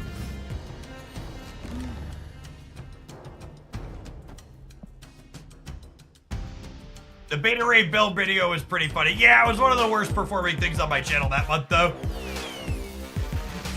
Just like as a point of reference for that. It's unfortunately exactly what I'm talking about.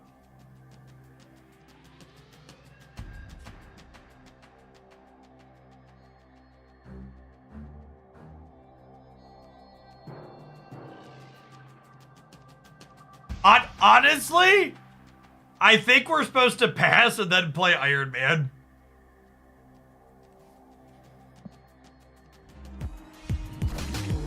Cut off one head, 2 more shall take its place. Hello! Actually kind of hilarious in Runes Our Plan. Might as well Modoc. No, I wanted the Iron Man my path with all the stats in it.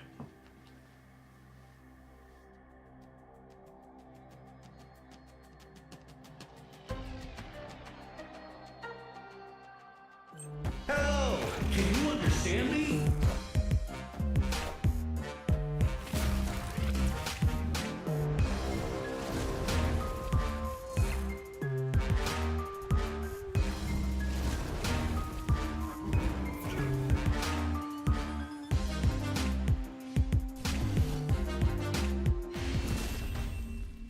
Pile of cards for the opponent. Dang metrics. Yeah, I also personally just like don't really derive joy from doing YouTube content. Live streaming is definitely the part of content creation that is enjoyable for me personally, which is why it's what I focus on. Leaned into YouTube stuff a bunch with Snap when it first released because metrics were good, but you're taking the foot off the gas there a little bit as they've dialed back.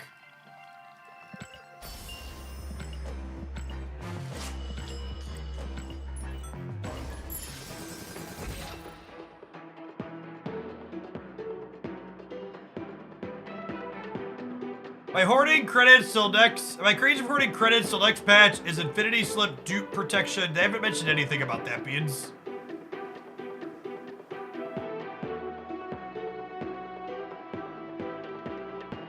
Well, so educational content like on a new game like AFK Journey, Ben, is useful because it pops up in search terms when people are searching for a game.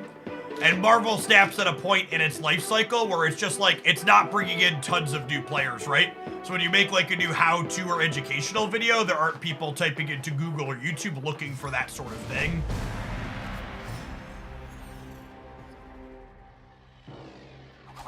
I mean, Messiah, I'm not gonna stop doing YouTube stuff. We were talking about how I'm not gonna like color outside the lines that I'm already in, right? So like, the daily highlights of the best decks from the stream on the Jeff Hoagland channel, those aren't going anywhere. Best deck reviews, data mine card reviews, new card highlight 3 to 4 times a week. That stuff on the other channel, that's also not going anywhere.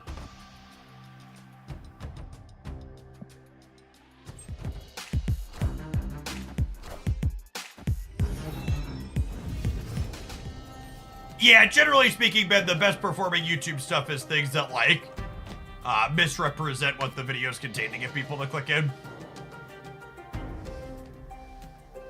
I had a data mine card review for the stuff coming in June drop this morning. Yeah, YouTube's good when there's people searching for things. YouTube has good discoverability when something is hot and interesting. It's best to wait and claim your completed missions until tomorrow. Well, remember, you're gonna get new missions tonight and then tomorrow morning and then it roll over again. It's fine to sit and hold a couple of them if you want. You'll complete weekly slightly faster, but completing weekly slightly faster ultimately doesn't really matter.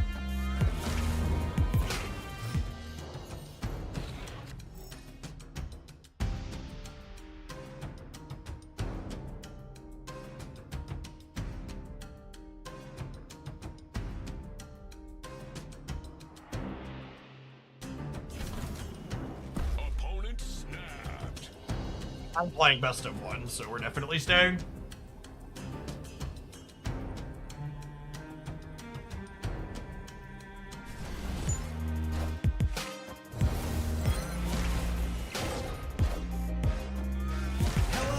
Hello!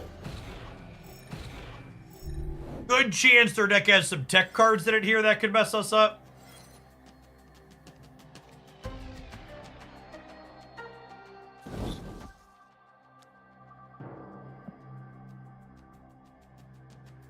Our deck doesn't play through tech cards. We are purely, please don't kick my sandcastle so I can beat you up.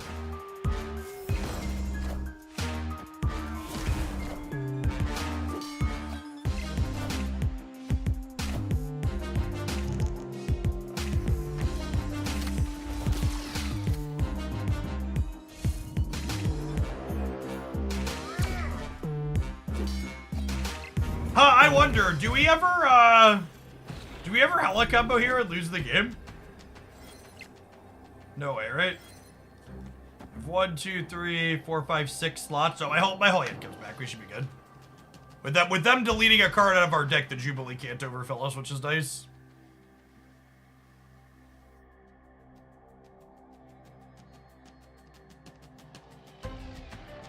And need like Eliath or Cosmo here.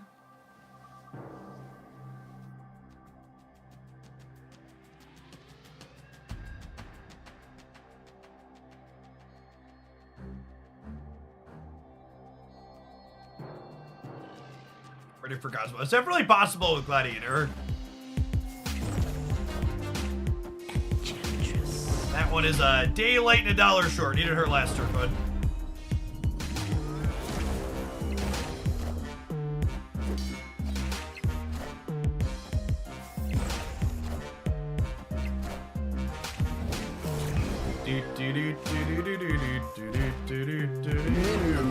To me. I am Iron Man. Behold my mighty Unlucky. No Onslaught and Iron Man in the same path. Only 37 points everywhere. victory. Nah, I think they realized you had priority. I think they just, you know, it's the last turn of the game. They're playing it best of one. Unless they stay in Sweat. If they stay in Sweat, it's truly baffling. But I'm assuming they were just playing best of one here.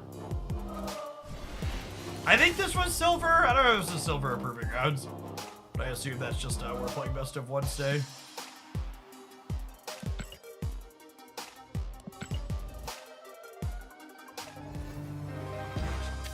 I am a silver. A lot of people, myself included, play silver as best of one as well, though. Things like that are fine. Is Red Hulk gonna get D2'd a bit? Maybe? At the very least, I expect them to take away his baffling 10th or 11th point of power they added to the card for some reason. That one was truly a head scratcher.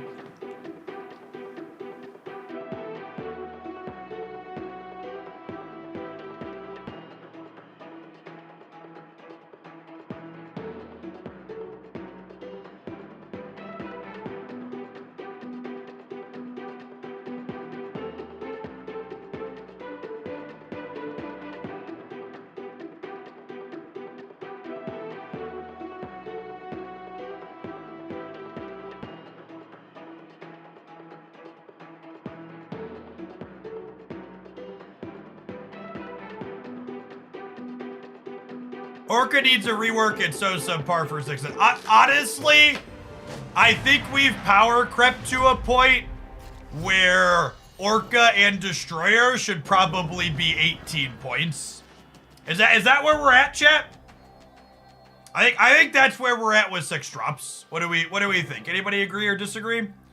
Dragon Run, thanks for the 10 months. Giganto's probably a 16. I think you should take all the 6 drops that are just numbers and probably crank them up. Crank them up by 2 points. You can make the big ones smaller. That would also be an option.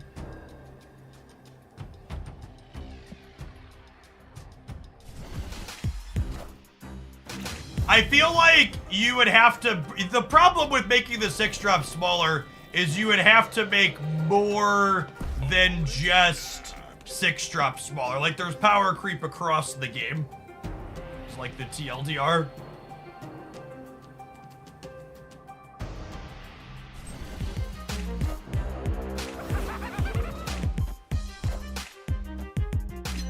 And where's OG Hulk? That's a good question, too. I don't know the answer to that.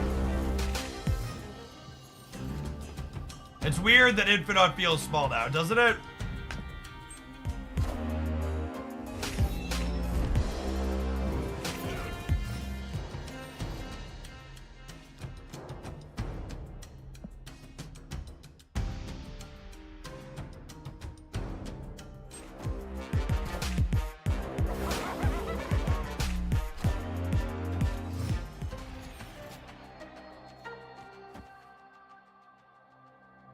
Unfortunately, we do die to Galactus.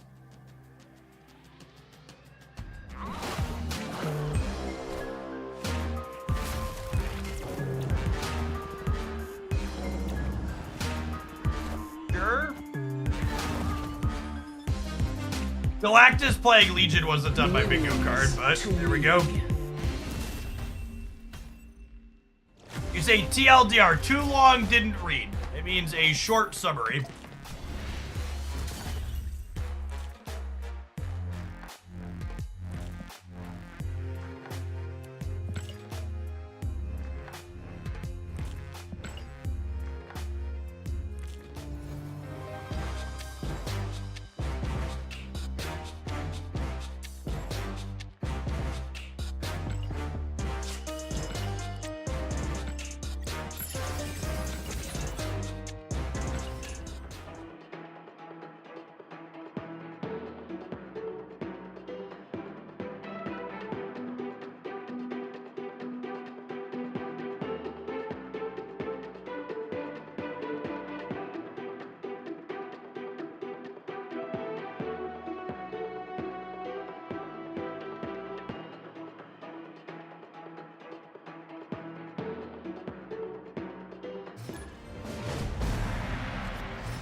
I just pulled up performance of the video from today on my phone, and there's a comment that someone said they wish they could like the video twice for my chair modeling.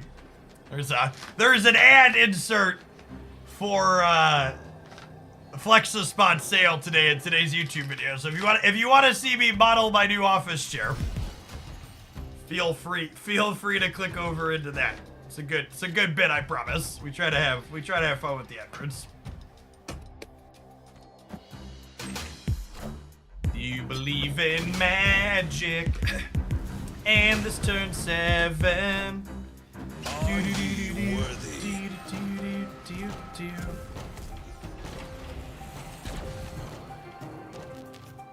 Hello, hello.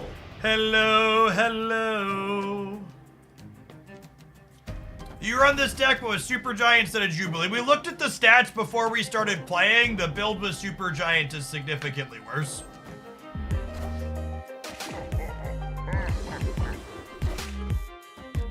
For what it's worth. I am Iron Man.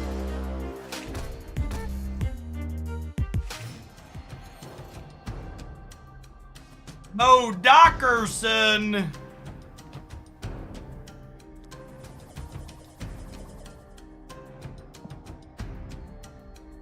Check the blob. Sure. They are blob hella ramp. You could say this is a very intellectual game of Marvel Snapchat. Truly a clash of titans and their big brains.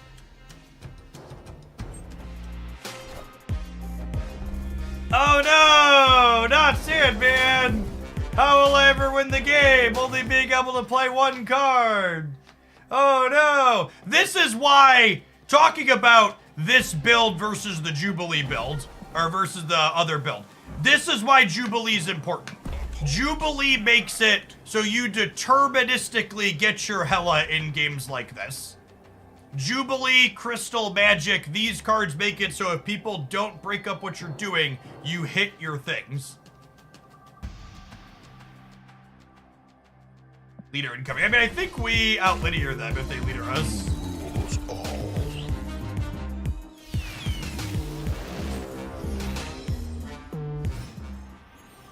So I want to play my Hela in the center, so that way Onslaught is more likely to end up in the Iron Man path.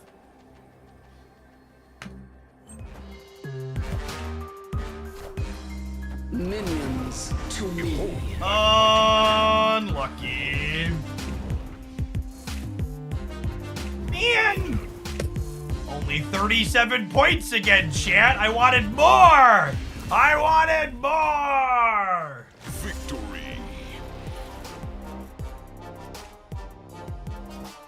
The bike chair, I don't have a link to it exactly on the Flex-a-Spot page. You click around there a little bit.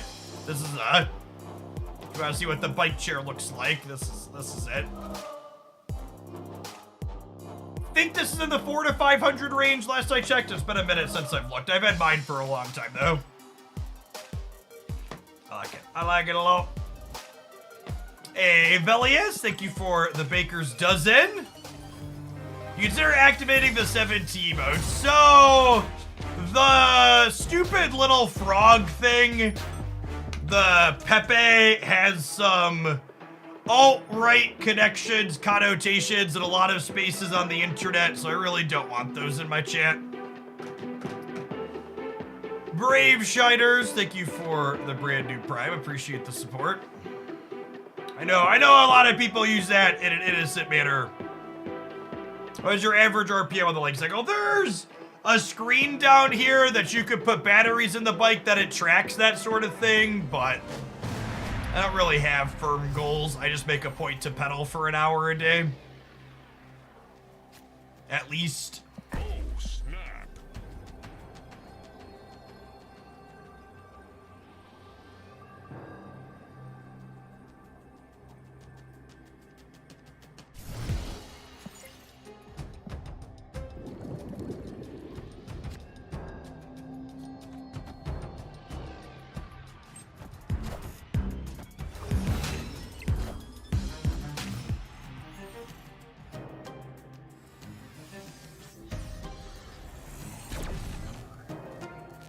Opponent snapped.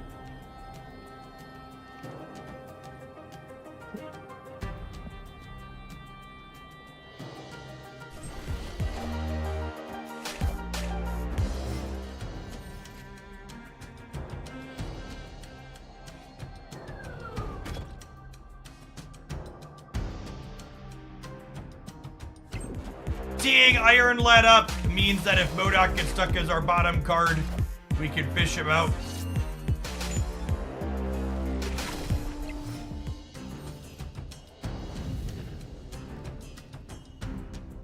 I mean, I guess I play this. It forces them to play their bird next turn, which is nice.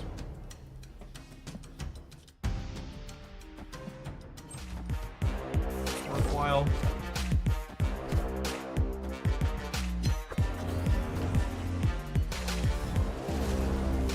And then we actually kind of want to not draw MODOK here, because now if they rug pull Limbo, actually, if they rug pull Limbo, we're guaranteed to have MODOK because of Jubilee again, right? Yeah, it's very silly to cut Jubilee from this deck.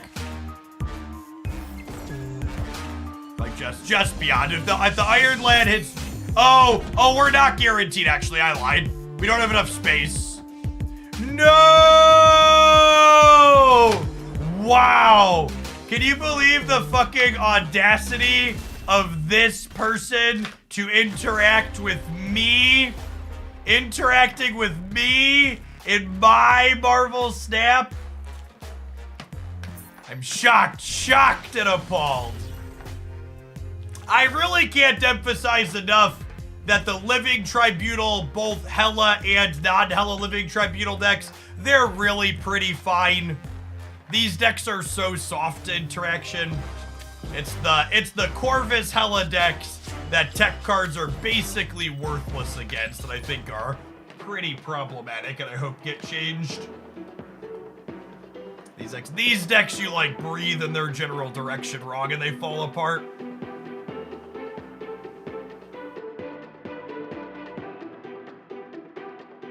This is more of a house of cards than a sandcastle, yeah. Like cards that move your cards beat you, Cosmo beats you, Alliance beats you, things that disrupt Limbo frequently beat you.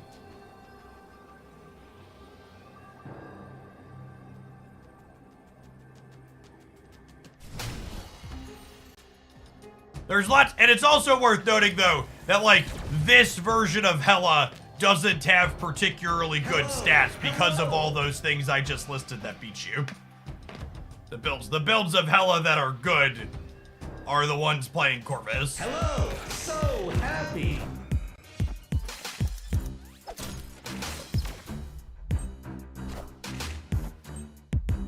Such is my judgment.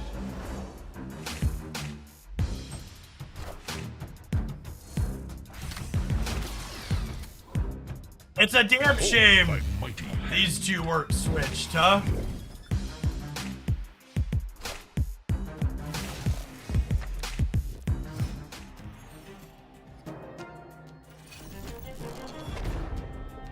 Unlucky. And we know they drew Onslaught because of Iron Lad.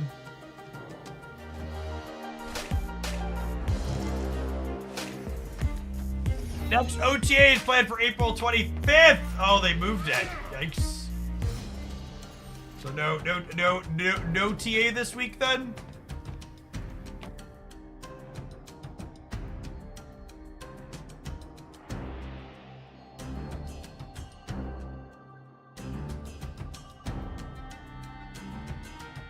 That.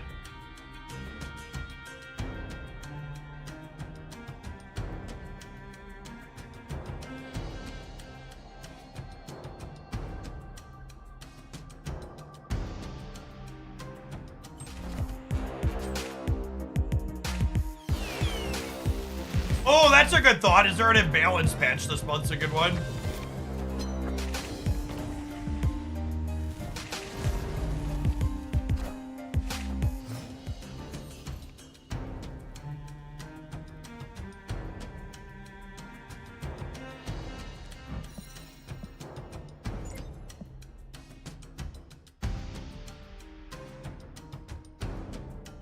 Our deck is empty, gamers.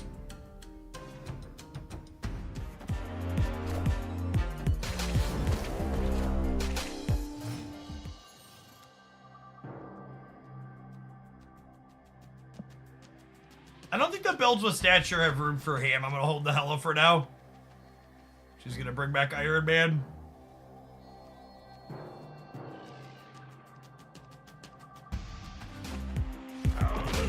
Oh, Black Bolt's a good call out.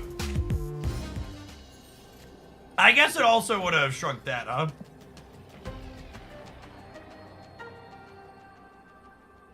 I think we're dead either way. Behold my mighty hand. Oh, they did have Ham. Minions to me. I am. Unlucky. That's fine. If Iron Man would have landed left, it would have been 18. We would have doubled 18, which would have been 6 more everywhere, so we would have won here, but we still would have lost these two. This deck is so atrocious, chat.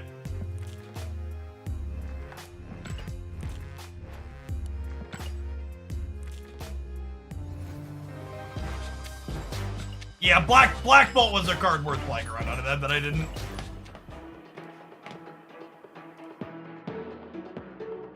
So we'll get this one more shake in the Proving Grounds. That'll be time for ads in the next one.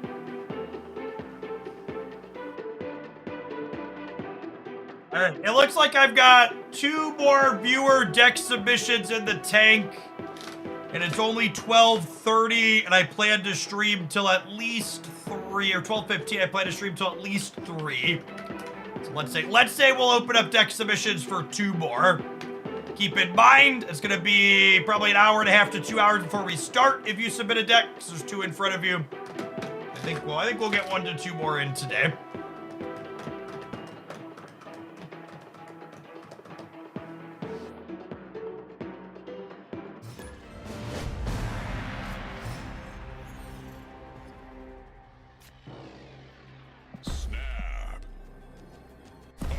If you're a subscriber who wants to submit a deck, you send a $10 tip at the Stream Elements link pinned above the chat to do that.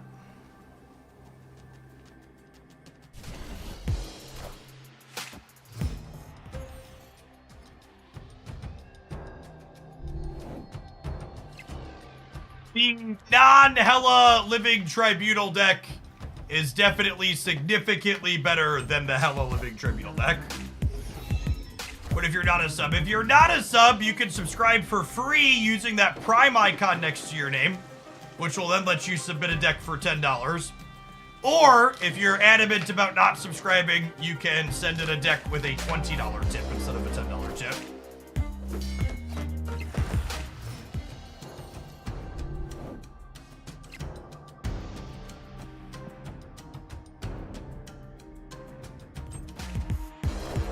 Assuming you can find the hidden Prime sub button, that's true.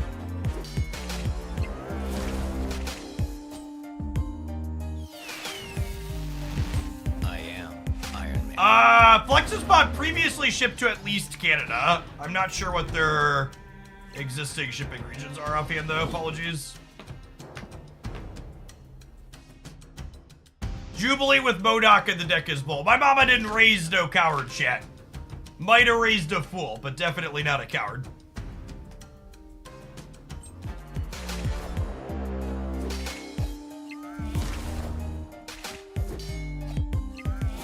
Flexus Bot is a UK Amazon store that I know. Noted.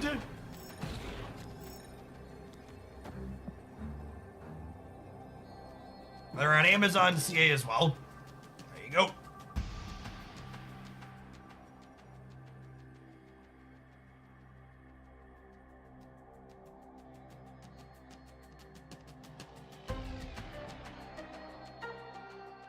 All right, opponent. Do you have interaction or have you died?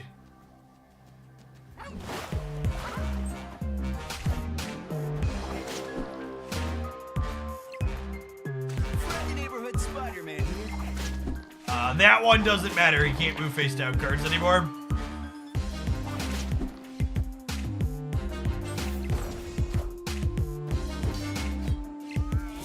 Believe we're beating 17. Damn, right back Storm Legion. Yeah, that sounds great. My mighty hand. Appreciate it. For one more after Div. Higher, further, faster, baby. Lower, closer, slower, Grandma. Sit down. Victory. Yeah, they needed a Spider-Man on turn 5. That's the thing that beats us. You know what beats all the non-subs, chat? These adverts. We'll see you in 2 minutes. We're going to be playing some Werewolf when we get back. Thanks for hanging out. Don't go anywhere, gamers. Yep, yeah, you're perfect, Div.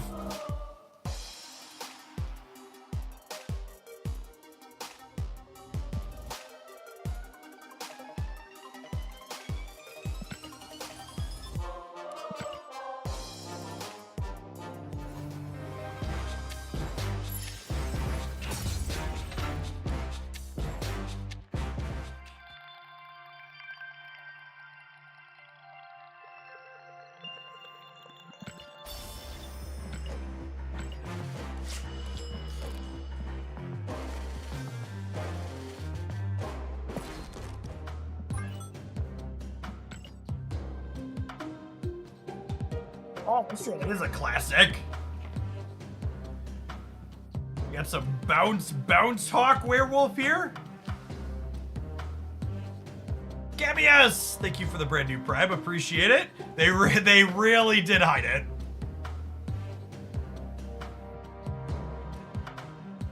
Matchy match. Thanks for re-upping for the 2nd month.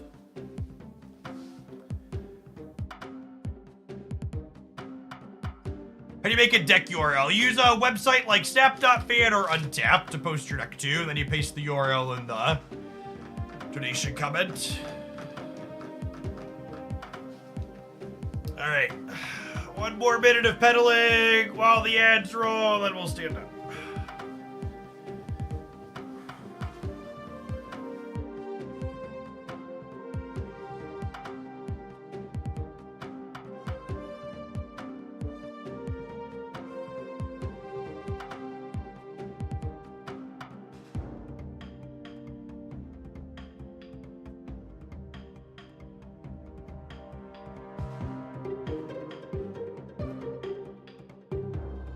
Hella is a great deck for milking bots that'll make humans. It's a very good climbing deck, yeah. It's good against humans, busted against AIs.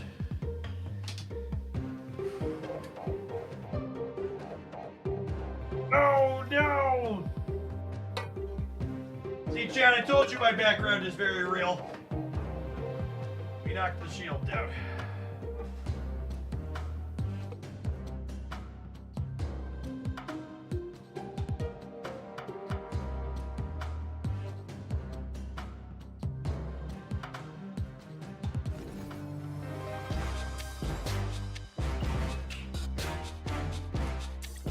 Knocked the CGI shield over, exactly.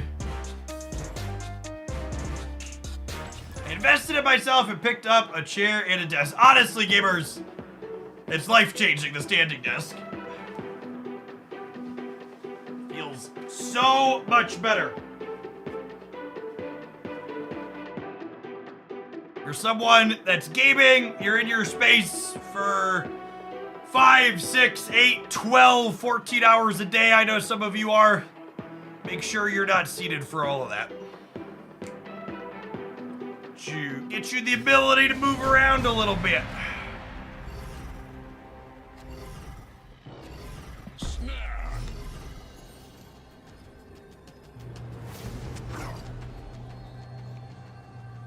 Opponent snapped.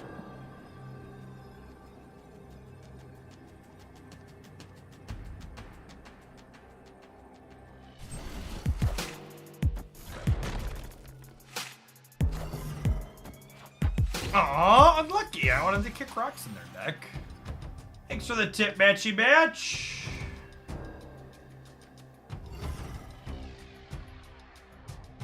Close those out again. Appreciate the support.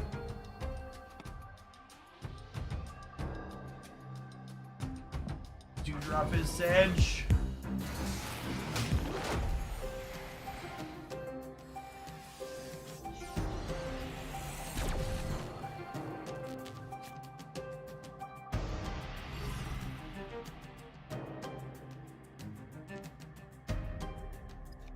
So, Black Widow doesn't cut them off of draws, but they could redraw the Widow's Bite. I think getting that potential disruptive element into there is good. Makes their deck bigger, worst case too, for Darkhawk. Perfect. Would love to draw any of our cheap odd reveals here. Blue Pig.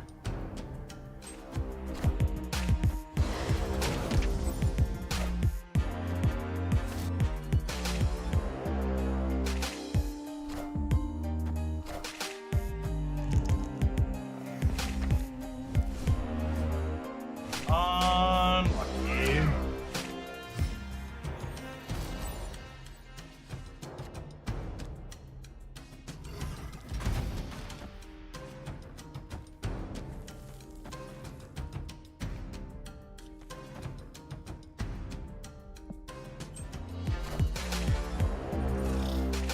They are a Shang deck here. Worthy.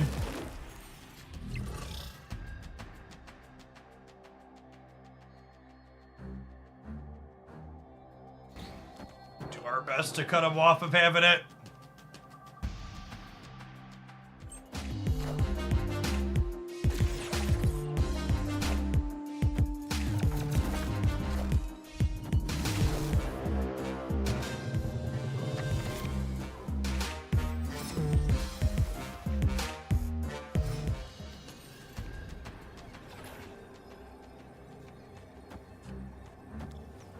Ha! The Black Swan means we have to make the Red Hulk bigger. I think that's fine.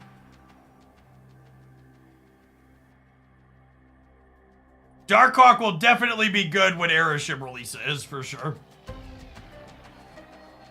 Agree. If you didn't catch Aeroship's data mine, make sure you take a peek at my leaked card review at some point today.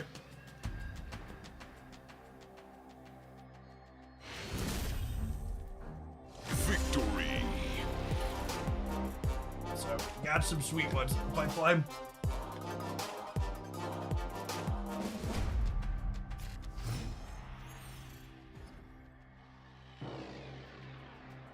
Yeah, Eternals were like the last big missing Marvel group, right? From the game.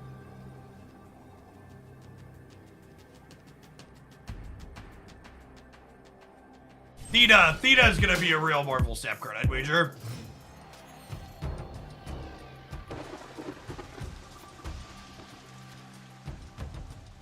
Unfortunately, Nico's 2x mode is still bugged with Falcon and Beast. So if I play Falcon to pick my Nico back up, I unfortunately would not get my 2x.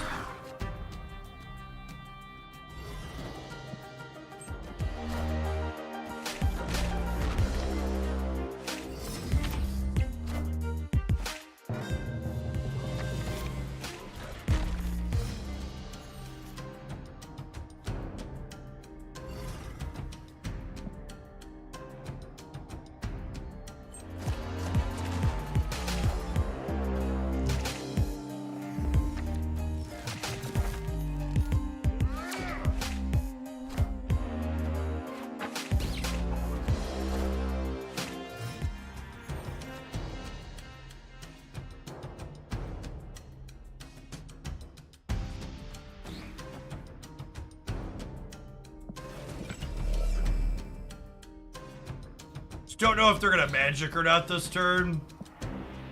Opponent snapped.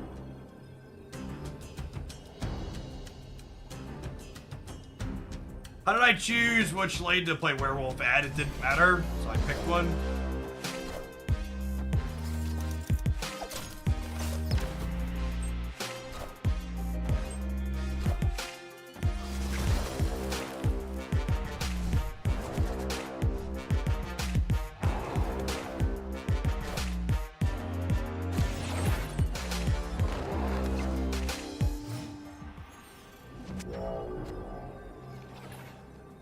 Not the Nico mode we wanted for Christmas.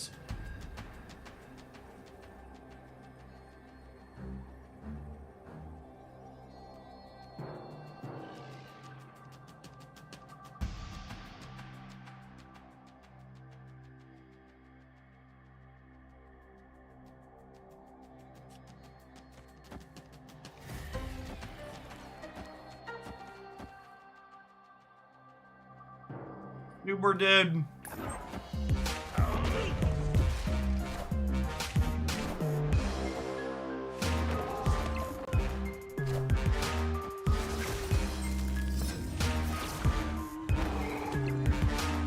Kind of miracle on the Nico there.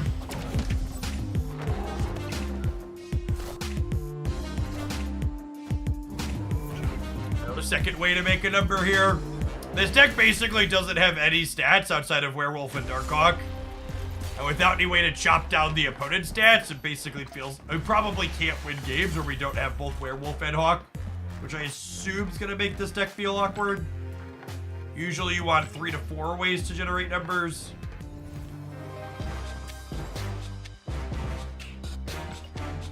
Maybe we're supposed to sub... Maybe we're supposed to sub Hood for Iceman. Like at least a little bit of a number. In tandem with Rocket, perhaps.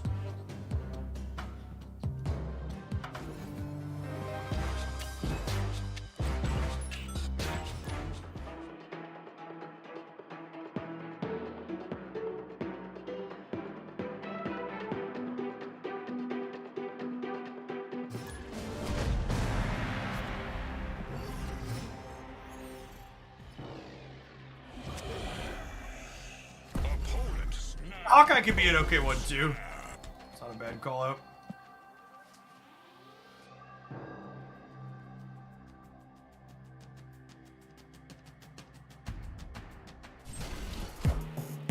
Sit down for a little bit.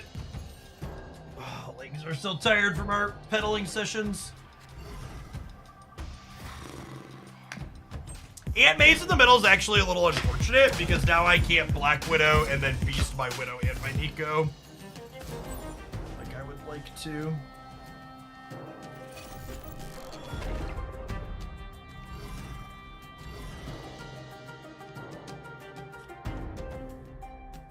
Okay, I can Widow this turn and then feast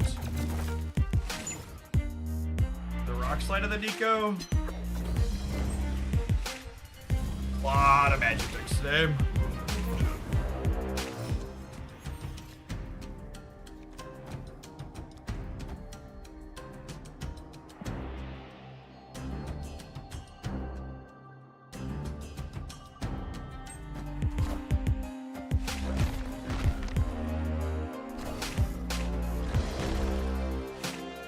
Now, from a disruptive perspective, our hand is very solid here. It's mostly going to come down to, can we disrupt what they have going on, though?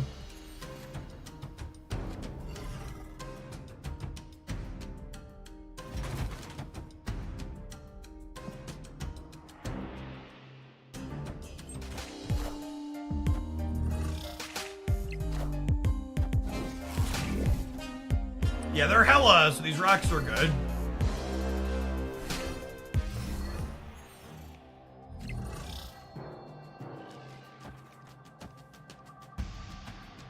Oh, you know, I probably made a mistake playing the Darkhawk on 5. Because we know they're hella, I should prioritize disrupting their draw more. That's definitely what should happen.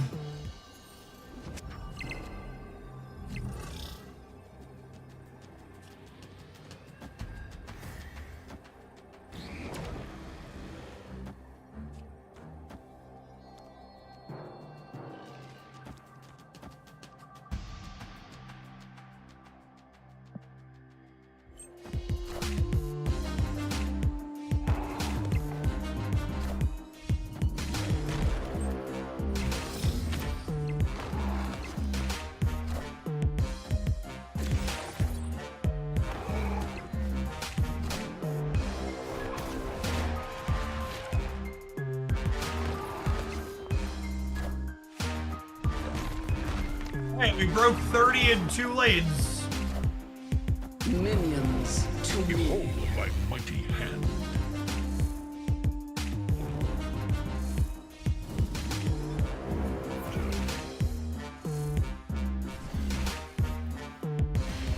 That rock, chat! That rock was the difference!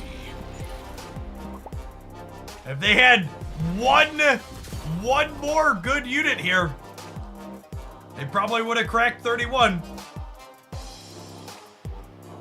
Darkhawk is one of the better counters to Hela.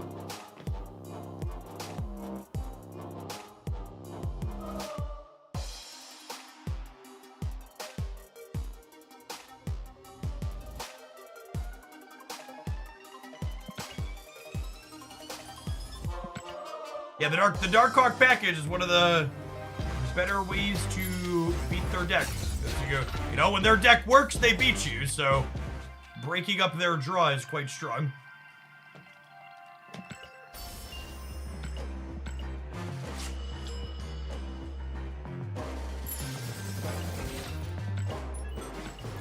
No, just starting, but I think my plan is to open on a half hour to an hour of AFK Journey most days.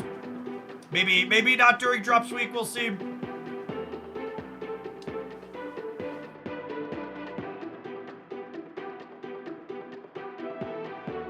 The OTA, or the AFK Journey Creator Program, gives me some perks if I fit a half hour of it into my streams though, so I think I'm gonna try and do at least that.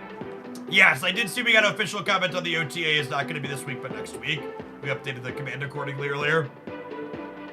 Fingers crossed we get an imbalance patch this week would be nice.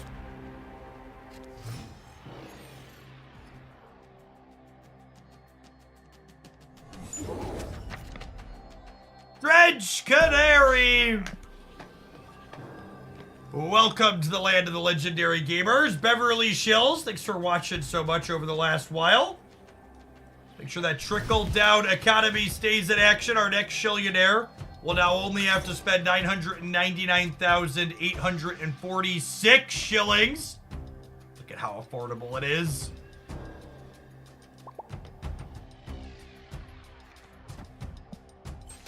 Be sure to ping me on the subs Discord server to get access to Beverly Shills. It is truly the place you want to be.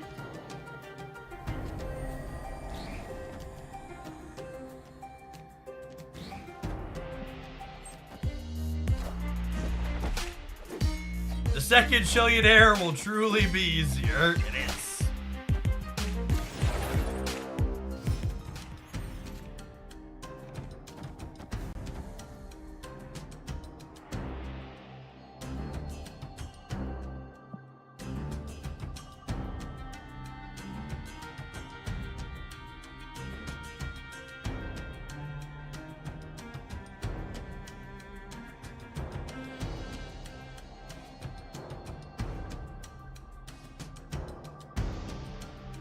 I gotta say, Chad, as someone who's fidgety, being able to lean back in the new chair is a welcome change of pace.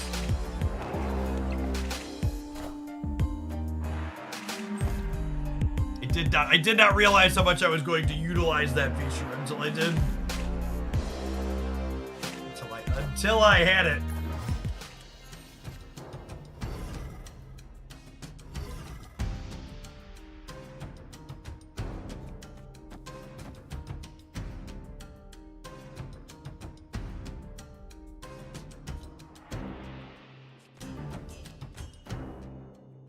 Put the dog into here so I have the option to end the dog on the left.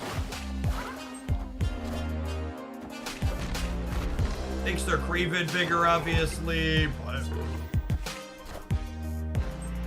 looks pretty large regardless.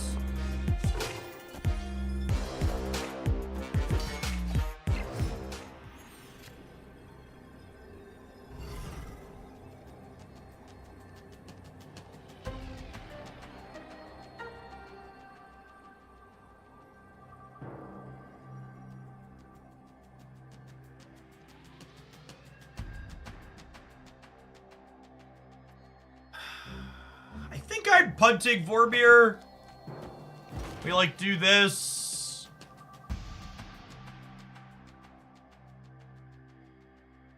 Guess the plan. Definitely combinations of like Shanks and stuff that beat us here.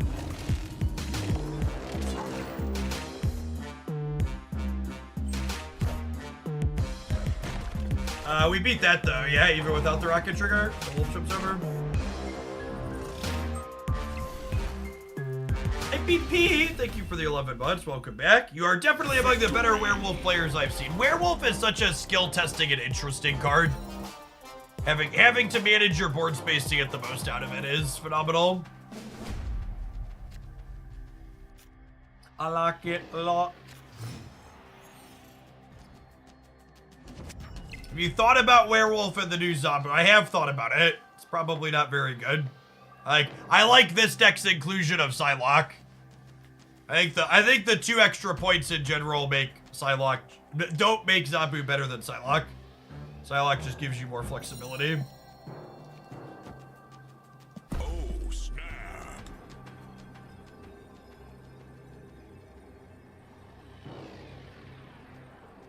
Here's a world where wolf costs 3 again. I hope so. I'd really love to see 3-1 wolf. Is Widow really better here than Hitmonkey? Yes. This deck is not structured in a way at all that is playing a lot of cards the last turn of the game. Generally speaking, Darkhawk is a turn 6 play like we saw in that game we just played.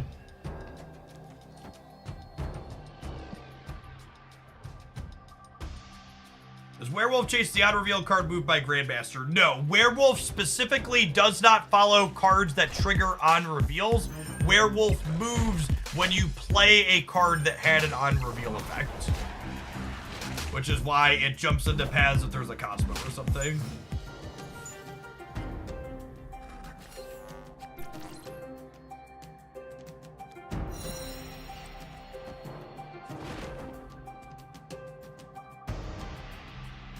This means I miss a draw. Is that okay? I think so.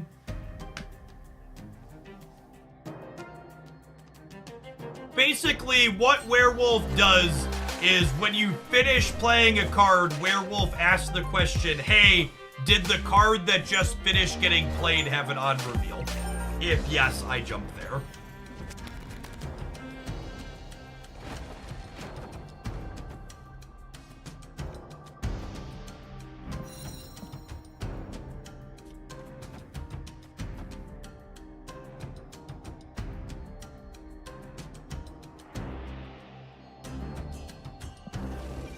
Do I want to brick a draw here?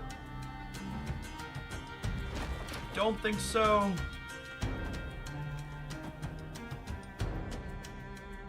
This gives me Demon, 2 draws, draw for the turn.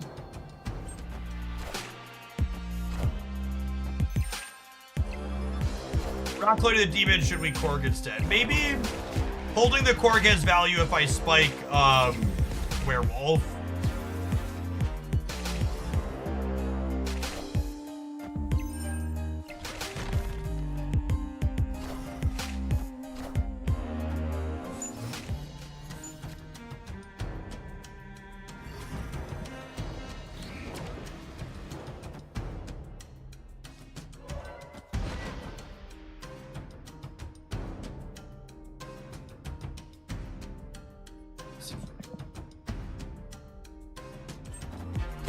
And again, with Darkhawk being a part of our turn 6 play.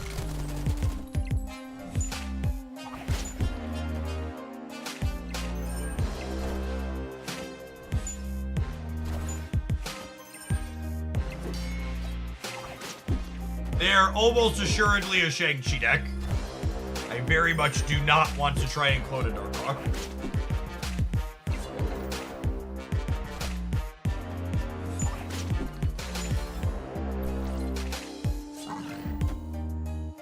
Four spots for Darkhawk plus 3 1s here.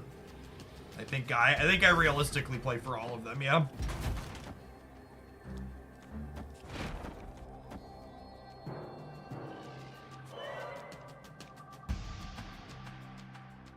I think I want to split Rocket and Darkhawk so that way they don't both die to a Shang. I want to end on Korg trying to kick these out of here.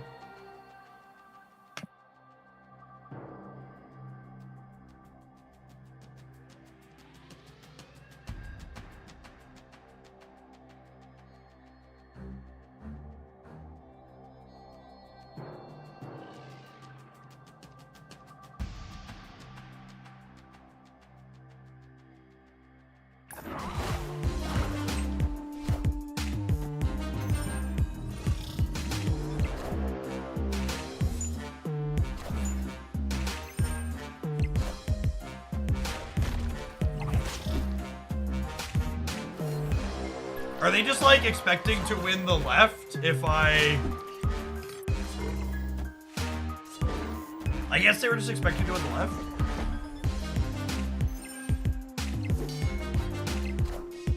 We actually gonna casserole them here? I think we're gonna casserole them here.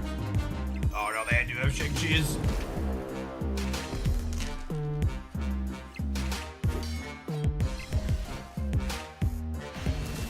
No casserole. Sad. Victory. We're gonna play 2 to 10, or are we done here? Pseudo Tam, thank you for the 5 years. Welcome back.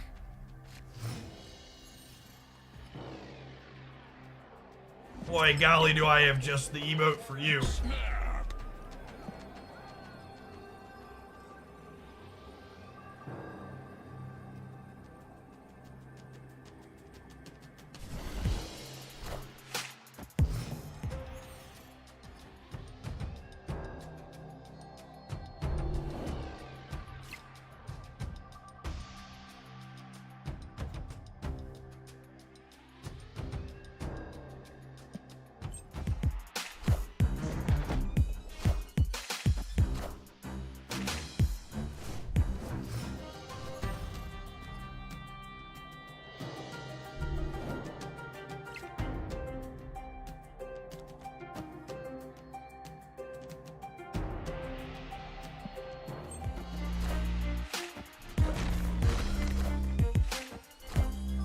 We get Black Widow on 5 for a free bar win.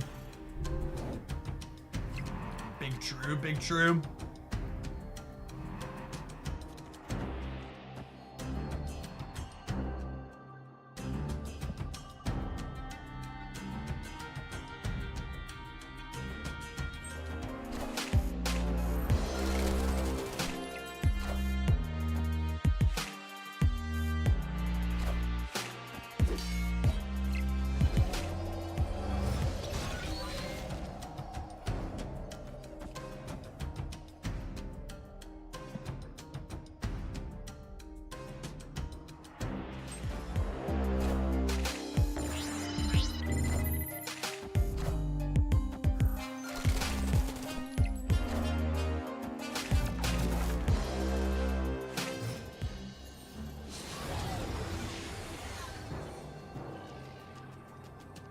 Doesn't Widow turn off our draw? Yeah, but she wins us the left guaranteed. Is the point of this play.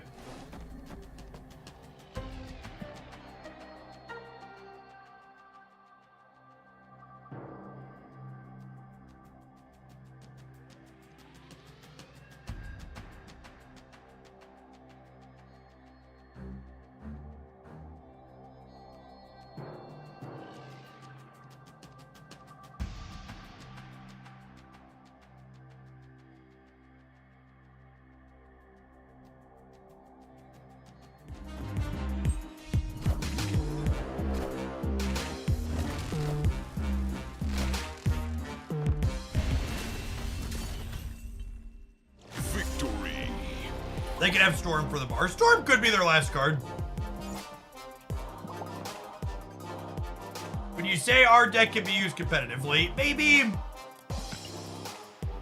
I don't know.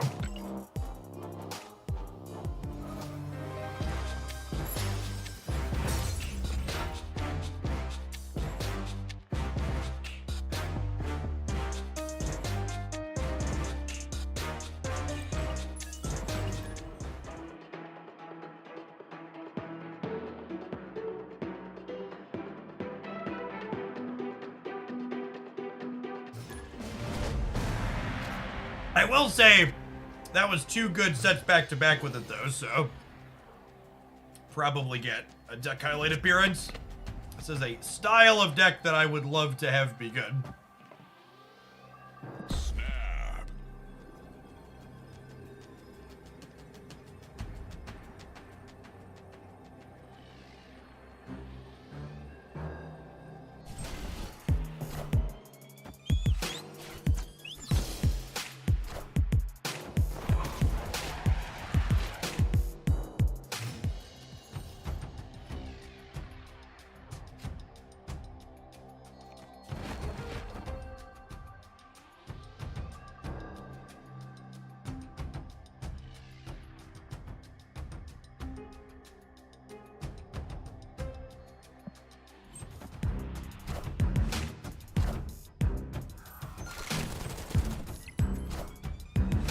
Chat, our one drops are in danger. Yikes.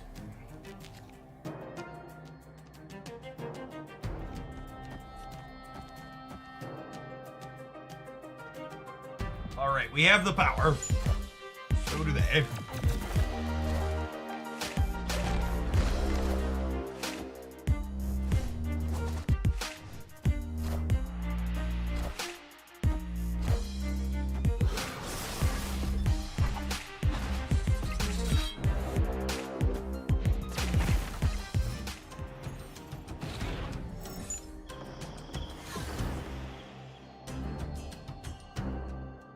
Well, that's unlucky.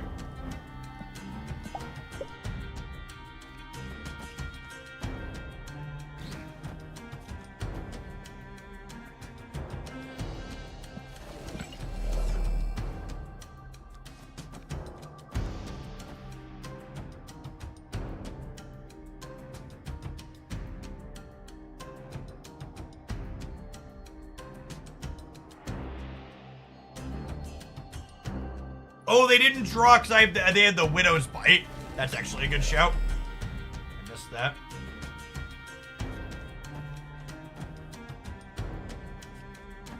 Unlikely to hit with Rocket Raccoon here. Oh my god, we did. That's so perfect. They have no cards in their hand right now.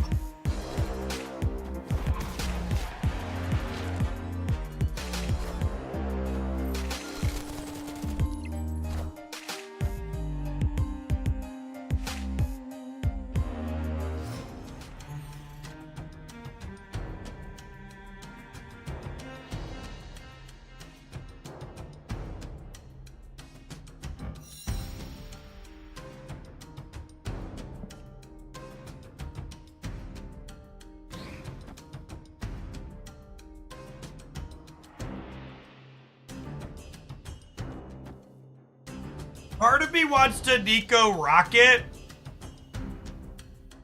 but I don't want to be exposed to Killmonger. I need to duck priority here.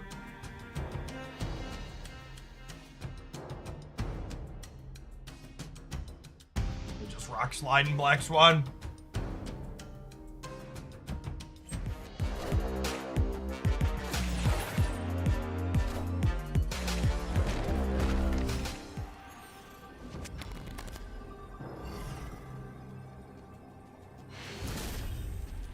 We dismantled them, holy.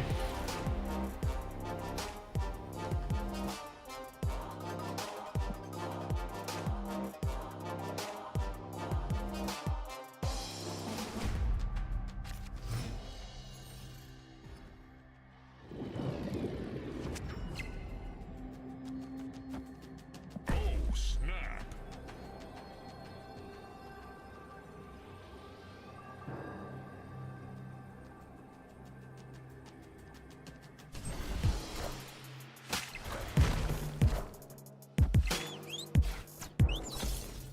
E-Body, thank you for the 41 months. Welcome back.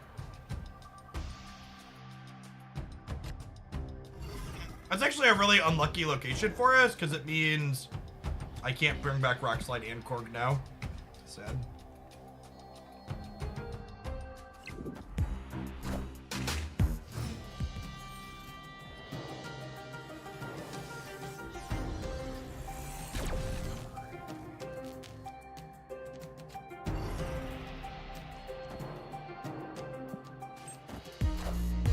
That's not bad, though.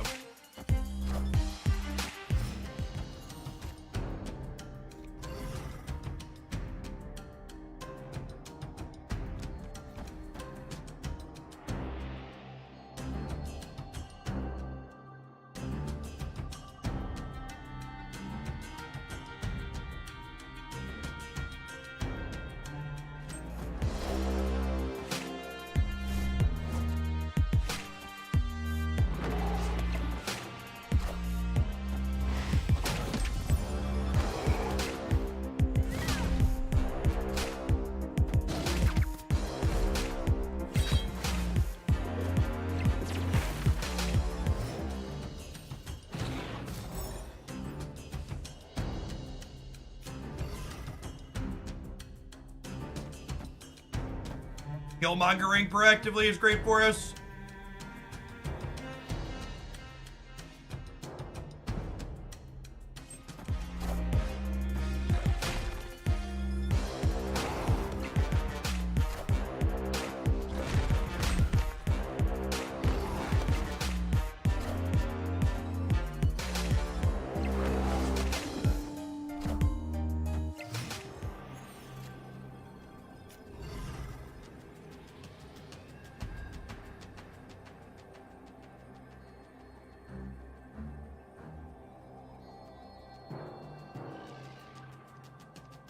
And even if they peel the Zola for the null here, it's only adding 12 here, right up to 17.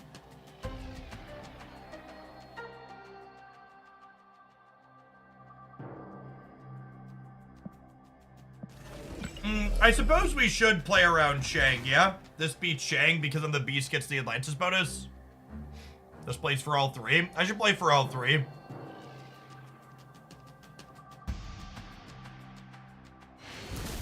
Oh, if they Shang left, they have priority.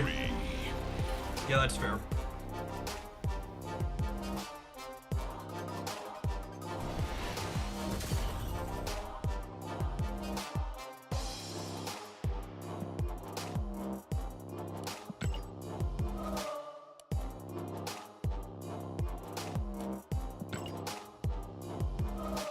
Alright, it's time for some adverts. I'm gonna scarf down the rest of my lunch, but I think we'll play some more of this when we get back. It's been a fun set. Thanks for hanging out. Don't go anywhere, gamers.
I didn't watch a YouTube video yet today, chat. Here, you can watch this while I stuff my face. Before we move on, I'd like some quick minutes about the sponsor of today's video, FlexiSpot. FlexiSpot not only makes the standing desk that I absolutely love and swear by, they make the exercise bike that you'll often see me sweating in while we sweat playing Conquest in Marvel Snap, but they also make the OC6 office chair that I'm currently sitting in right now that's rated to hold up to 500 pounds. It's wonderful for leaning back in and has all sorts of adjustments up, down, all around to get to armrest and everything else situated just right, in addition to having phenomenal lumbar support. If you'd like to support my content while also getting some premium office supplies for yourself, be sure to check out my link in the video description down below for everything FlexiSpot.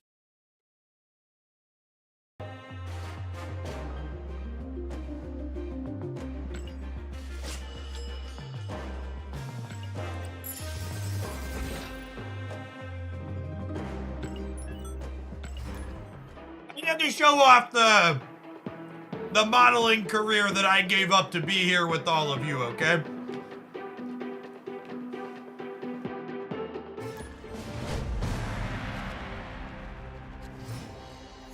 FlexiSpot stuff is great, but I was showing off myself there, okay?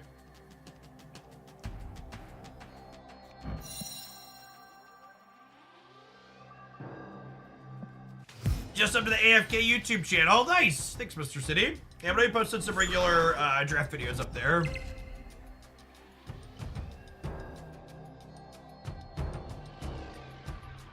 Set of locations to start.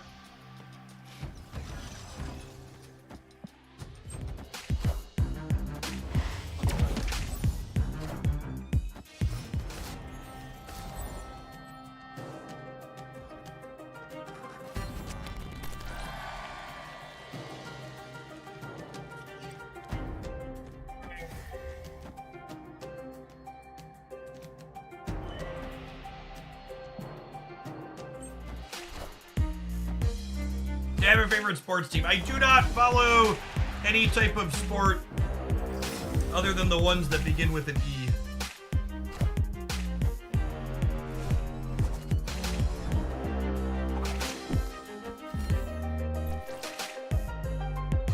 Friendly neighborhood Spider-Man here. Equestrian racing. Yes, he nailed it. The real gamers understand.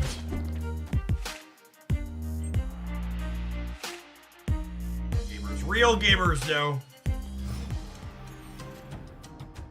I think we snap on this bit of misfortune. And I just plan to like jump the dog back and forth and we'll kick the Silk on the last turn. Win the game.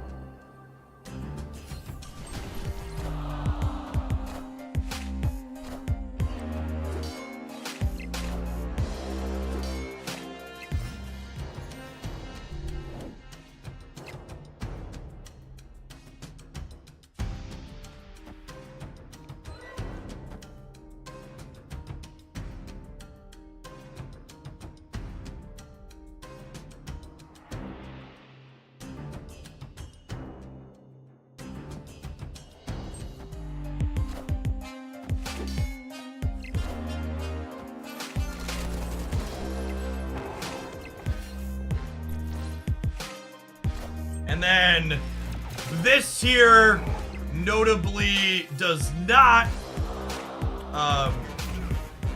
notably my werewolf is not shangable. Is nice.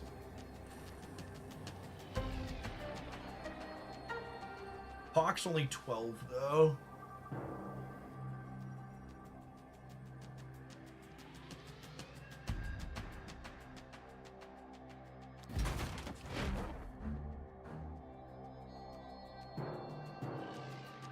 We have 26 on the left. I feel like there's worlds where this wins the game.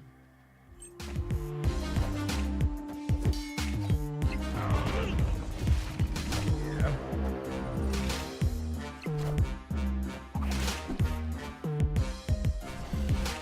The turn 3, both spiders deciding to have a party in Savage Lands was really good for us.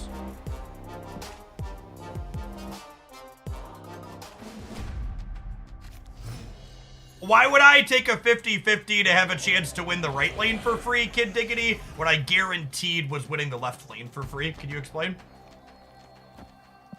Or winning the center lane for free? There's no reason to gamble. Ooh, the throne room animation looks real slick. Okay, paid attention since they added that one.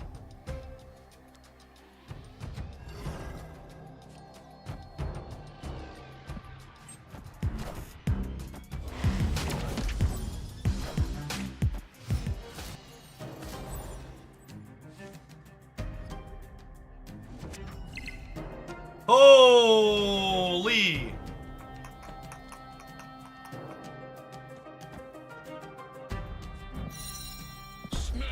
That's better for us than them. Well, I suppose they could have Red Hulk in hand.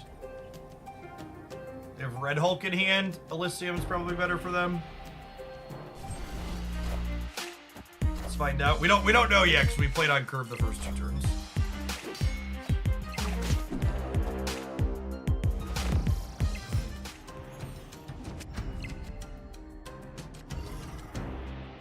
No Red Hulk yet.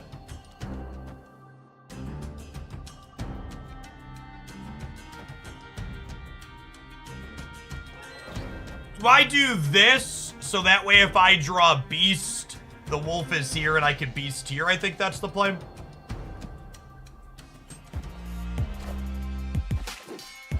As always, when Flex-a-Spot's the sponsor, it's the best desk I've ever had. You won't regret the purchase. Glad you enjoyed Opaque Destroyer. My testament past my own I can give is that my referral code since I started working with Flex-a-Spot last year has generated over 20,000 USD in sales at this point. And I've literally never had anybody tell me they've had any problems with any of the purchases from all of that.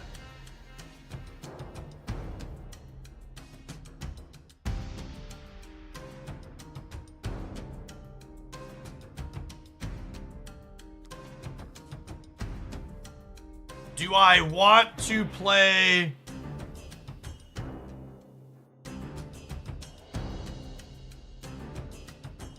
Do I want to play the Darkhawk out? I don't think so. Oh, I could get a second Darkhawk. I didn't think about that. Yeah, that's probably the play, right?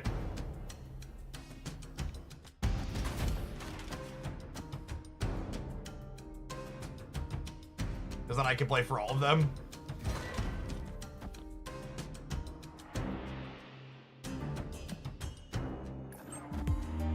Friendly neighborhood Spider-Man here.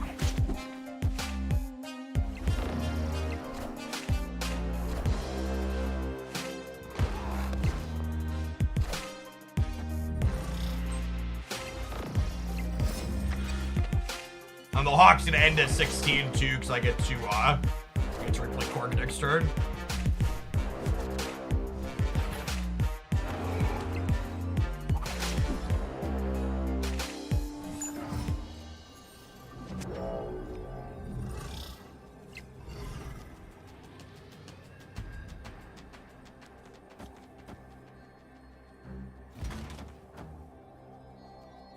I think I spread like this because I want the dog to end up here.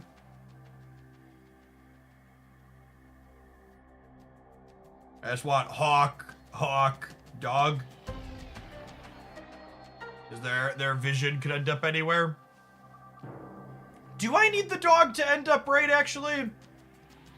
I guess I don't want to get shanged out of it in the middle. Their Jeff could move too. Yeah, I think I just have to spread and play for all three here.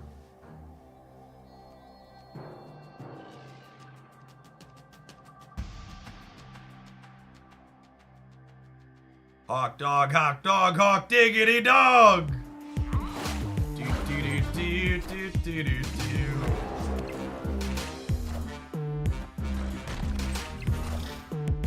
The parents out there know, chat. They know.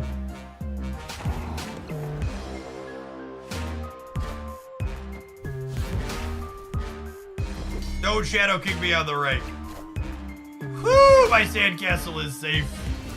My sandcastle is safe! Victory! Sinoeaser! If you come back and watch this after the fact, 'cause I know you mentioned you poked out a chat when this started, I just want you to know I see your pixel Shang-Chi, and I am judging you appropriately for it.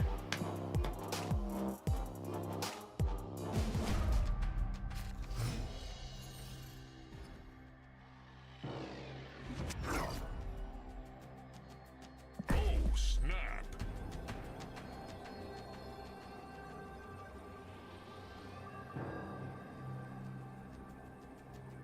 The pixel Shang-Chi with the green border at that, yeah.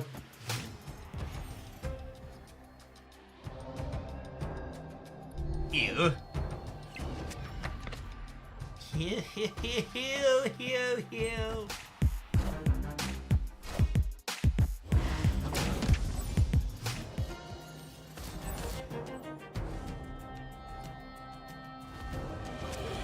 Oh, puppy.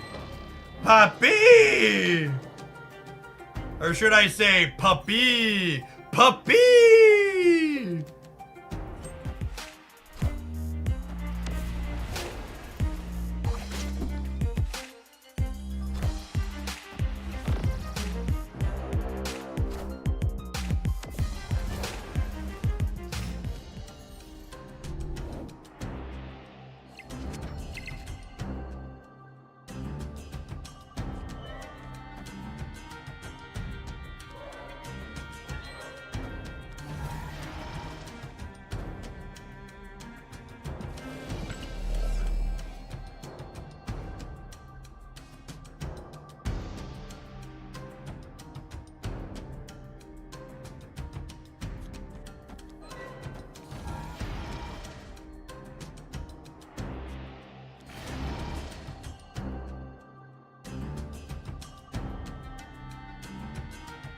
I want another Jin. Do I?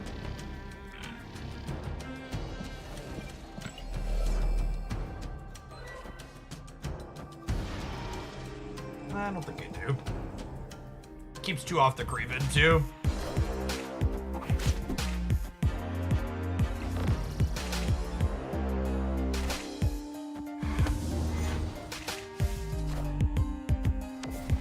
I do these in the right order? I can't remember. I did not. Okay, cool. I pulled it back and forth too many times.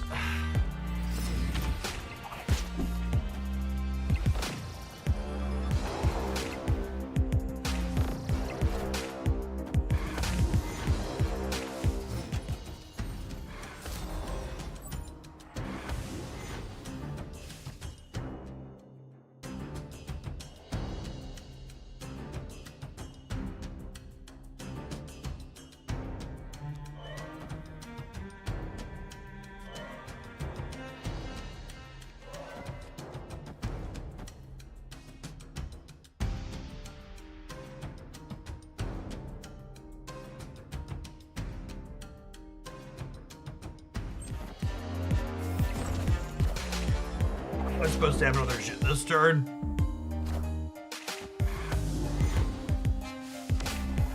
Does black swap better here? I don't know.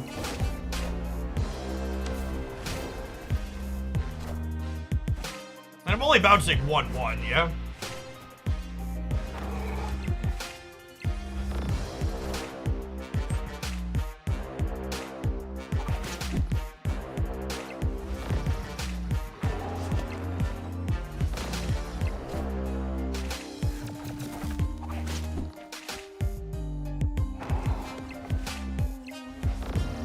Systems go.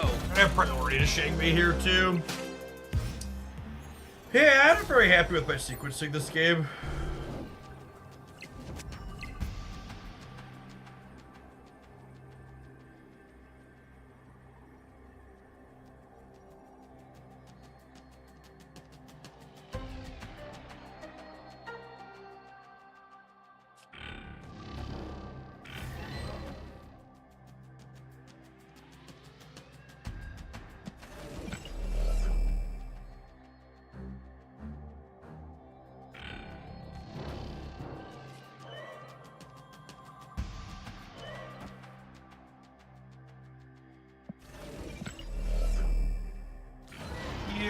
Into here, into here, into here.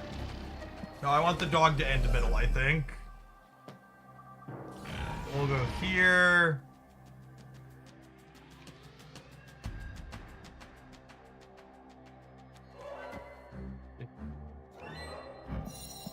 I think we're probably just getting tech card. It doesn't matter. This, and the dog here.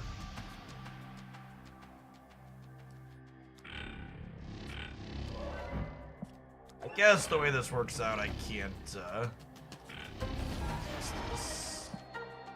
I super just didn't do a check though.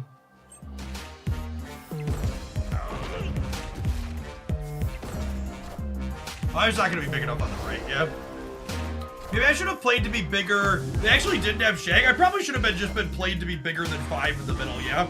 Because I'm not winning right regardless with this. If I would have put Rocket Raccooned Nico in the center and then ended the dog on the right, we win here.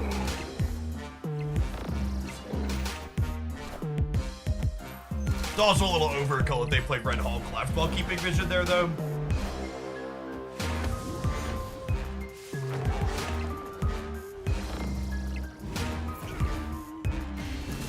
Yeah, I don't know. I think their vision's supposed to move. I don't think Vision and Red Hulk are supposed to be in the same path for them. That's fine. We got 4 more shots to take them down here.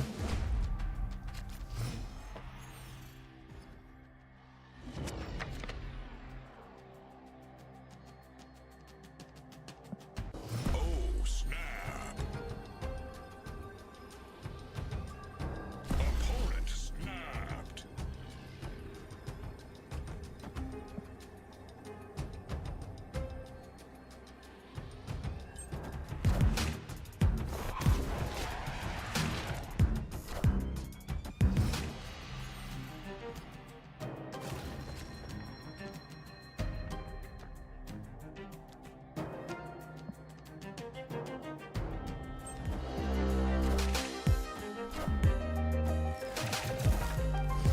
They don't have a stellar spot to put, what's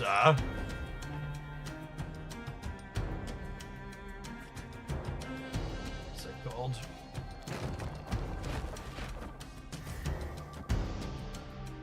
You do this. I guess they're not free next turn. I do this, so the next turn I do this. This is probably the play.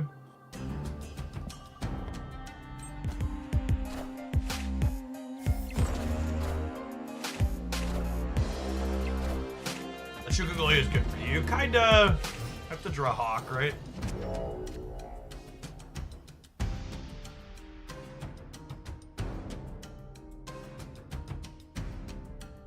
It's happening.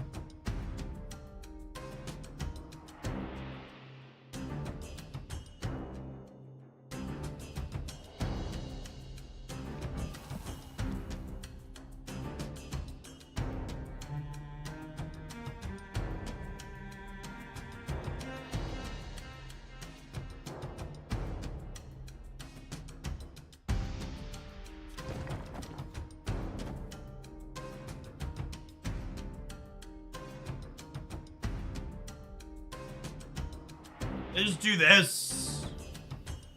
And then I like Beast Demon Swan on the last turn.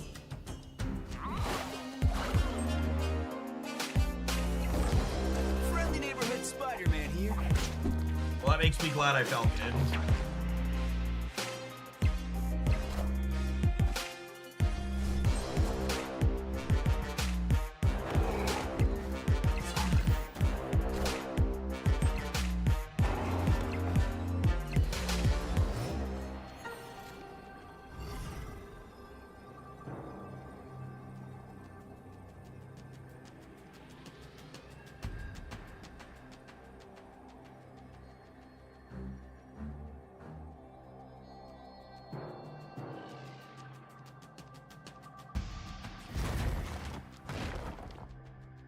What do you think of this? And if they play into the Ghoulia, my Hawk gets huge middle.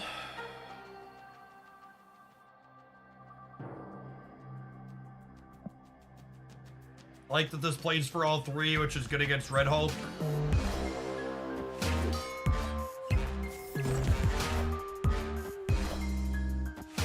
Yeah, we're at 15. Didn't get bar with no name. Thanks, Wanda. Victory. So min-maxing with Nico on random location. I don't think so. I think it's just mostly doesn't matter.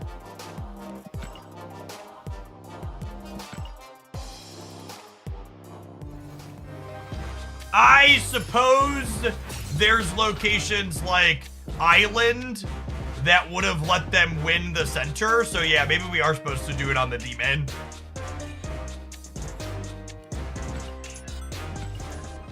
Good luck in the rest of your conquesting today, Saito. It did seem like we had a solid matchup there. Dodge a Shang-Chi, we can dodge a ball.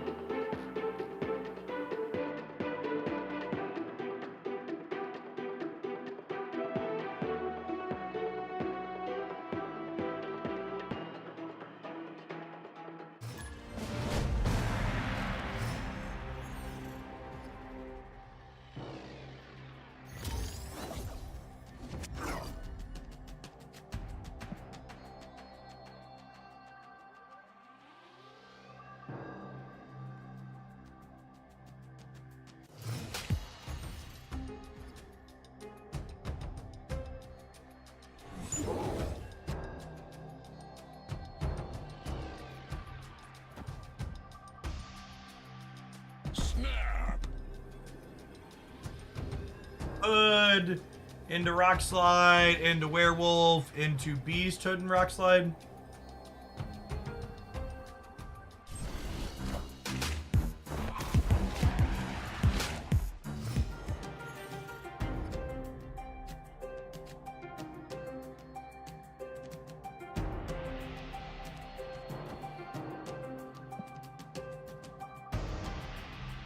Sinister Hunt is actually quite mediocre for the non-Darkhawk part of our deck. I accept. I accept! Rock Sliding. Rock Slide is very good against decks playing Magic.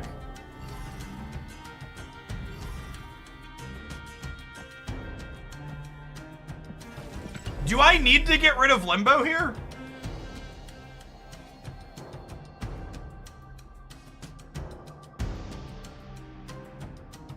Do you believe there's no such thing as a dumb question? Definitely not. Definitely lots of stupid questions.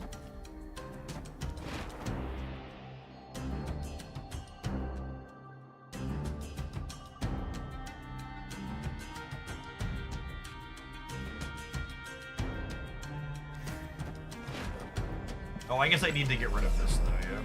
Whole point.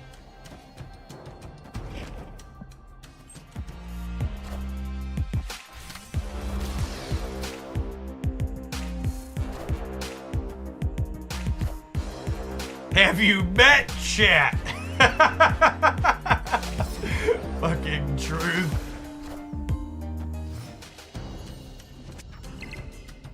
Dude, there's no such thing as a dumb question. Let me introduce you to chat. You tell me. Opponent snapped.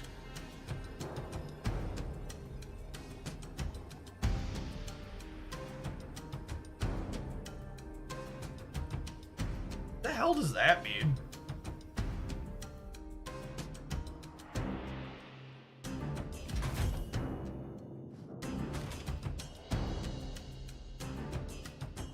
I guess they're gonna have Iron Man Onslaught here. And then that's 17 times 4, 68, 76 divided by 3. They're gonna have 25 everywhere. This doesn't beat 25 everywhere, right? I'm gonna be at 16. Yeah, I'm only gonna go to 24 here. Or sorry, 22. Yeah, I think I have to leave. Like, I think this matchup's probably favorable for us overall. And I'm not staying in a game where they're likely favored. They have a chance here because of the monster.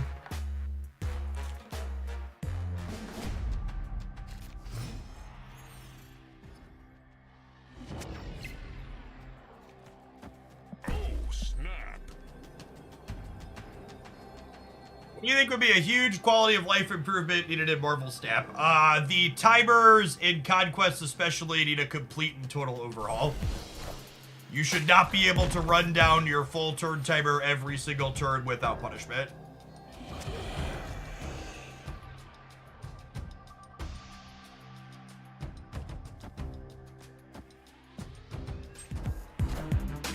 Don't you want to keep Cuddlin clear for more wolf bounces? I'm gonna Beaster Falcon here.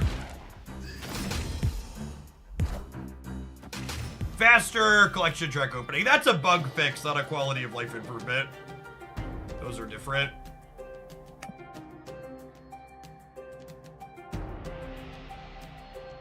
I have to be at work 13 hours from now. Do you think now is a good time to start playing AFK Journey? Depends on how much willpower you have.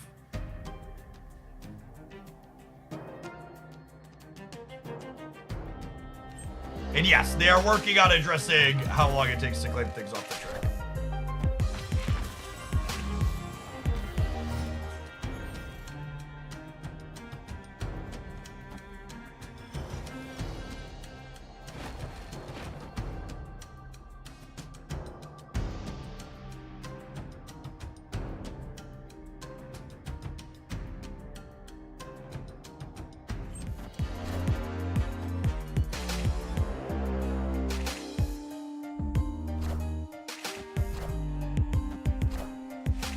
I am Iron Man.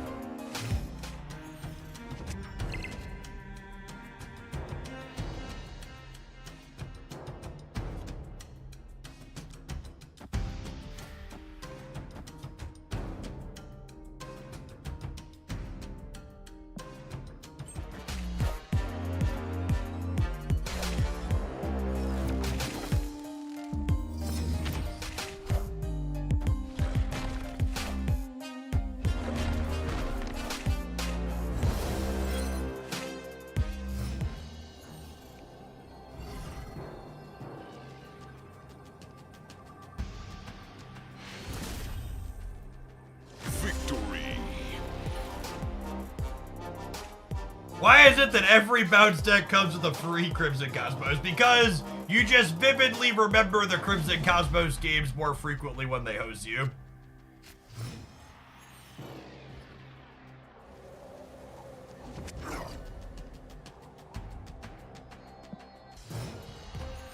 I am not snapping here because I don't have any disruption for their draw yet. Still just vibing. Titan's also good for them here. It's good for us. Nico rolling location change early is not stellar for us.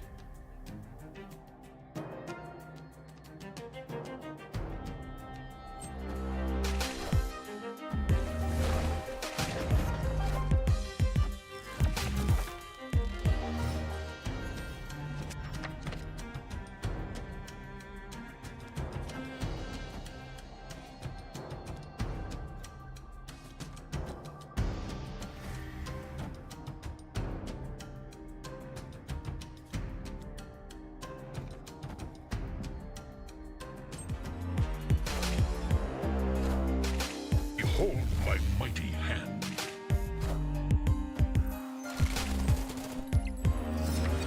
The problem with copying Black Widow here is that if I with Beast, is that there's no guarantee we're gonna get to play multiple Beasts out, right?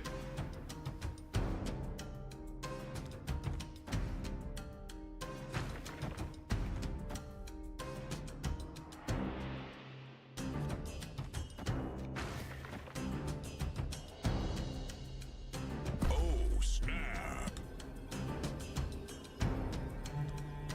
There's no reason to play this into the vibranium modes.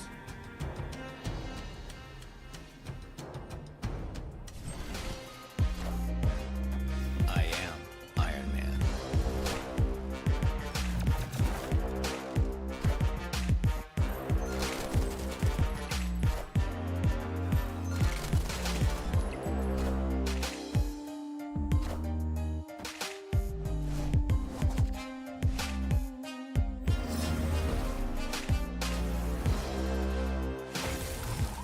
BRB for 1 second, gamers.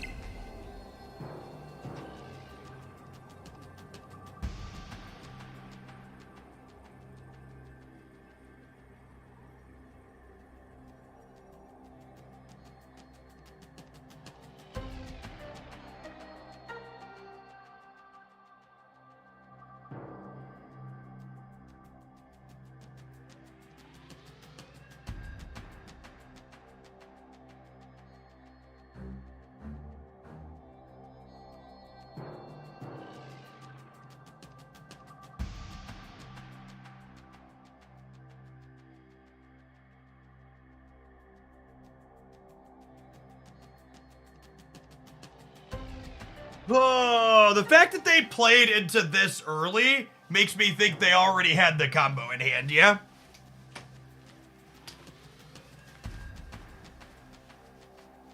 I think we're just supposed to leave.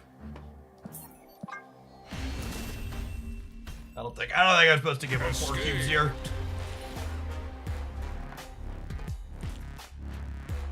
If they have the tribunal, they get 16, 64, 60, 68, 68 divided by 3. They have 23 everywhere.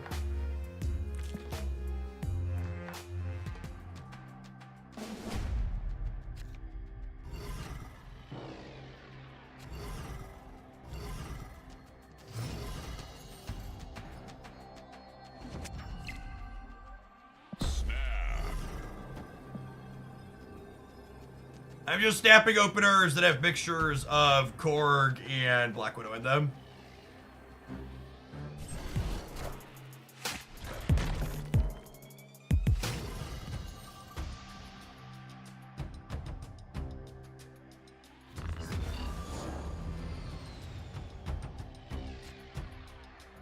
That could actually be useful if we can get in their Iron Man path.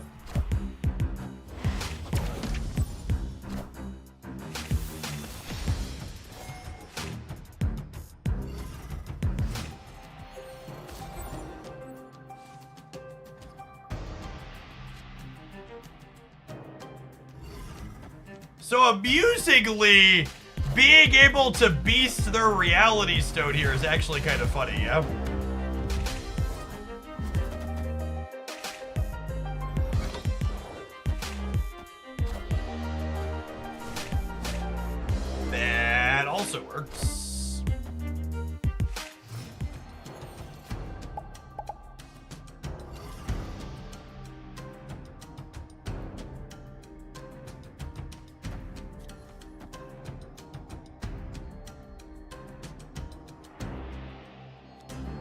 Am I playing this for tempo?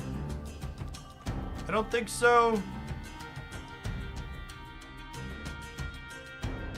I guess drawing a card is nice, though.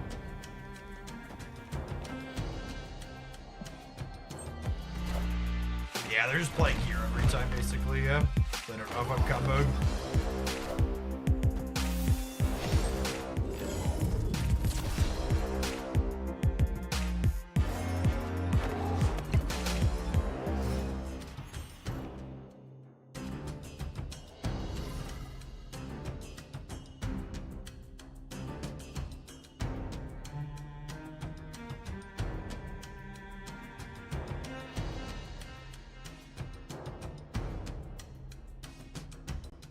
Yeah, I think Nexus is good for us.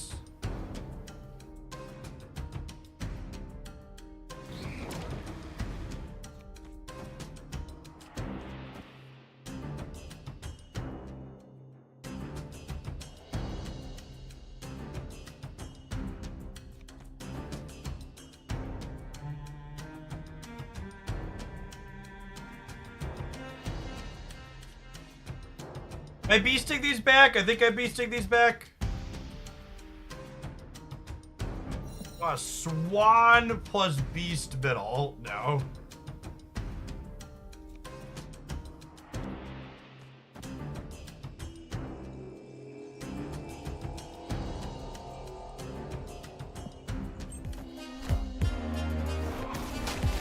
They could be magicking us here.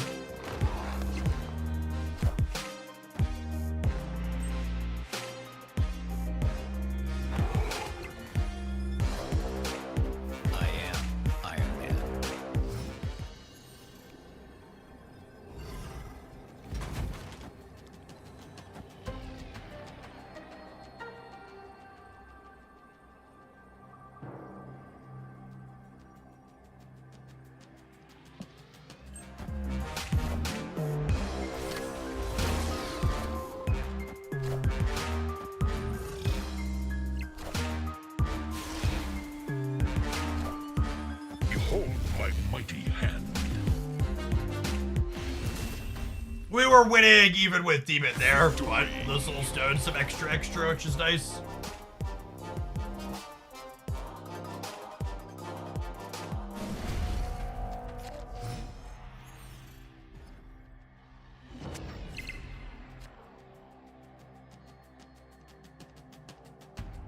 Oh, snap.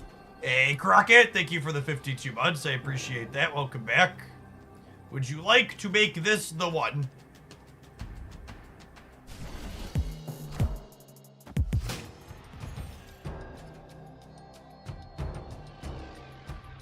Oh, fuck.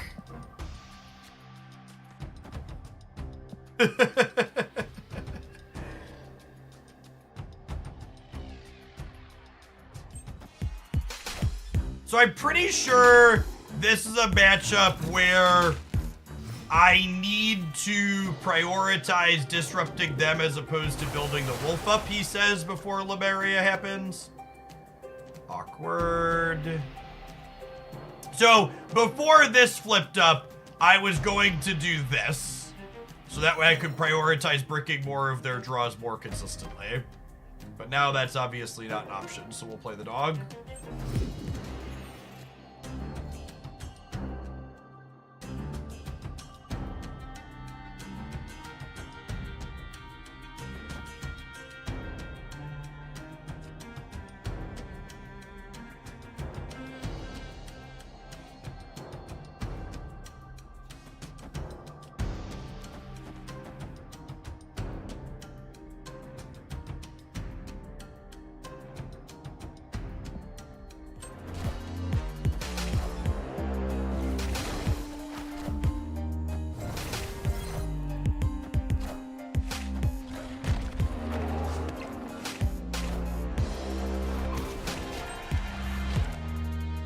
The hope here is that they just don't have a functional draw, right?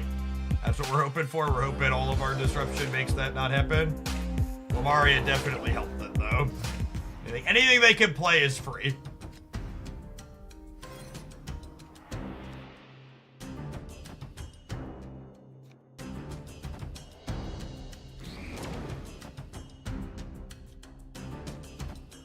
there's no point in playing... There's no point in playing Rock Slide this turn because Black Widow's gonna cut them off and draw anyways.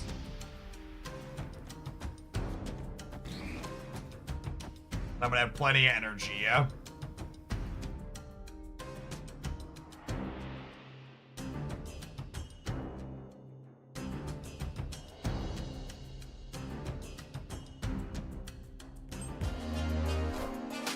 Behold my mighty hand. Jubilee. They have priority here, so Jubilee doesn't matter.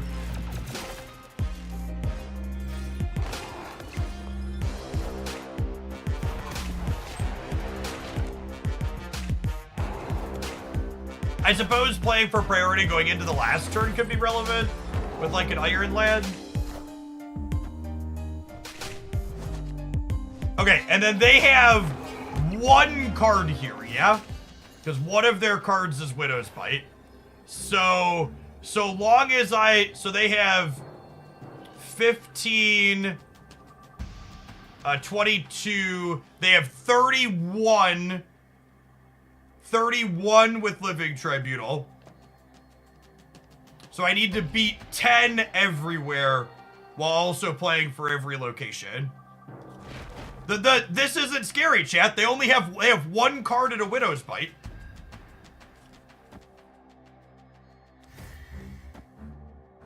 Blue Marvel's not a card in their output range. Usually only the, what's it called, builds play that. So this beats Iron Man and Living Tribunal. I don't have the capacity to play to beat Blue Marvel, I don't think. And all those other things. Just play for the outside locations. No, I think I'm supposed to play for all three in case they have a random big thing, yeah?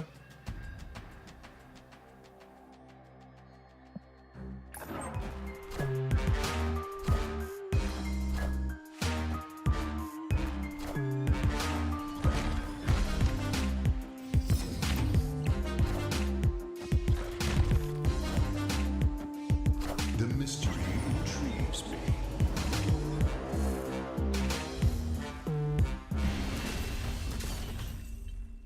Victory. The bite didn't matter. They only had 10 either way, chat.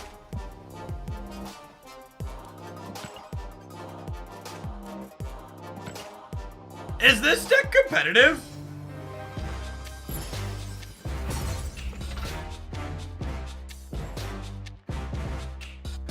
It certainly feels like it. All right, wait, hold on. I actually need to run adverts again. Let's run some adverts. We'll play the last one. We'll have some closing thoughts. We'll move on to our next viewer deck. Thanks for checking out, gamers. How infinitely dead is it to Hela? Well, you could just beat Hela's... You could disrupt Hela's draw, Burgle. I actually think Darkhawk stuff, especially when you're playing Black Widow, is the best fair thing you could do into Hela by a wide margin. Yeah, if combo is heavy, then the Darkhawk package disruption is probably pretty competitive. We played some Stature Hawk, and that felt okay, and that build wasn't playing Black Widow. Black Widow makes you... Black Widow's really good against decks like Tribunal. You don't have high cube equity against them, but you have high win rate from breaking up their draws. It's definitely the case. Teddy S, thank you for the 3/4 of a year. Welcome back, appreciate it. Yeah, I'm gonna let this one. This one's been a long viewer set, but I want to encourage people to submit sweet decks, so when they're sweet, I'm having a good time. We run a little bit longer. This will be our last game with this one. Win or lose, we've been playing this for probably close to an hour and a half already. We've got a few more viewer decks teed up.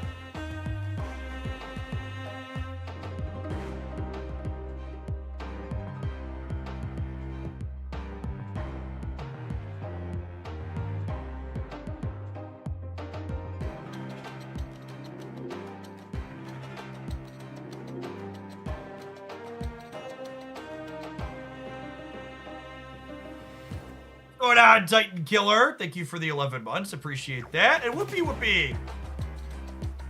Is that Woo Pie Pie or Whoopie Whoopie? I don't know. Thanks for the brand new primer. Dark Hawk Gaming. Bum, bum, bum, bum, bum, bum.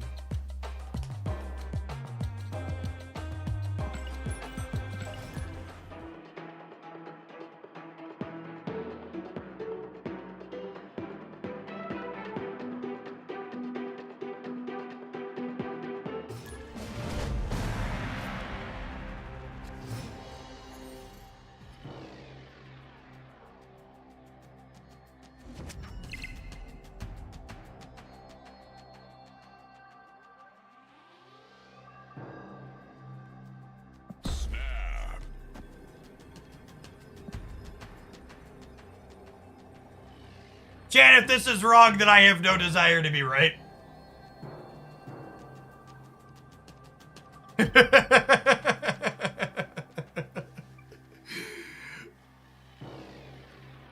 Gonna rock out!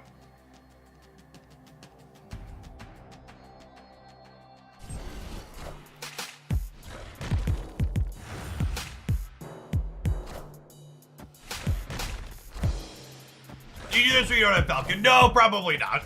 I probably just play it mid if I don't have Falcon.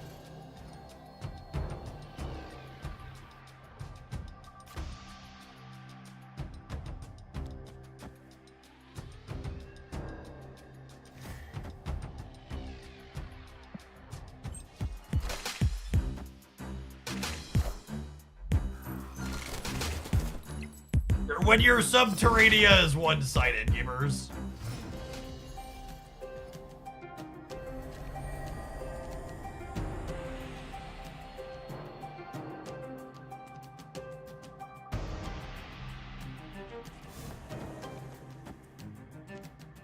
Opponent snapped.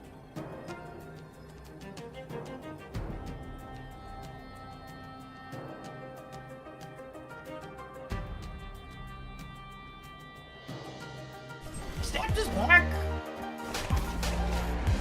Are they about to like change the location on the left? What are they playing left that they're snapping? Is it Jeff? It's gotta be Jeff, right? Friendly neighborhood Spider-Man here. Oh. Okay, sure. I mean, that's a lot of points. Friendly neighborhood Spider-Man here. Friendly neighborhood Spider-Man here. Friendly neighborhood Spider-Man here. Parker! Hopefully this other one goes mid and then they're locked in. Yeah, sick.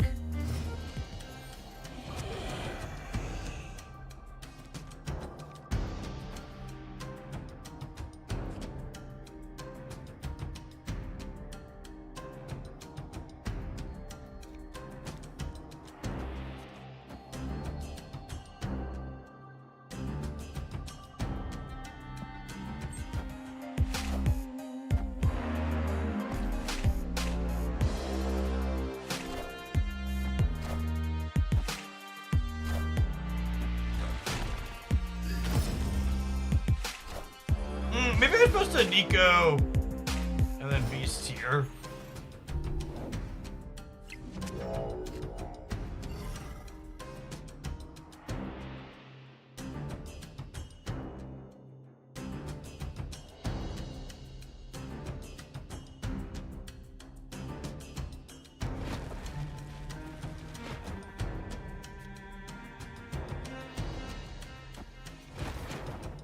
What do we think of this? Victory. I think we do this, and then like the Darkhawk wins the center, and then we should have a bunch of points here to beat them.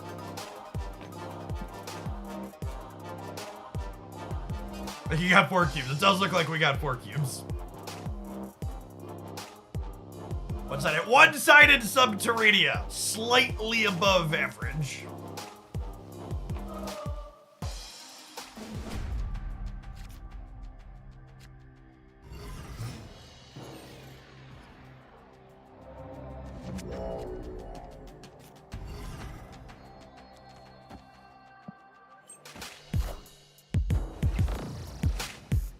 Get rocks.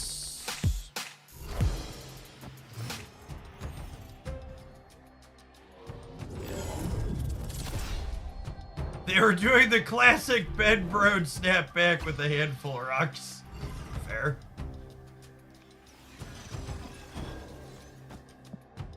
Right, we're gonna play Psylocke and then Spike Werewolf.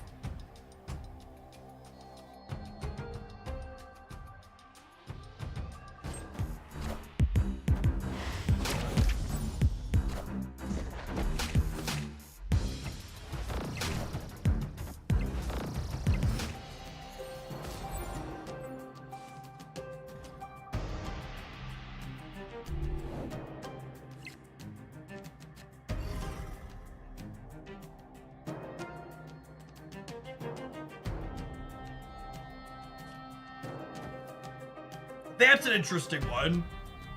That hopefully means they don't have Shang then. I bet their deck can't interact with this. Snap on the Mindscape, I think.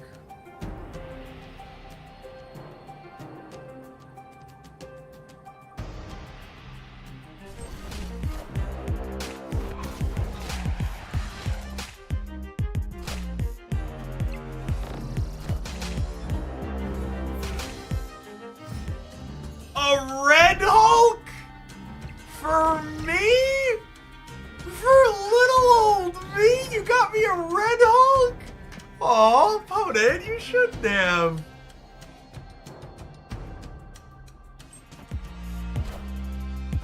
No, really, we're gonna fuck you up with that card.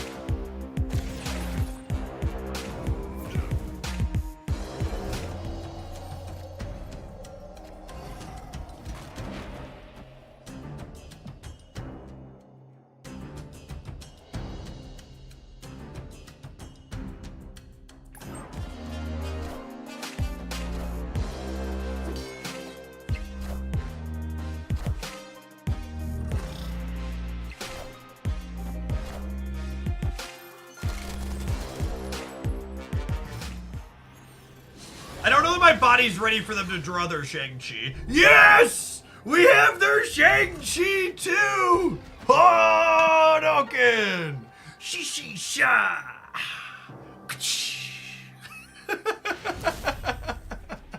Victory! Let's go!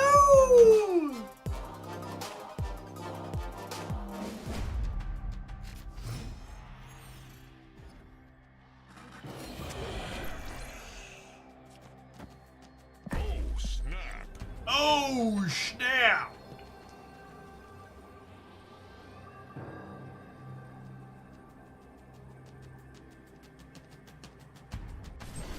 I've said this before, but I think it bears repeating.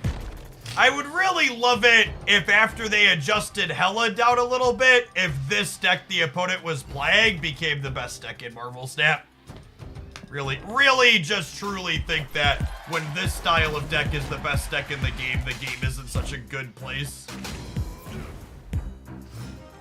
Just like, it plays, like, the only dishonest thing about it is Shang-Chi. Is like the TLDR.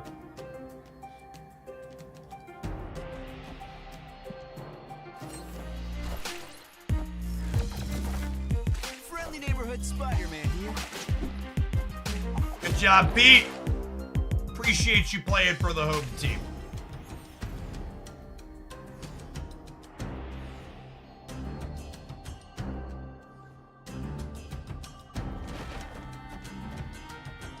Think Rocket hits here, but alas, I think this is still the play. Yeah. I don't want to bounce the left. I want to bounce Black Widow, I think. Wait, they put Captain Marvel into Mojo World? That's gotta be wrong.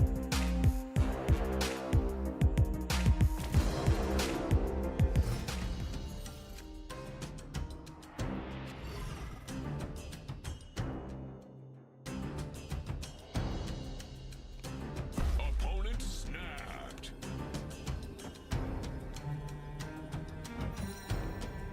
Am I playing for all of it here?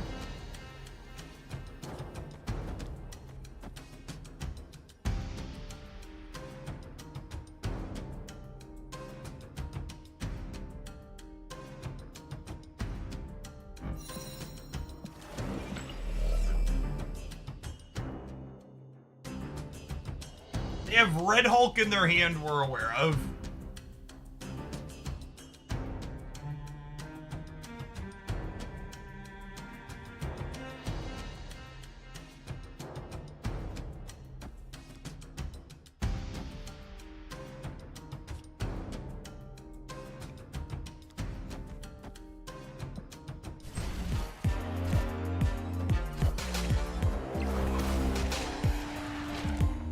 You have Annie Sentry instead of Rocket Record. I think Annie and Sentry is too much top end. I don't think you can play Werewolf and Darkhawk and Annie all in the same deck.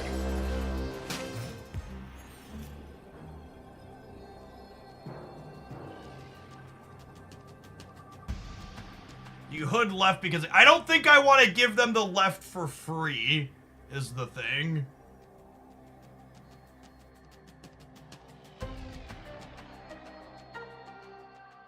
Maybe I was supposed to.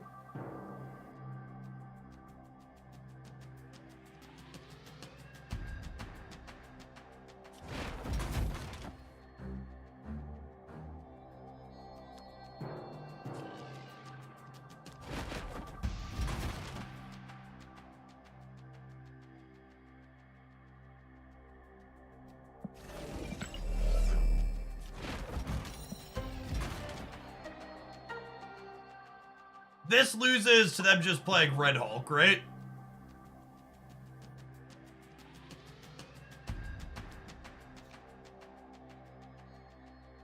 This is 7, 8, 9. The question is, where do they shuffle these to?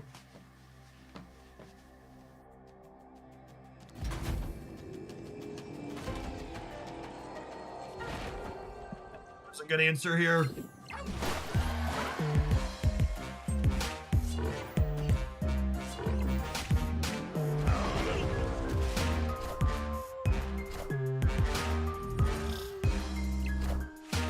Higher, further, faster. A to put the demon. A to put the demon right. I almost put the demon right as well. Yeah, I think I needed to bail on Mojo World.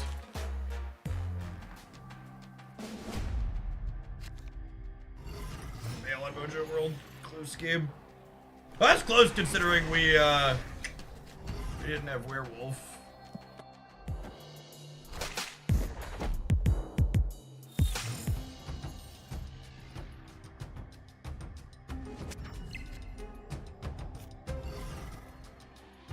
I think Black Swan's probably the one card that's felt kind of mediocre in this deck.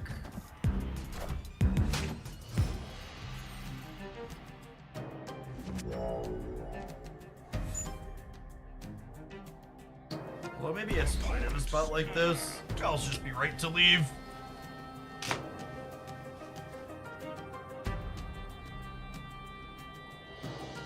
Yeah, the last game was just a giant coin flip. They just said all their cards that can move and a Red Hulk that can go anywhere.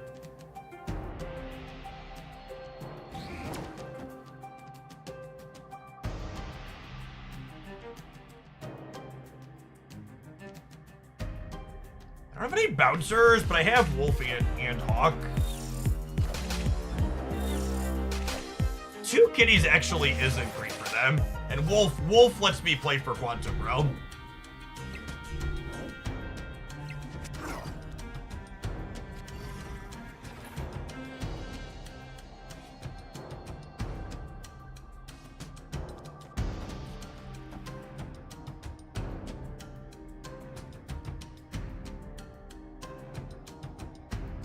I think I vibe on Nico for now.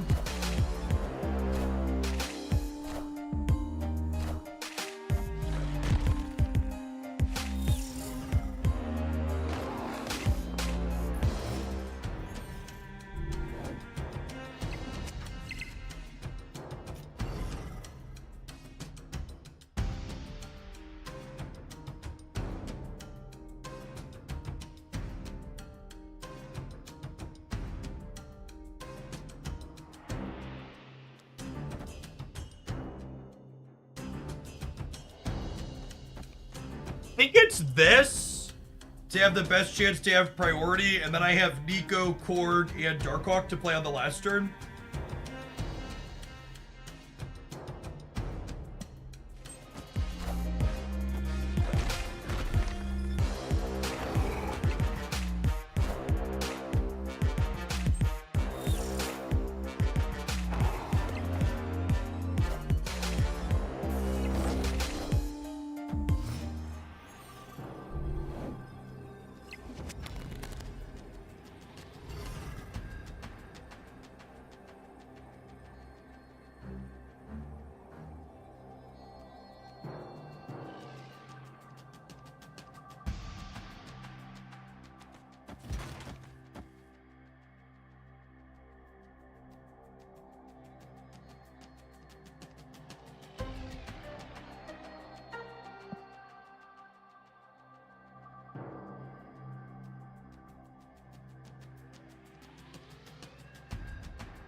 Yeah, we're good.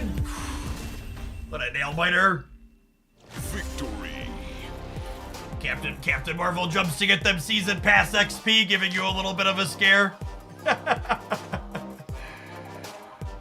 a sweet set. I think I really like 10 of these cards. I think Black Swan and Rocket Raccoon are probably the two question marks in my brain. The stats on Rocket Raccoon were super relevant in a few games that we played, so I think he's probably fine to keep. I feel like Black Swan could probably stand to just be another good one drop. Like I think you could just round out the anti-combo disruption at the bottom end and sub Black Swan for Iceman. Yeah, if you were gonna sub Rocket Raccoon, subbing him for Hawkeye could be good. He's a little bit easier to bounce and get value out of. You think Black Swan is good? Maybe. So one of the things that Black Swan does that's nice. There's two things that Black Swan does that's nice here. The first is that Black Swan on 3 lets you play Wolf and chase your tail on 4. The second is that Black Swan on 5 lets you interface with Darkhawk +1's the last turn. It mitigates Crimson Cosmos. Maybe like Beast mitigates Crimson Cosmos and you could just like plunk a Darkhawk down there. So I don't know that that's like a real concern. Either way, this was fun. Felt pretty competitive in the games that we played. We played against a lot of the meta combo decks that chewed those up and spat those out. I don't have a record for it because it's mixed in with all the other viewer decks we've done today, but I'm gonna name this one, and that's definitely getting a highlight. That was stellar. One of our longer highlights in recent memory.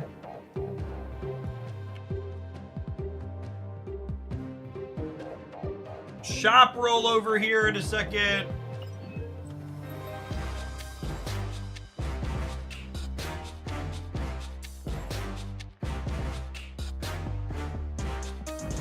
Chibi Lizard. He's have a new Omega Red to get from caches.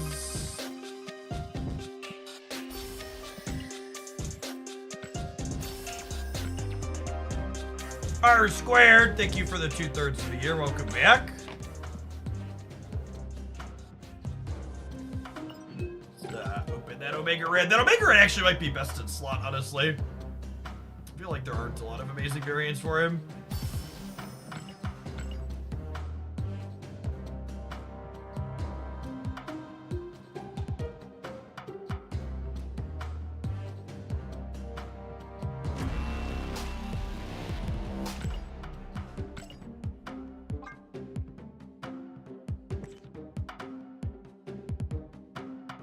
I have an inked one. Well, we can move the finish over. I might move the finish to him, but we'll leave that for now. All right, I have a request. Our next viewer deck is Cerebro 5, which I'd actually been meaning to play a little bit of. I think black. It's another Black Swan deck.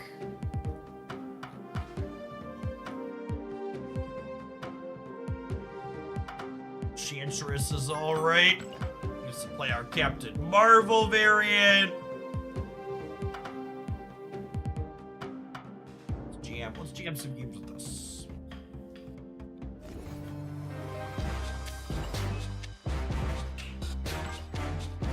D5 with Adam Warlock. No, Adam Warlock's not playable.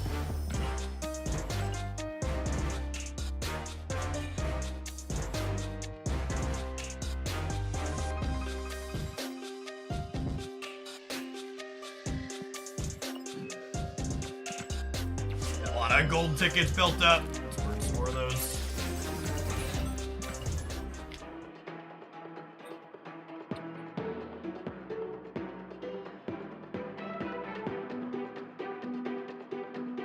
Are there any good upcoming gold bundles, or should I just get a variant that I like? I mean, it depends on what you mean by good.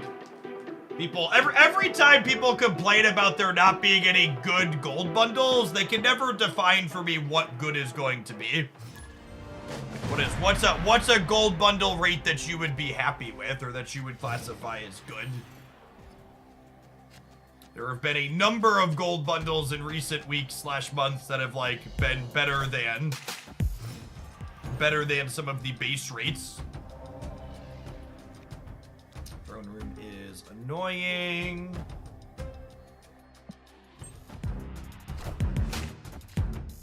Tempo max. 50% better progression towards card acquisition by Token Tuesday. That's so much better, Burgle. I feel like that's an amount you're never gonna get.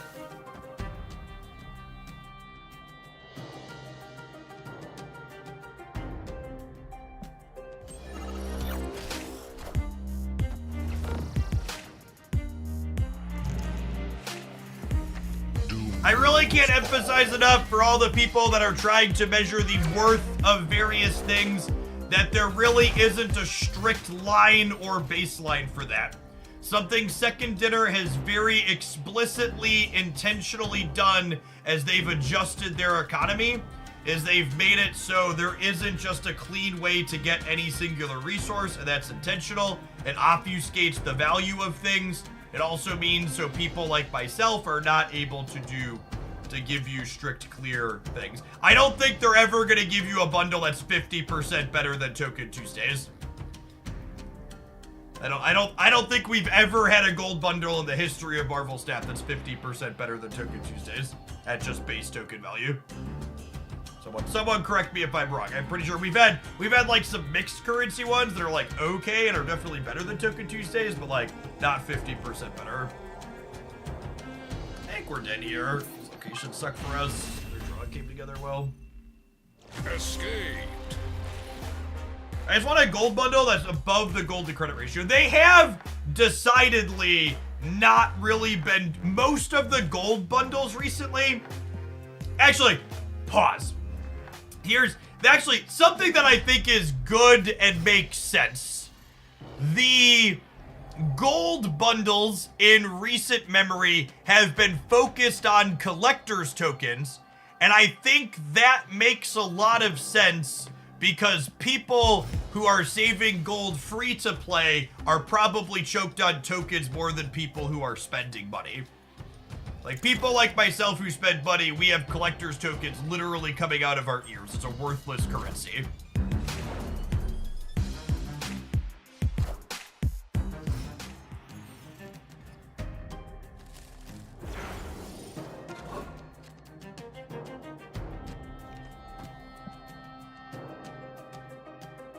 The Apocalypse Bundle. I don't think the Apocalypse Bundle is 50% better than Token Tuesdays.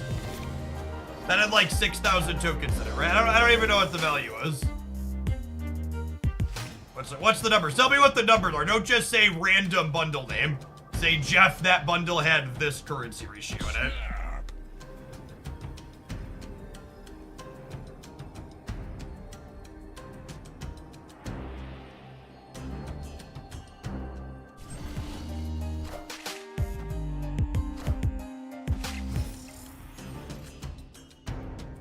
It was 5k gold. No, that wasn't the Apocalypse Bundle.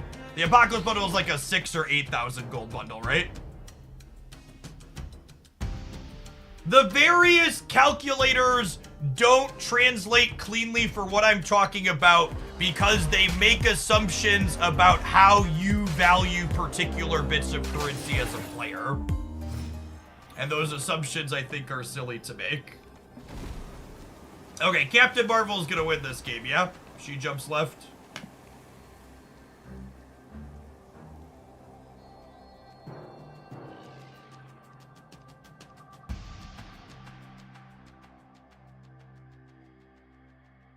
Stop. Can I just ask for reference, by the way? Something that I would really appreciate people don't do in my chat that is so fucking annoying that people do on the internet is that when I ask you to help me remember something, I'm asking you to go look it up don't just put random fucking speculation in the chat. It's really not helpful and just post potential misinformation. I could make up fucking numbers that I don't remember if I wanted that to be done. So it's fine if you don't remember. You don't need to go look it up for me. But like, also, don't just make up numbers if you're not sure. That's something that happens all over online. It's so annoying and obnoxious when people do it. If you go on snap.fan, I'm not farting around with that. They have an interface that lets you filter for that kind of stuff. Is Miss Marvel smart enough to be aware of the 8-man bonus? I really... You can always tell who's a programmer and who's not in chat when people ask if Captain Marvel's smart enough to do things. Chat, Captain Marvel is just a bunch of if statements. It's just a bunch of if statements.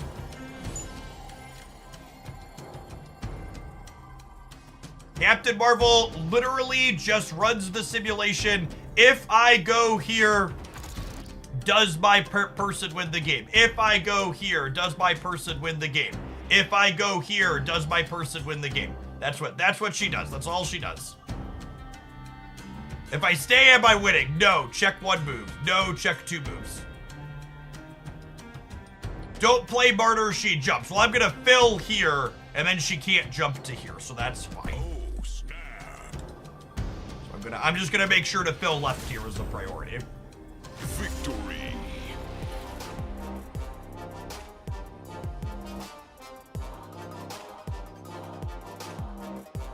The high stakes track bundle was 5,000 tokens for 6,000 gold. Sure. And the base rate on Token Tuesdays is 1,200 tokens for 1,500 gold. So again, even the Drac bundle, that was considered a high value bundle, had 5,000 tokens for 6,000 gold, with the baseline rate being 4,800 tokens for 6,000 gold. They had 2K credits too, sure, but that's a nominal amount more. It's not 50% more is my point. I asked earlier, what does a good bundle look like? And people were like, I don't know, like 50% more. And literally, just those bundles that are 50% more than the baseline don't exist. They've never existed.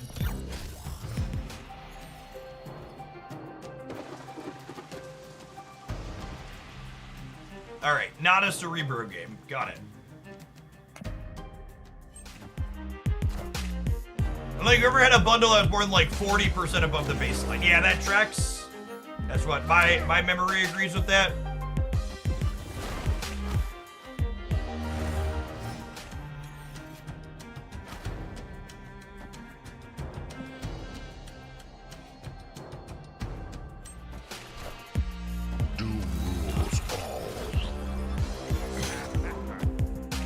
Ooh, they added a leader animation. I haven't seen that one. Cute.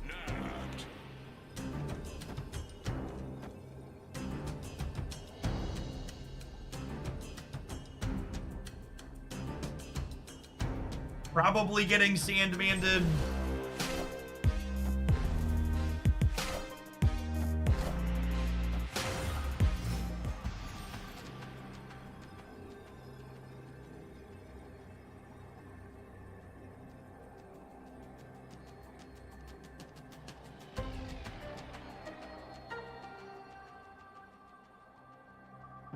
I'm just dead to like Red Hulk, yeah. Kim Jackado was 162% currency, but that also wasn't a gold bundle, right? You're referencing a cash bundle?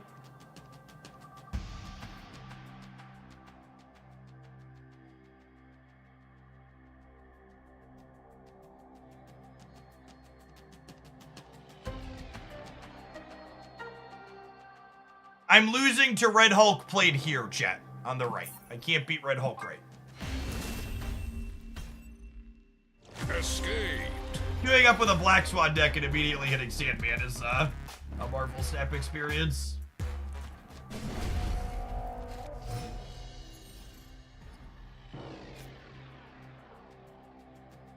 That was a cash bundle.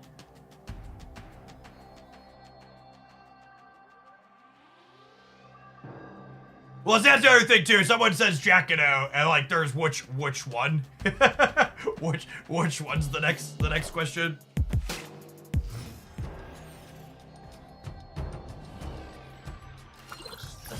That's a perfect. People reference six different things.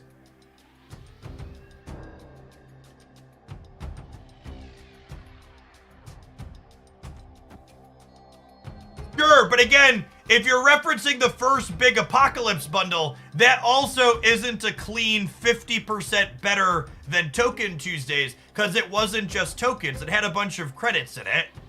So even if you compare to there, it's still not a reasonable, okay, this is, I want 50% better than this was 50% better than Token Tuesdays. Like, even if you wanted to count that, I think it's still not a clean, reasonable thing to be counting.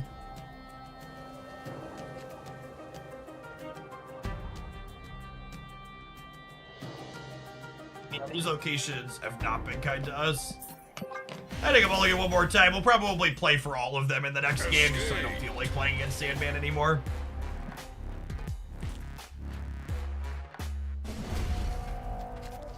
You're telling me you can't cleanly compare bundles in the gacha game? I can't believe it. Exactly, right?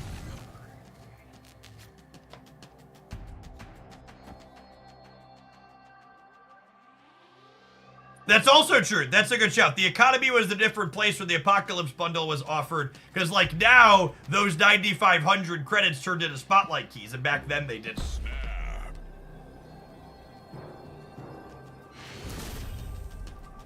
Victory. No, Token Tuesdays are part of bundles, Bill Nye. They're part of the bundle system. They came after that Apocalypse one. Not long after. They came relatively quickly.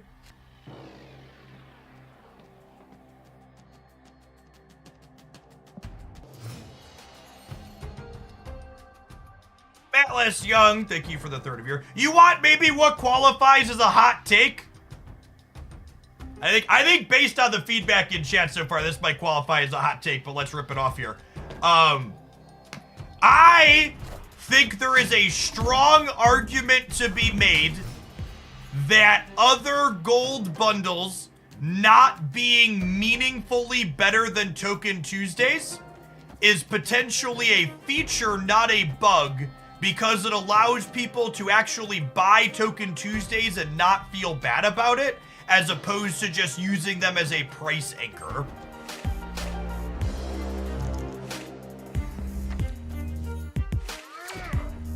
What do we think? Does that make sense? Because basically, if you're expecting every gold bundle to be better than Token Tuesdays, that then means every Token Tuesday bundle is a bad thing to buy as a free player. That's what that means. Personal Matthew, thank you for the 15 months. Welcome back. Francisco, thank you for the 13.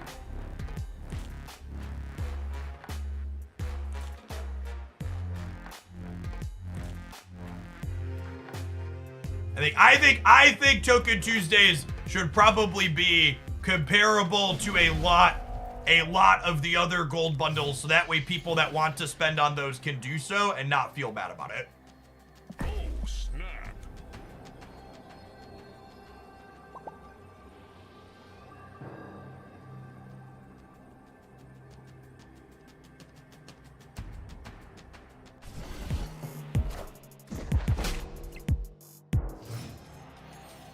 Yeah, I think so, Mr. Anderson. I think making them close to the Token Tuesdays but throwing in a cosmetics is a perfectly fine, good, reasonable place to be. Could not agree more.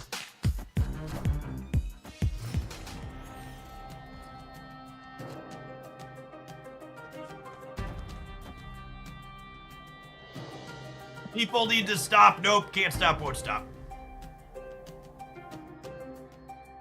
Our opponent has played Tempo Max in basically every game they've had the option to do so.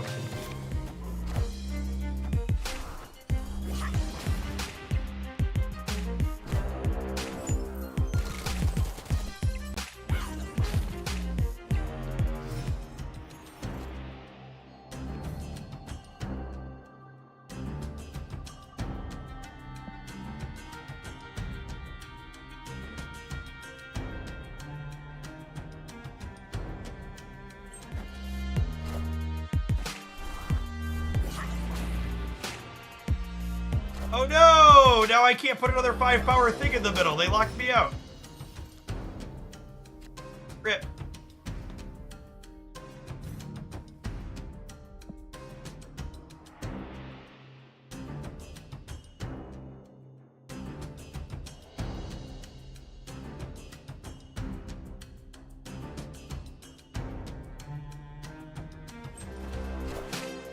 Tokens usually the same every week. So for a long time it was the same every week, but more recently they've been rotating it.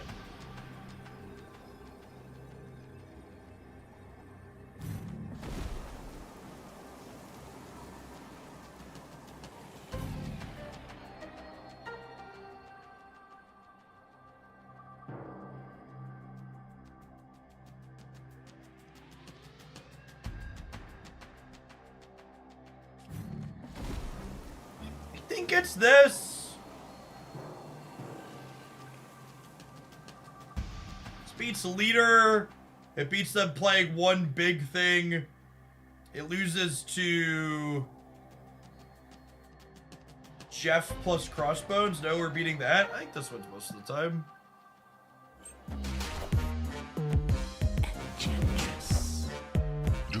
Higher, further, faster, baby. Oh, I guess I lose to Dr. Doom. I think I was losing to that regardless, yeah? I don't have any outs to play around that. Because Cerebro also loses to Dr. Doom.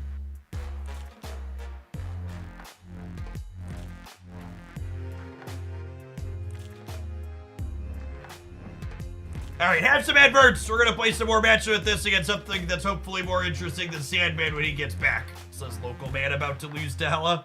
Thanks for hanging out, don't go anywhere.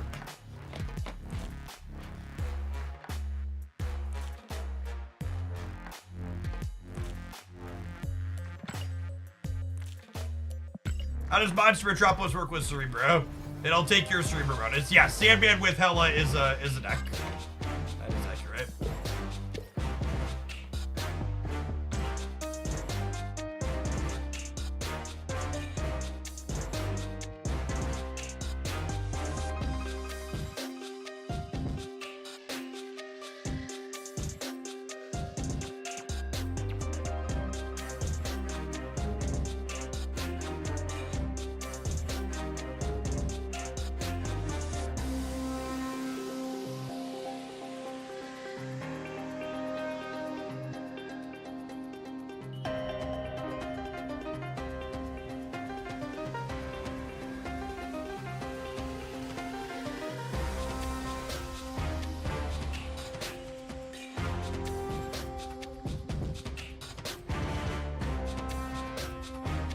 You think Nocturne will make C5 a competitive deck? I mean, I don't think it'll make it a worse deck.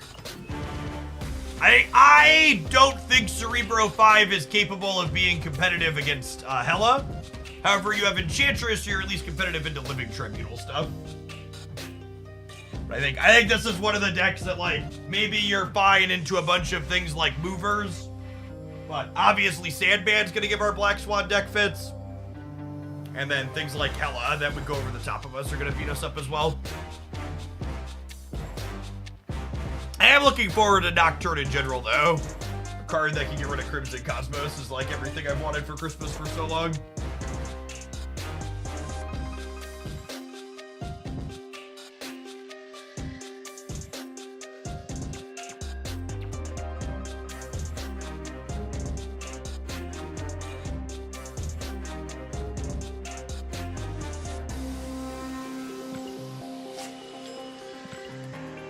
Everybody that checked out the AFK Journey promo this week, by the way.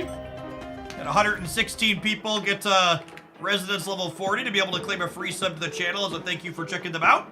If you're someone that gives the game a try and you find yourself enjoying it, I've been absolutely hooked on that game as well. Be sure to subscribe over to my new AFK Journey YouTube channel, Hooglandia AFKJ. I'm already putting up some Honor Duel videos a few times a week.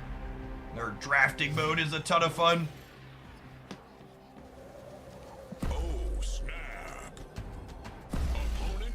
When does the promo end? The 17th, Wednesday night.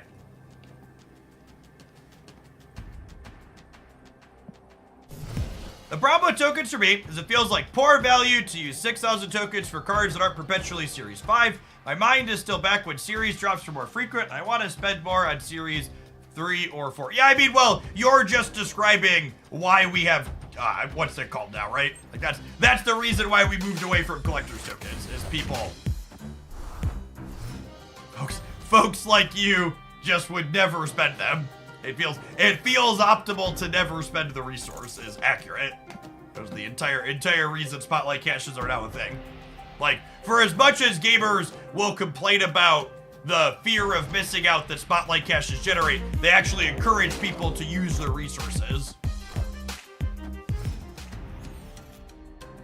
I mean, sitting on 80,000 collector's tokens isn't good. Well, so, under the old system, it wasn't even just that people were sitting on collector's tokens, it's that people were sitting on collector's tokens while also not having cards. Like, I have an arbitrary amount of tokens and an arbitrary amount of keys, and I'll have every card from now in perpetuity for a long time without spending anything, but I also have everything.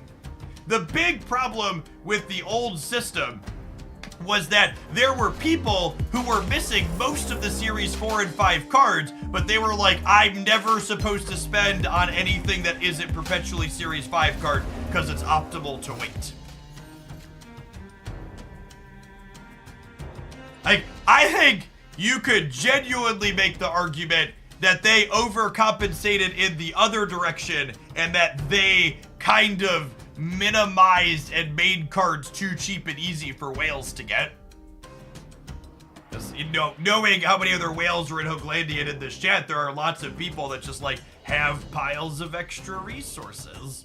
I have to save this for their Wong, so we're just vibing. This is another matchup, though, where I would bet we're probably not in a good spot.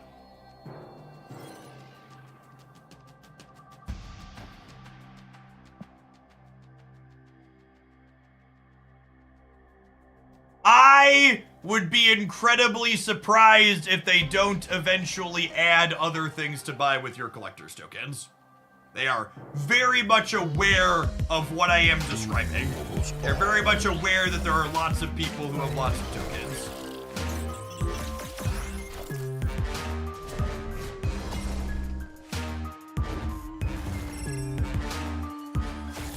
Alright, and they're a Luke Cage deck, so we're probably just torched here.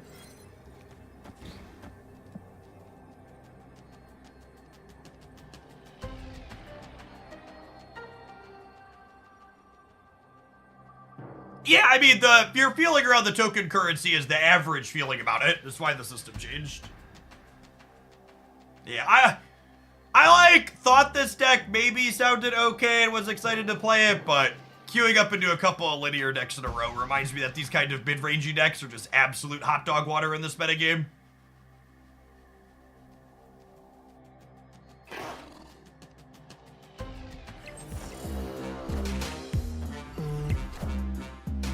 Are ye worthy? Are ye worthy? I mean, I'm not winning even if I turn their Luke Cage off, chat. We're very dead regardless.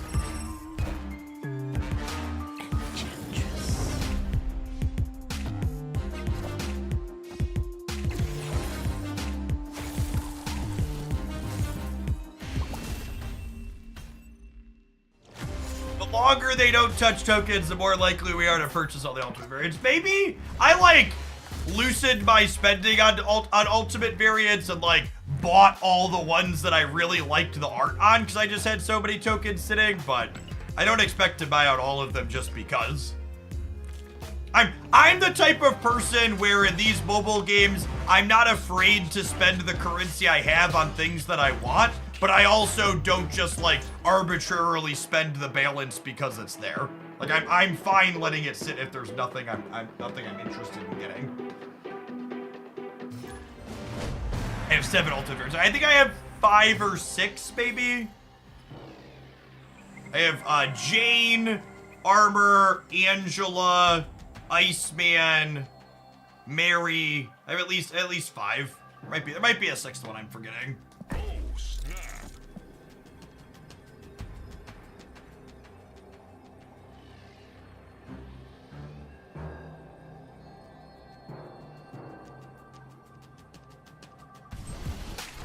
I'm tired of spending spotlight caches and getting not new cards more often than new ones. I mean, that's literally just pure variance. They're booster packs.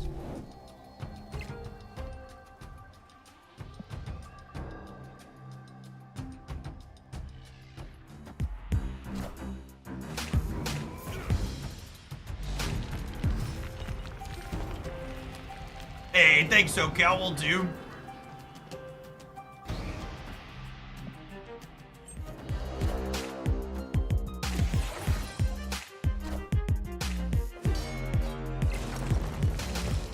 You get spent money back as an expense after you do a tax. You chat, that is not remotely even a little bit how fucking taxes work. Please, for the love of God, pay people to do your taxes. You need it. Holy fuck. The absolute most basic, like, and even this glosses over it.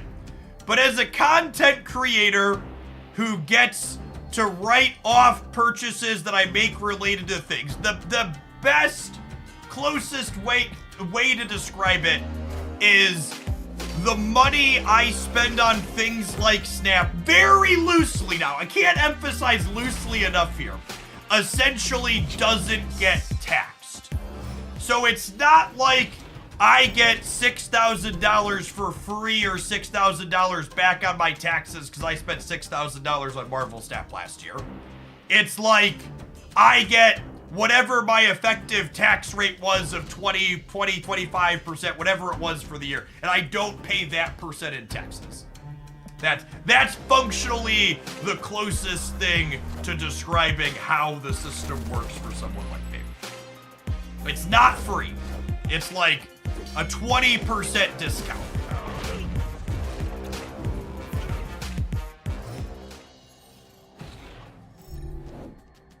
If that, I don't know. I pay a professional. I give my person all of my receipts and what I spent on what and how much I made, and then they tell me what I'm supposed to pay because that's their job to figure that out. It's not my job. Hey, thanks, KG.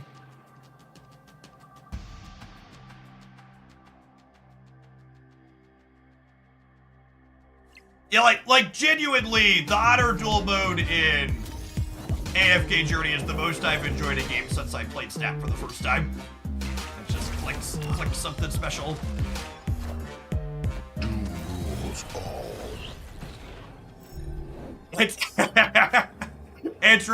It's honestly, Zach, one of the best in the category. Actually, I actually saw your name pop up earlier, so that makes that easy. I think we're dead. I didn't trust the Rebro gamers.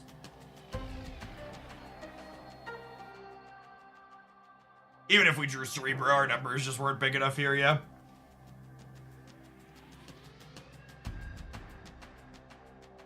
Did you not enjoy being a teacher? Seems like you're pretty good at it. I loved being a teacher, chat. In fact, essentially the only reason anyone in the United States decides to be a teacher is because they love doing it. Because you don't go into being a teacher for the sake of the money, because there's none of that involved in the profession.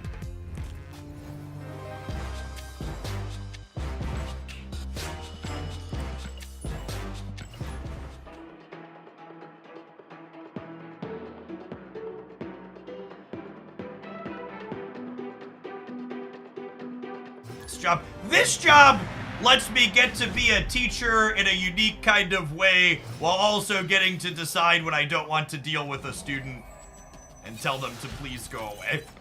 Although, to be honest, in all my time spent teaching, the students were largely phenomenal and great to work with.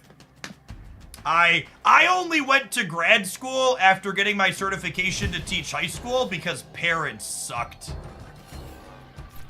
One semester of student teaching high school, I was just like, you know what? Nah, this ain't gonna last for me. Let's figure something else out.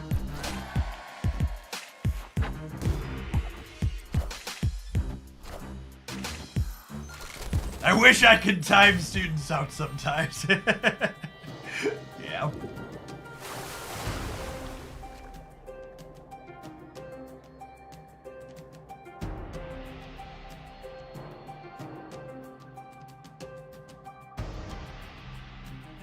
You mean you didn't become a teacher to indoctrinate kids with the liberal agenda? No, they do that to themselves. I did my best. You do your best to teach the children critical thinking skills, and if you successfully give them critical thinking skills, they'll discover that being able to analyze things appropriately and logically is incompatible with a conservative point of view.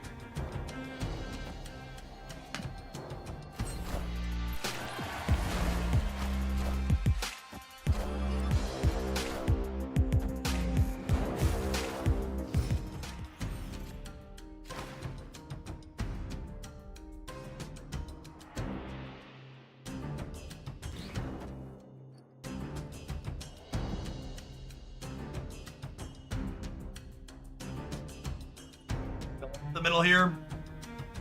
The parents are worse than their kids. 27 years of teaching. Yeah, I believe that. That was my favorite part of teaching at the college level. Dude, you would regularly at the college level have parents try to get their kids' information and be like, oh, well, you should tell me how my kid's doing because I pay for their class. And it's just like, well, legally I'm not allowed to do that, so you should ask your student, and you can fuck off now. here's paperwork you can sign. You can sign. Have your child sign this paperwork, and then I can tell you what their grades are and how they're doing in my class. Otherwise, they're 18. Go away. Oh, Martyr's just always right. Yeah, that's true. Or probably George Shear.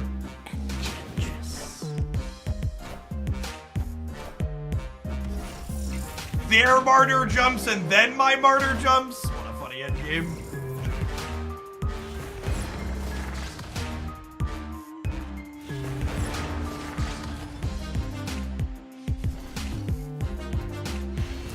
The ratio of Series 4 to Series 4 and 3 and 4 cards is increasing. That is correct.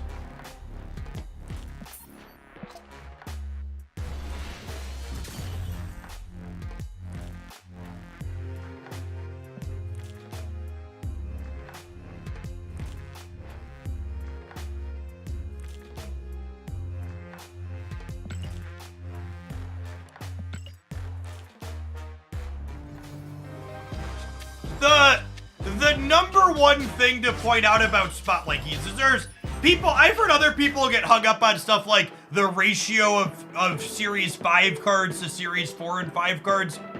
The number one practical, reasonable thing that you could point to about the Spotlight cash system just being great is the reason why we have an extra card release every month, why we went from 4 to 5 cards to 5 to 6 cards, is the Spotlight cash system was so generous, people were becoming collection complete, spending only $10 a month. And to Second Dinner's credit, they could have simply made Spotlights less generous, but they didn't do that. Instead, what they chose to do was add more content to the game, which isn't free for them to do. It's dev work, it's balance work, it's design work.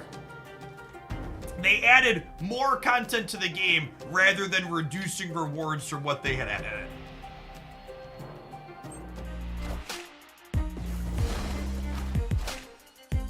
The system certainly works. Got a couple of sweet 8-cubers with the Pixie Patriot deck the other day. No one expects one cost onslaught. Accurate.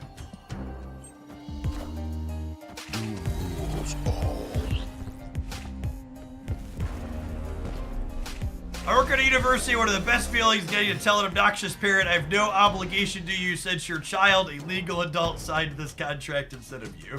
Yup. It's good. Ease to good stuff.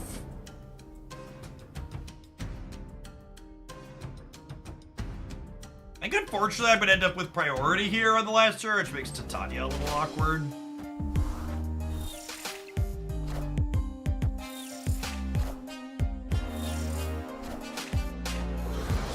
Yeah, messed up Cerebro. They Hotel Inferno'd by Cerebro.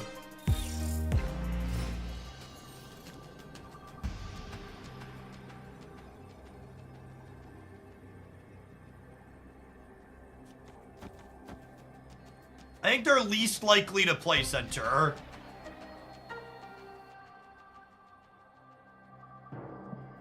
Tanya there.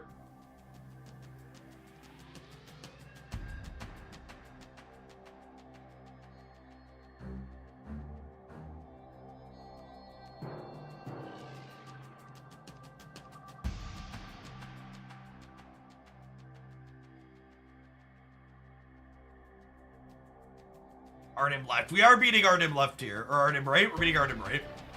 They could Arnim center, I suppose. And spread the carnage around. Actually, Arnim center is what they do if they have it, yeah?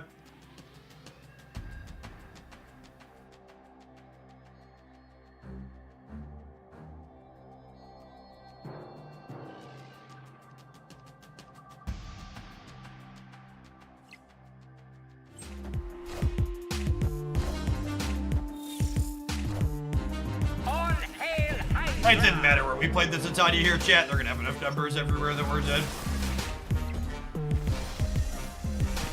Oh, I guess technically Titania doesn't jump here, huh? Because they're full by the time it happens. Higher, further, faster, baby. Yeah, I did done. Honestly, the cable example, I don't even think is that great of an example. I think the best example of them giving some TLC to older cards is the buff to Crossbones, right? Like, literally any other card game, digital or otherwise, I've ever played, they print Cull Obsidian as a 410. They let Crossbone rot in the depths of history, right? They're never fucking touching or changing that card. But not Marvel Snap. Marvel Snap was like, hey, this older card's been outclassed by newer cards. Let's adjust it. Yeah, Rocket Raccoon and Ant-Man, right? Those ones too. Alright, I'm gonna change things up. That Cerebro deck did not feel good. Let's kick along to our next thing here. We had a really good run with this the other day after we brewed it. I've been interested to try it again, so I'm glad we had it as a submission today. I'll take this one into Gold Conquest.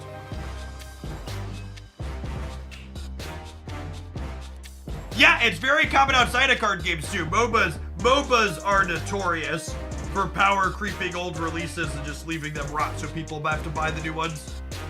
What about Captain America? So, Captain America is a card that a lot of people just don't understand. So, every card in Marvel Snap is supposed to serve a purpose, and that purpose for every card is not to be competitively viable. Captain Marvel is an iconic, recognizable Marvel hero that has a simple design and an appropriate power level for people playing in Pool 1 and Pool 2.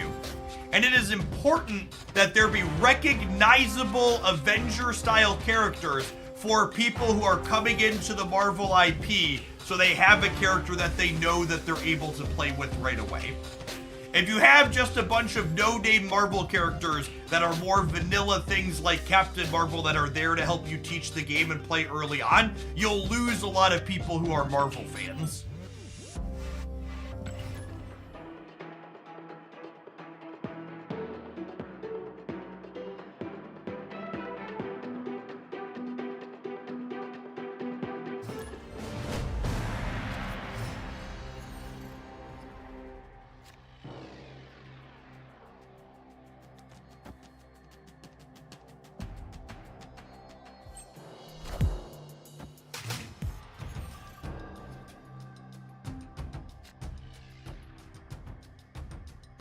Well, that's interesting. Oh, snap. We'll snap on that draw. I almost snapped the openers because I had Sunspot She-Hulk, which is a powerful one, too. I think Storm in the mix will definitely pick it off here.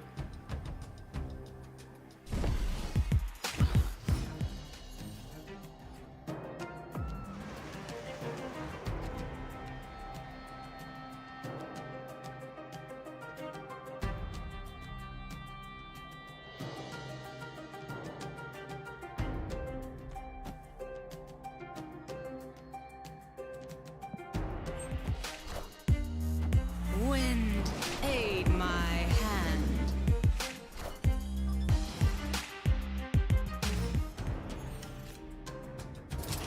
I'm not sure if this is good, but it's hilarious for our first game with the deck, so let's do it.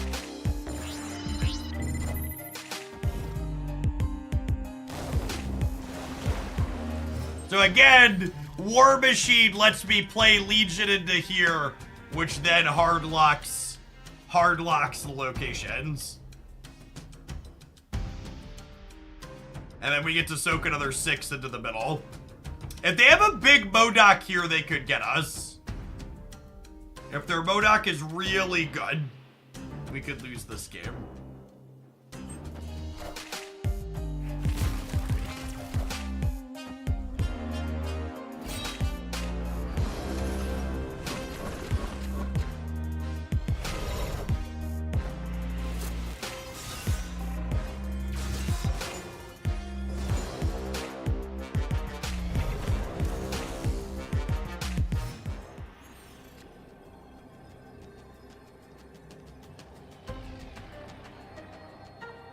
So I go up to 16. Do I lose the tiebreaker? I'm winning. How big does the Dracula have to? We know they have 2 swarms in their hand. So Sunspot goes, I'm down 1, but up 7. So if they hit the 3 power thing, I win. If they hit the swarm's plus 4.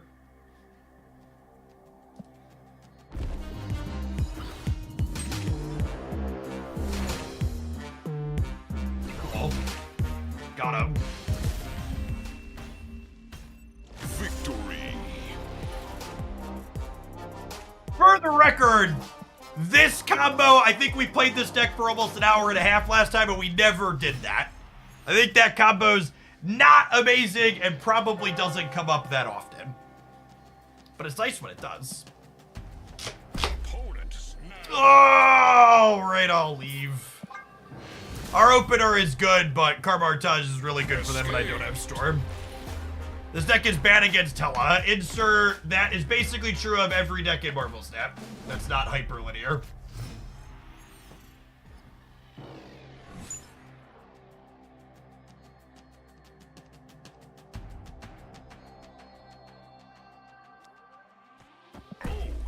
I have Sunspot and Infinite, and there's a Subterranea, so I'm gonna snap.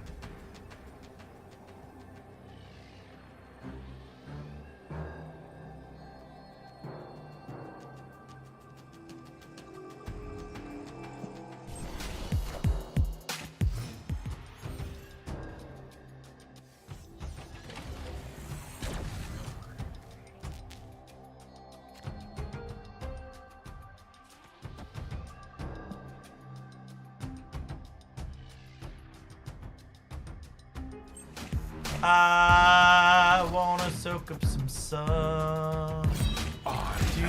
Apocalypse. Yeah, I'd have snapped me back too if I had hand like that. Holy.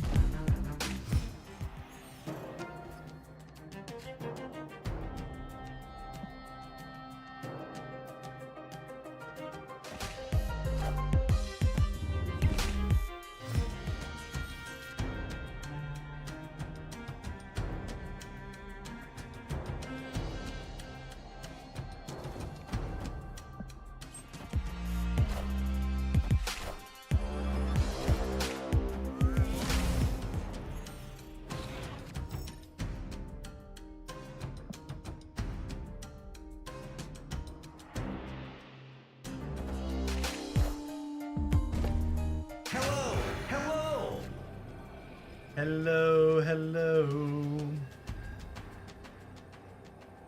Their Apocalypse is 14. Is this animation new? I don't remember it being that big last time. Hello, hello.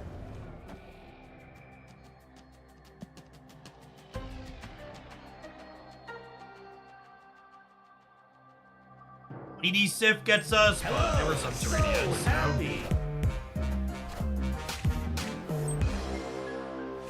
I am reborn. Julio! Victory. Victory. Got numbers. Did some numbers. Definitely should have played the rock on the left. We would have won anyways though, but they should have played it there for the tiebreaker. You are correct, chat.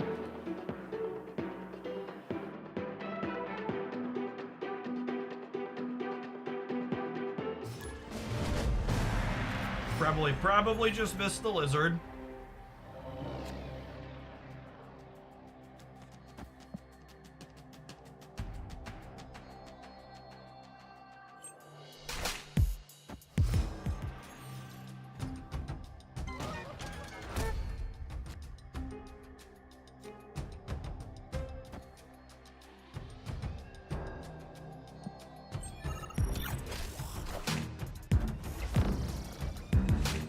Honestly, I think this is my least favorite part about Hela being a deck in this game right now, is I actually just can't snap my opponent doing nothing on the first early turns, because if they're Hela, it just doesn't matter that they did nothing. They're gonna come back and crunch us anyways. When a deck like Hela is a top deck, it kills snapping strategy. And makes it so you don't get rewarded for snapping appropriately because it's not appropriate to snap. Yep, there's Hela. Ooh, buddy.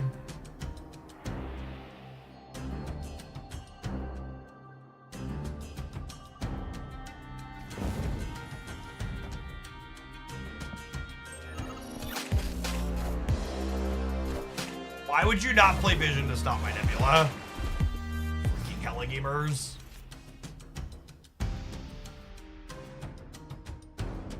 Ah! I should have played this and believed.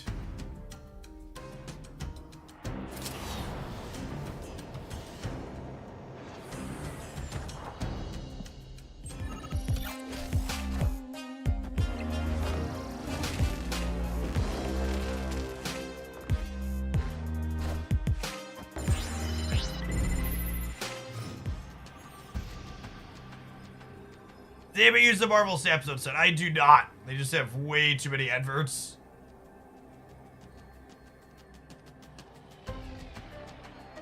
Personal Matthew, thank you for... Oh, that was a little bit ago. Mr. Altercation, thank you for the brand new Prime. I think we're dead. I think we're dead. Which is unfortunate, but... It's the world we're living in.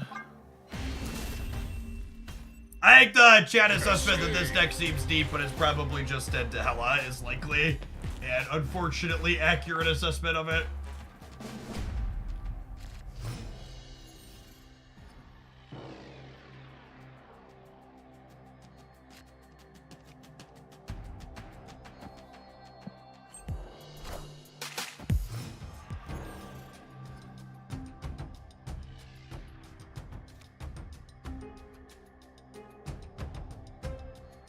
I'm saving my 2s to play into Hope's Lane.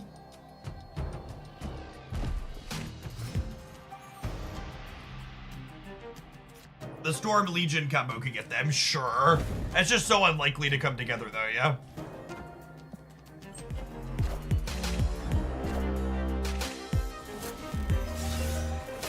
Single man deck to boot. Vomit.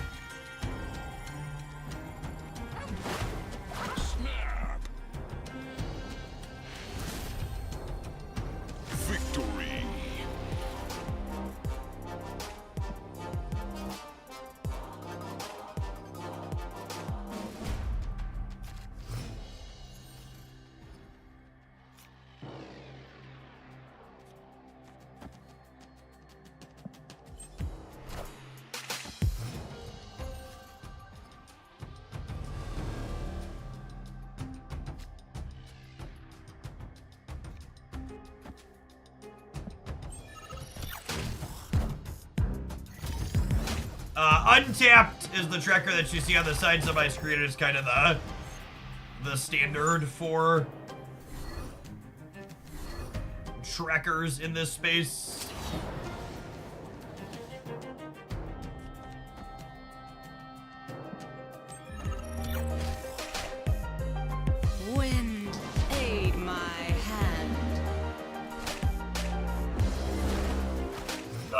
Actually, would have known that was coming. I almost War Machine this turn. I am gonna go ahead and War Machine this turn because if we end up winning the center, we can infinite next turn. If we draw Legion, we can Legion the flooding.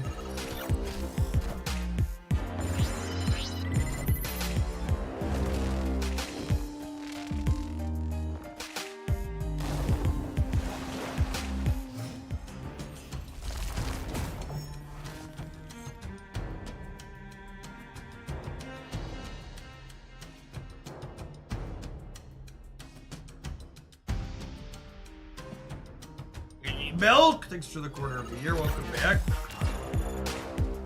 Yeah, fuck Buttercup. Hello, hello.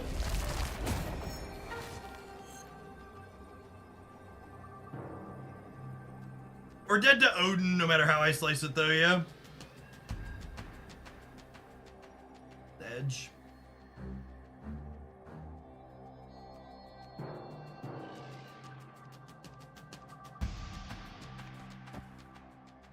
This could beat Hella, though. I think I have to stay, even though we lose to Odin. Are ye Oh. Hello. Can you understand me? Oh. You ever see this running Odin before? Yeah, when they have Sandman, you should assume they're playing Odin.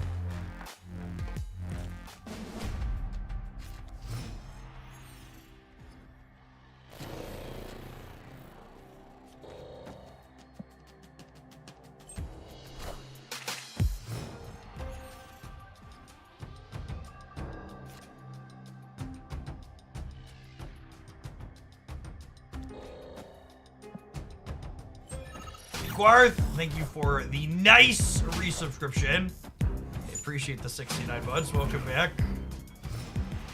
Is this a build around? It was originally a build around that was a resubmission today.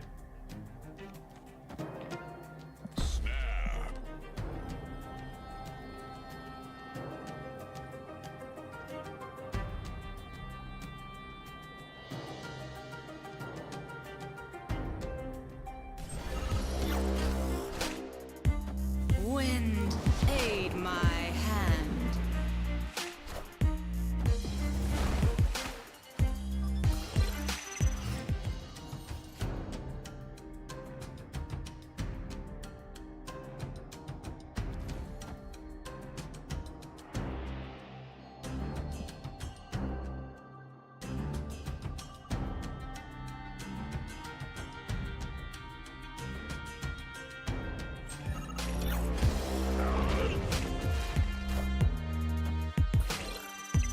Learn from last time that Legion's on top, maybe.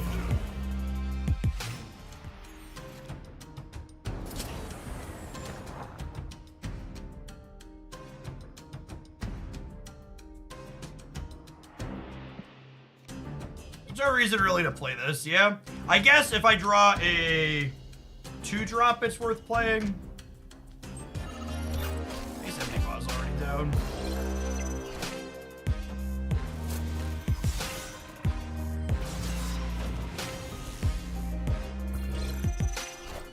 Oh, playing keeps Red Hulk down. That's true. Tiebreaker.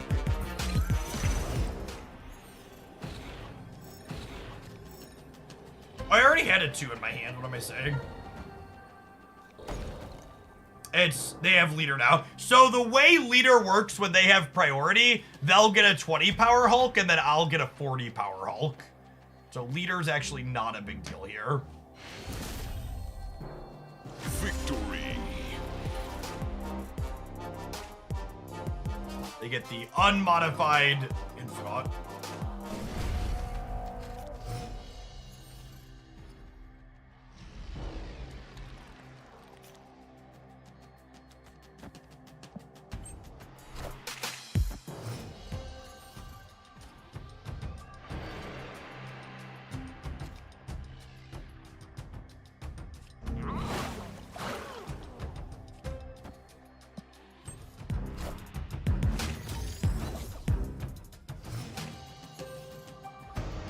If we find War Machine, we do have a built-in scam. That's true.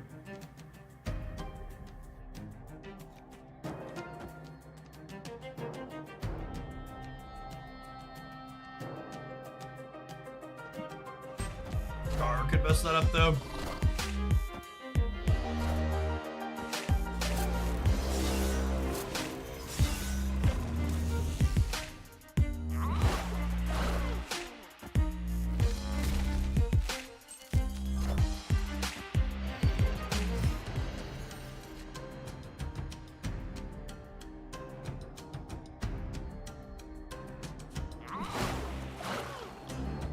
I think I need to move this here because otherwise Ebony Boss stays middle. Which is not ideal. Only one guard next turn. Got me.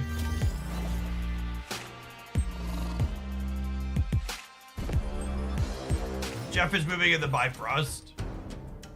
Could you have swapped the order of Mod Lizard? I could have, yes. Turn late, unfortunately. Opponent snapped.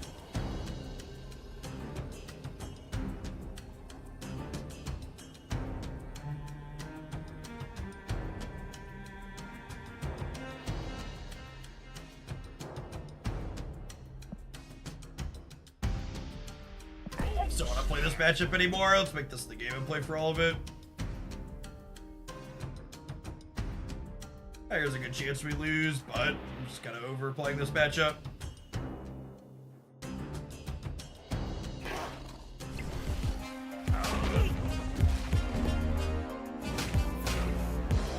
Hello!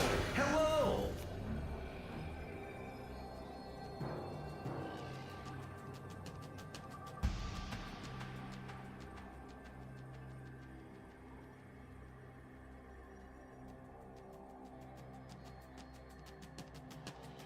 Dead to Leader, dead to Dr. Doom.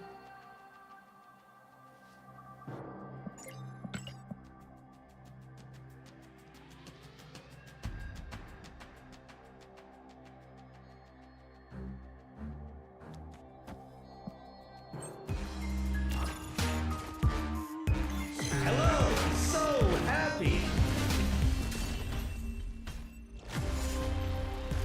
What cards there that we haven't seen? Dr. Doom is definitely one of them, and then some other piece of greed. Speaking of greed, have some capitalism. We'll see you in 120 seconds, gamers. Thanks for hanging out. Don't go anywhere. Legion, mid, Nebula, left. Doom and Hela. Yeah, that's it. Ooh, that's a good shout out. Legion, mid, Nebula, left won this game, yeah? It beat Leader. It lost Dr. Doom still, but it beat Leader. And since Infinite was also... They didn't Sandman the previous turn, chat. They played Red Hulk. This was their last play. You see the order of these cards here?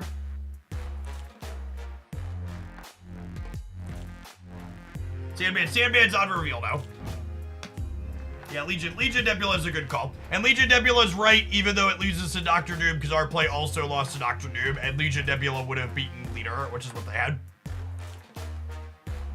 I don't know. My processing in these games shuts off. It's something I'm bad about that I should be better about, but it's just so hard to keep morale up and sit through the things. Or just like, this whole thing sucks. It's just like two different flavors of bullshit that suck to play against. I just want to like move on with my life.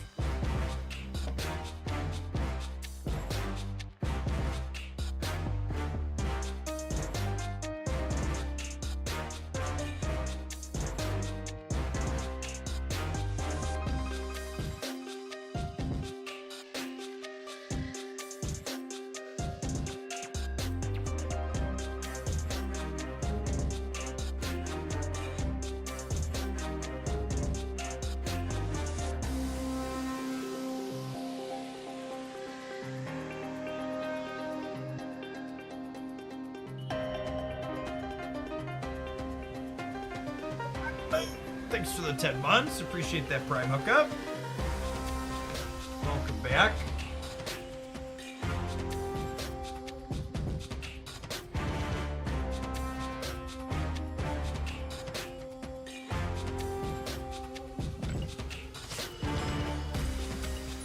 Alright, let's get like maybe 1 or 2 more in with this, then we've got one last viewer submission before we call it an afternoon here.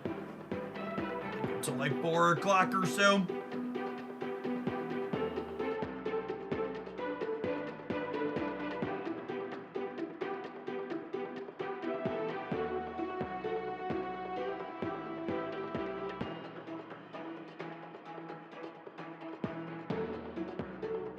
What's going on, Ruin? Thank you for the 18 months. I appreciate the 1.5 years.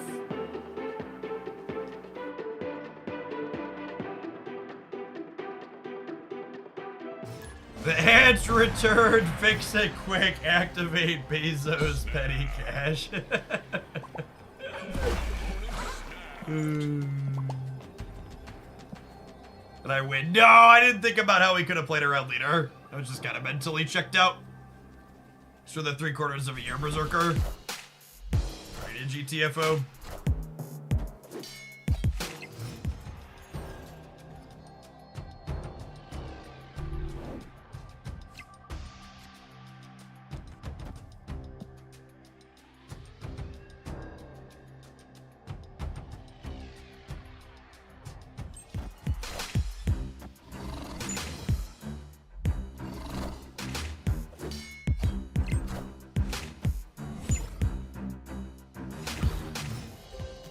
Our card to go, right?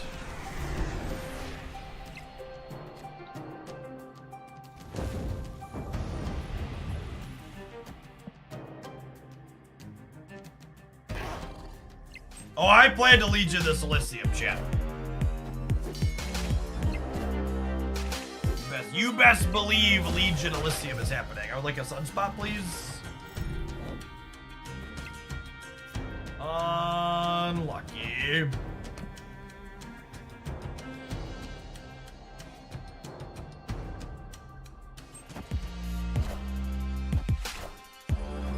What are they doing center? Sure, you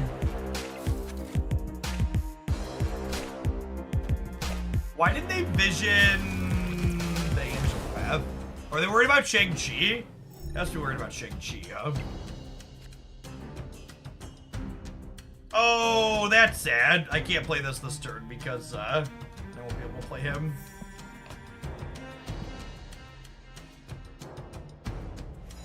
Hello, hello.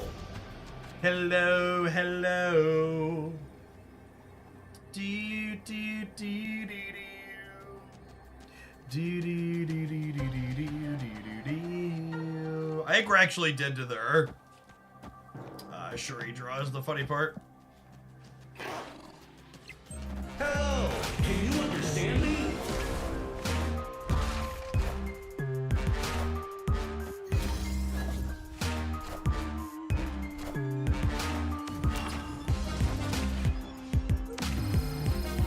Okay.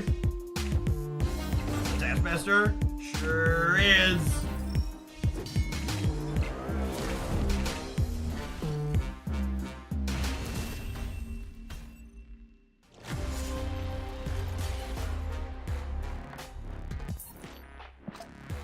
See how hard we had to work to put 30 power into play, chat? We could have just played Hela. Why should we work so hard? We could just play Hela.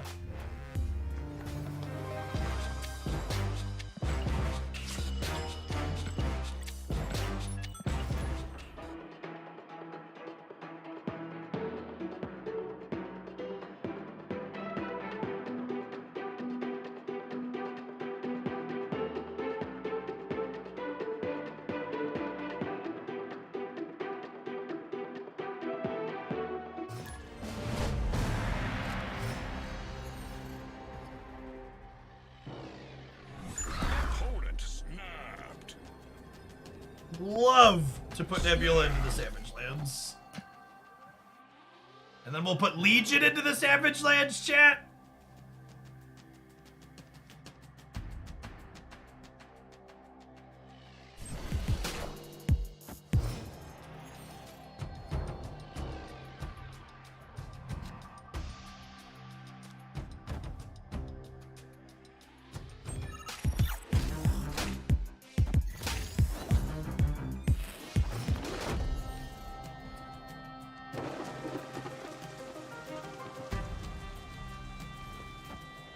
Let's have duplicate protection per character. Sure, that's so nominal though. Your odds of getting the exact same split on a second copy of the character is so unlikely. I assume that means the patch of the 30th is gonna bring let you move your splits across characters then.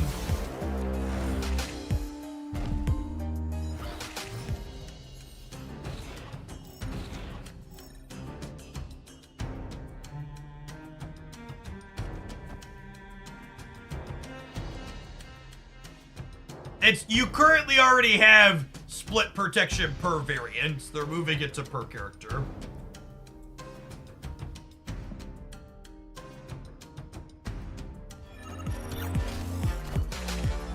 I am Iron Man.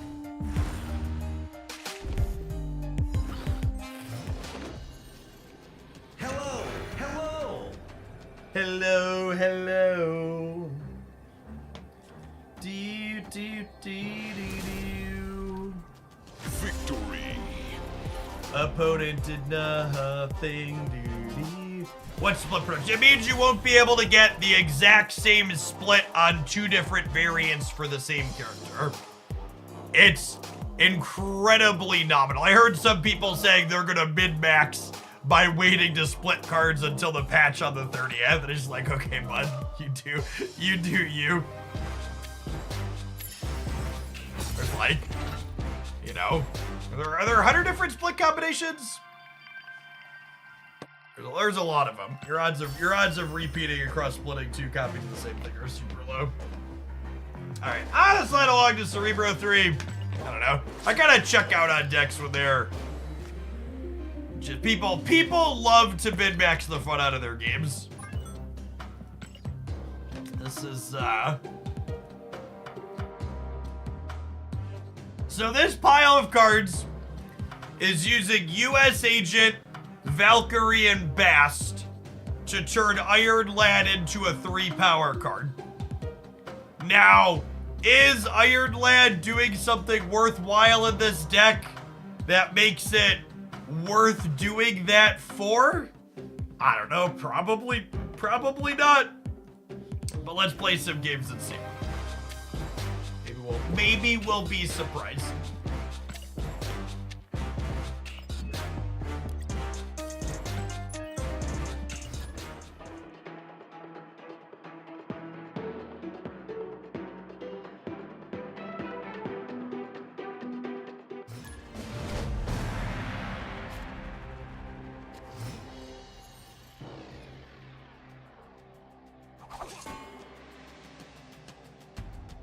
Oh, snap.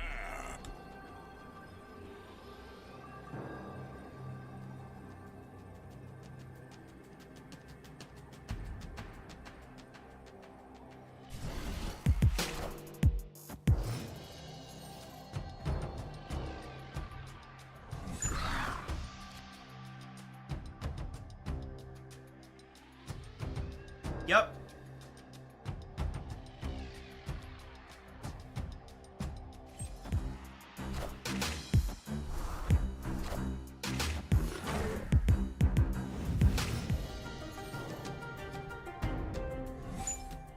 I am skeptical that this deck is a good Magic deck.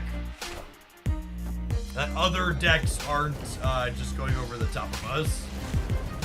How are we going for today? I'm planning to stream until we finish this deck, I think is my plan.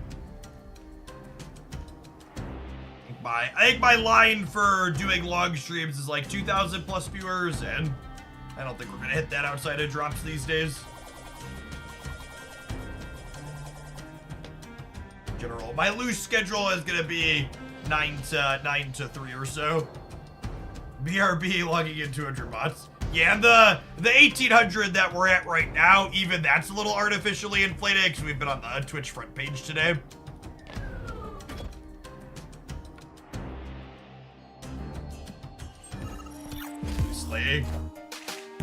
Loosely, like 200 to 300 of the viewers that are here are like only pseudo here because there are people that have us up while they're scrolling the front page.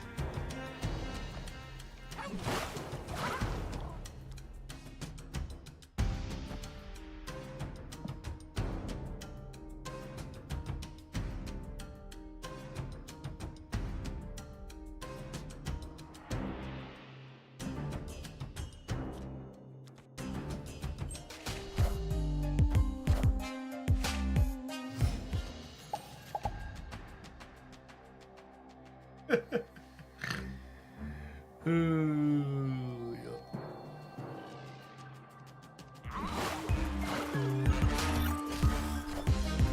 Doom rules all.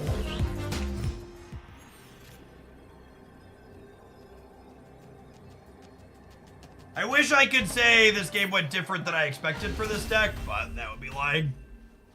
Escaped.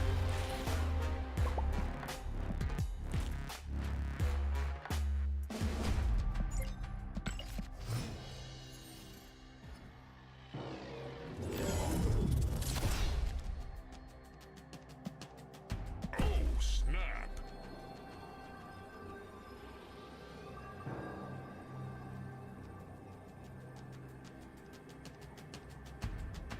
Hey, we have Cerebro and Valkyrie.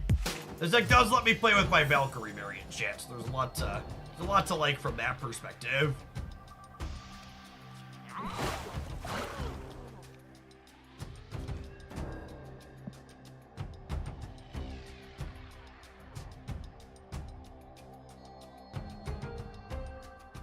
Rules for you to play a viewer deck. On days where I take viewer deck submissions, it's just a $10 tip with a list of cards.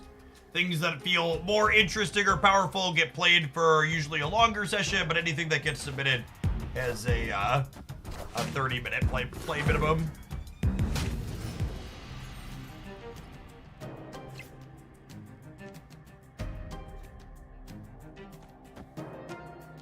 These die to Shang-Chi if I do that, though, huh?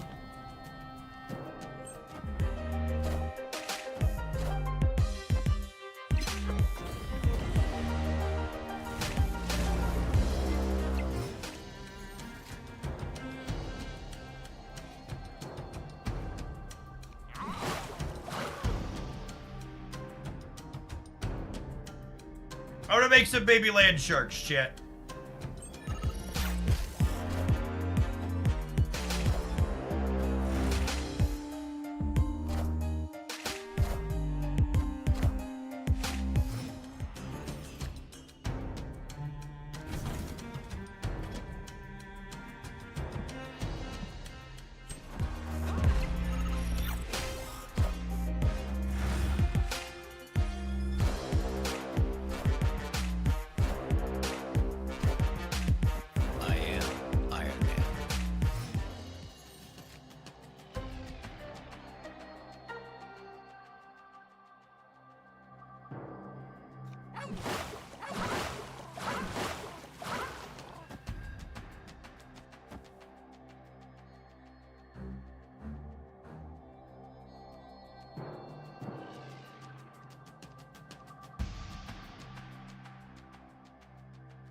I think I'm doing this so we don't get shanged.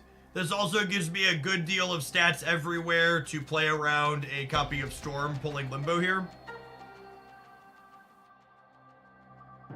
Gives me 36 on the left, and then a lot in the middle and the right, 70-ish. And then if they don't rug pull, I can Valk on the left to get even larger there next turn and shrink their Jessica Jones. I don't expect them to be an Enchantress deck. Usually Shang and Eliath are their interactive bits. Storm, if you count that.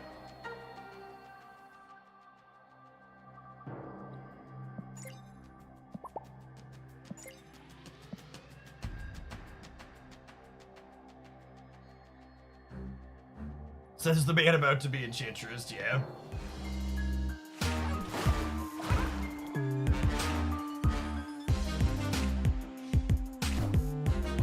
Wind, aid my hand.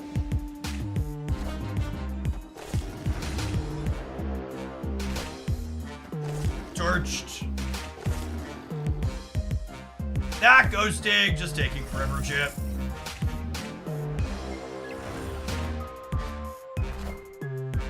They must not have put 2 and 2 together about what deck we were playing. Yeah, man, they had a lot of visions to shuffle too.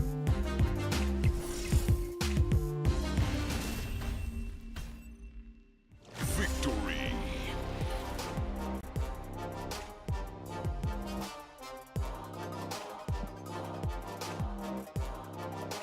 I like gold. I like gold.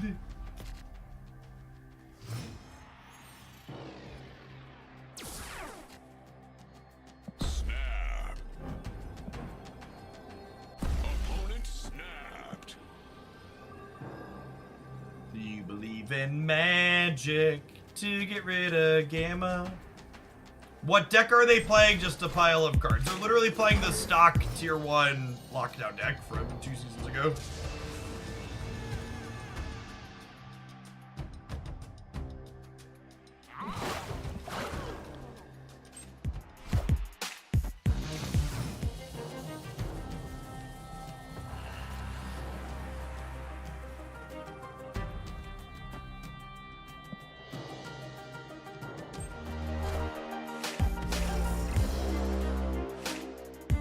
Yeah, Zabu definitely shouldn't be in their deck anymore.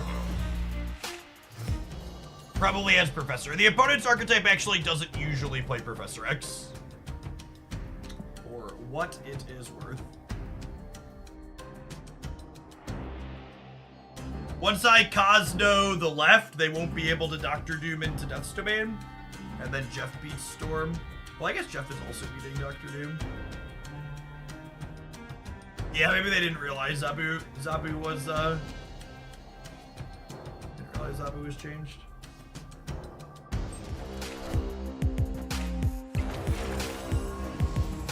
Yeah, Agent's gonna have text box here. I like all my cards have text boxes, chat. Look at this. It's gonna take 6 power off of their side of the board. It's beautiful. I take back some of the bad things I said about this Cerebro deck. Only some of them, though. We don't want it to go to its head.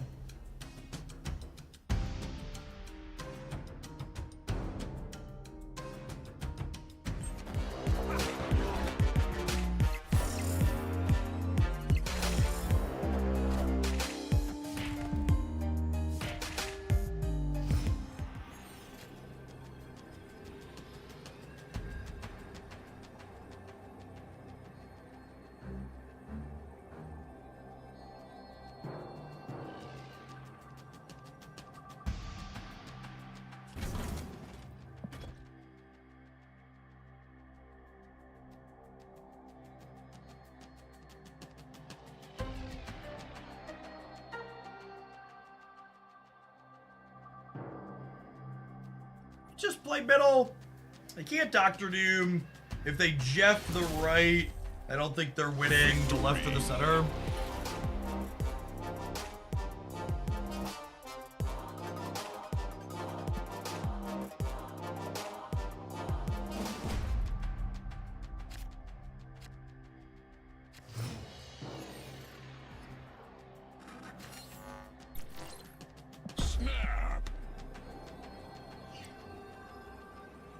Hey, thanks for the half a year, Austin. Welcome back.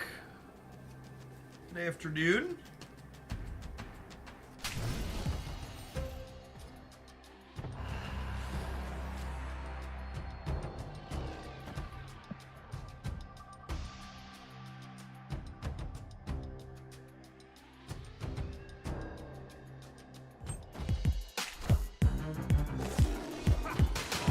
Zabu!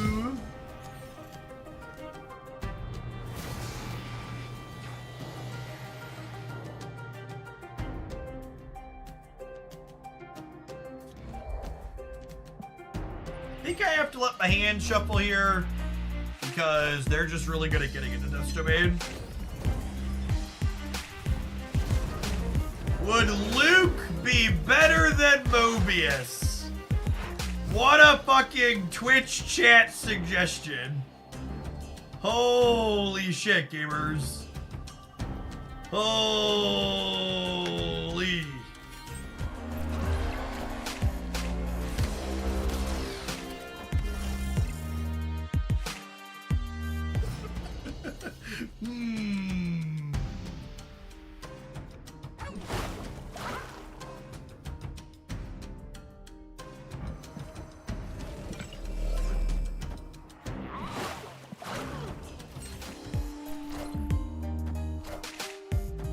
To be fair, that's not much worse than Iron Lad. That's actually not true at all.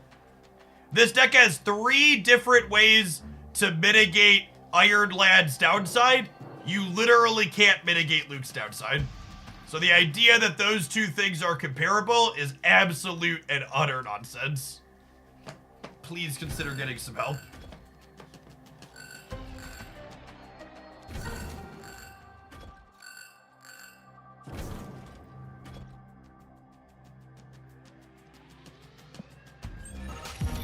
Not being able to Iron Man my US Agent path feels bad. Oh! I understand now, chat. If I put Luke Cage in my deck, I could Iron Man the US Agent path. Okay.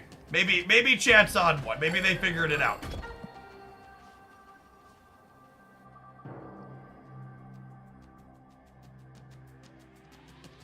Maybe they're cooked.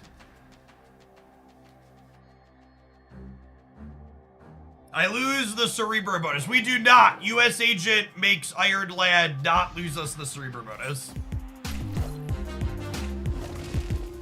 Oh no! Rip. Rip.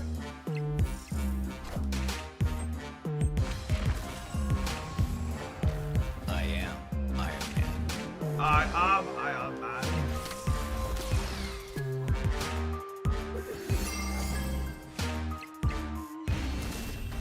Oh, I forgot there was a Valk in my deck that it was gonna copy.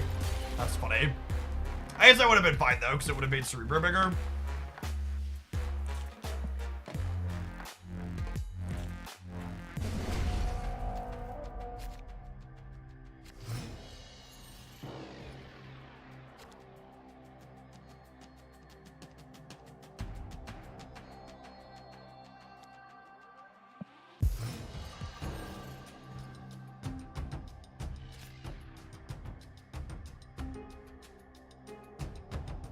Guess we'll wait one more.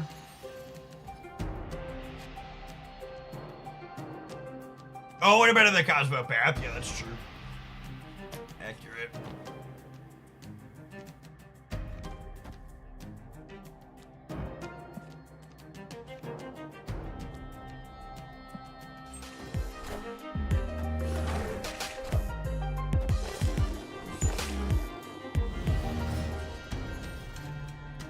I don't think I'm agenting London, Chad. I think we're Iron Manning London.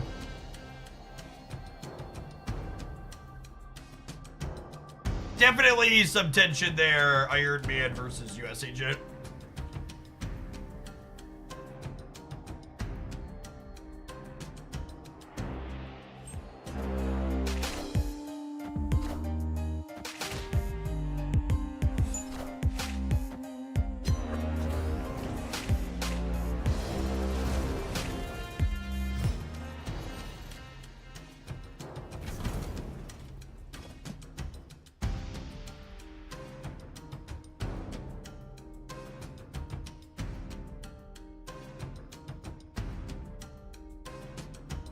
Kari might help Cerebro 3 put bodies on the board. Yeah, maybe. She can't make the deck worse, right? Wind aid my hand. Right? Right? I am Iron Man.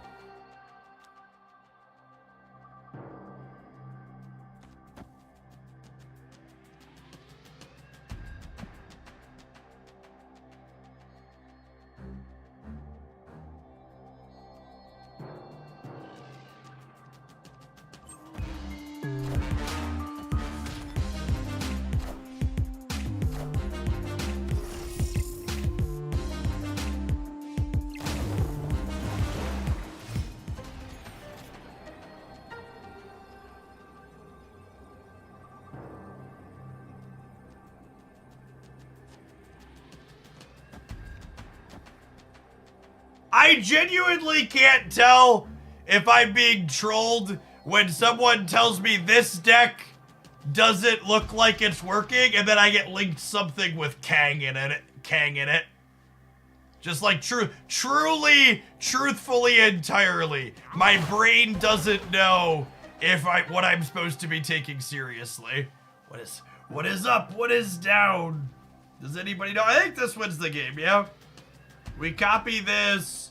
Agent shrinks this. This goes here. We're at 14 over here. Should maybe I'm just supposed to go hard in the middle, yeah? Oh, you want to fill left to play around Magento. Yeah, that's fair.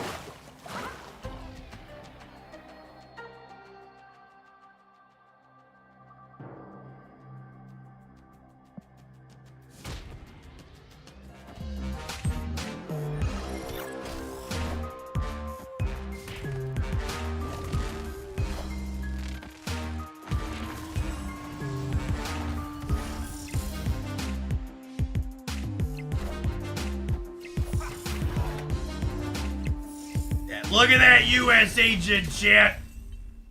Victory. Got the dukes up.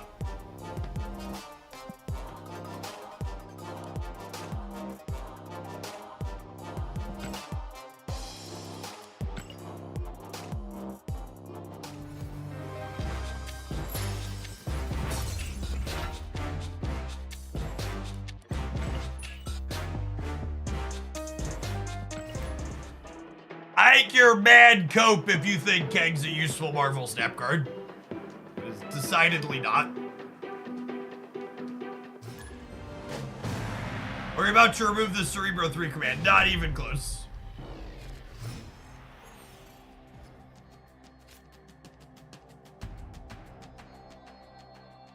Oh, snap.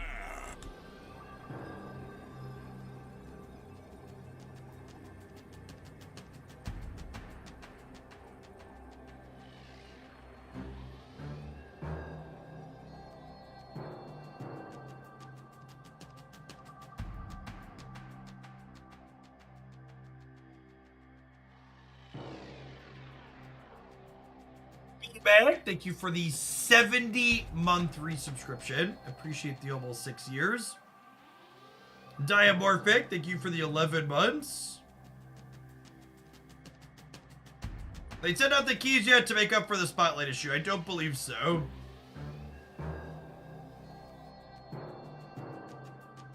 Yeah, honestly, I'm not even convinced that Kang is useful in a high-stakes tournament, Duck.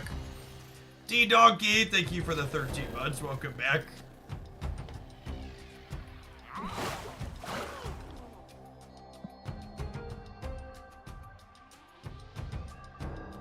It's very nice out. Yeah, we're looking forward to being able to have scout meetings outdoors again, and then being cooped up in the school. Ugh, the kids run around a little bit.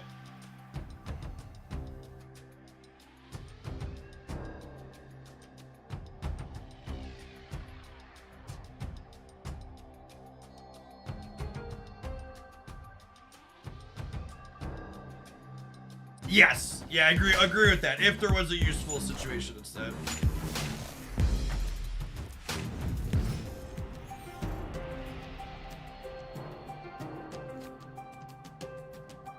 Oh, baby chat. We get to copy U.S. agent?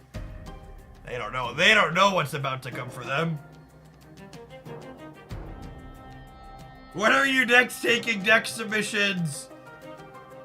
I'm gonna submit Kang C3. I'm gonna plead the 5th on that one.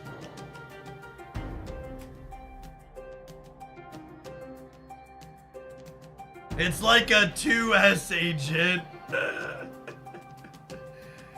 are we doing next again? Not tomorrow. Tomorrow's the new card release day. Probably Thursday. Probably Thursday. I don't like to have submissions built up when the new card comes out, and then Wednesday we'll play new card decks. Although, Red Guardian doesn't help decks not die to Hela, so... I don't know. how useful he's gonna be. He's gonna get Tribunal, I suppose, at least.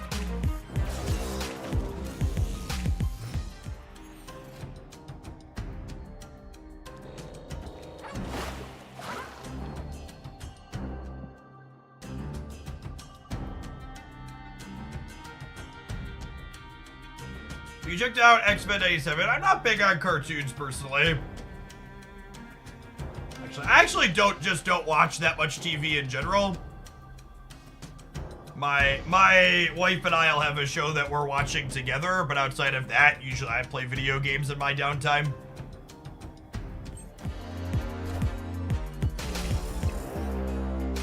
Wow! What a monster, chat! Just putting our freaking Cerebro into play to let us know that it's gonna be out of reach. That's heckin' rude.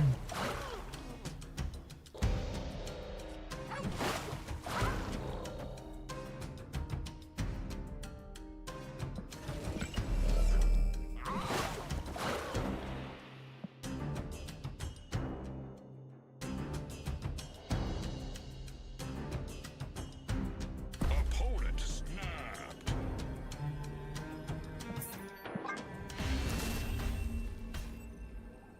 Escape. Move looking for this. Honestly, just like super chat move.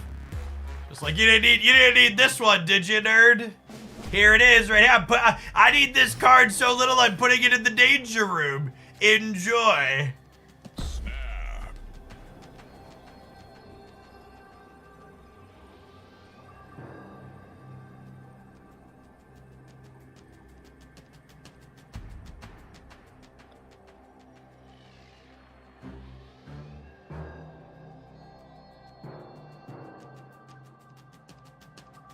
Opponent snapped.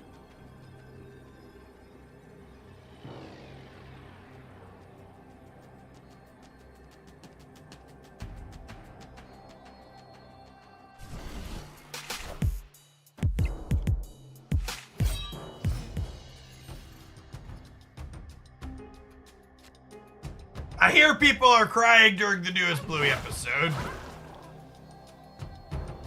They don't publish those weekly on Disney Plus, right? You have to wait for them to get there after the whole season's out. I actually don't know offhand.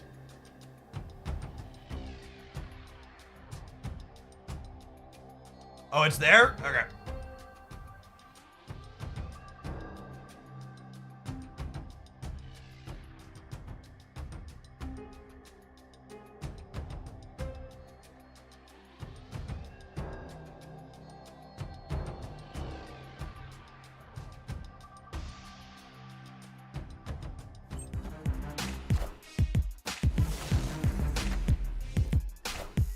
This person wrote us earlier too. I feel like I remember that username avatar combo.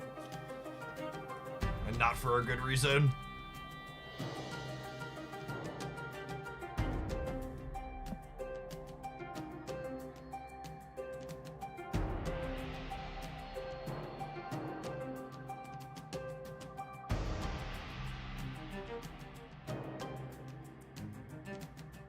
Is there a definitive worst card in this list? The Iron Lad's been real awkward.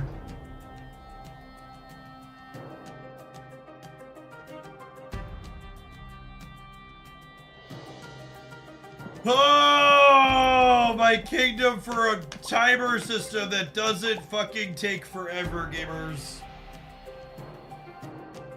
It's so atrocious. I thought they fixed the end turn rope issue.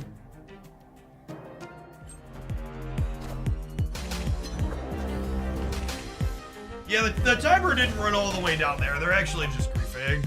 I don't know. They do that one more time. I might just leave. I don't want to waste my time. I'd rather get some other matches in.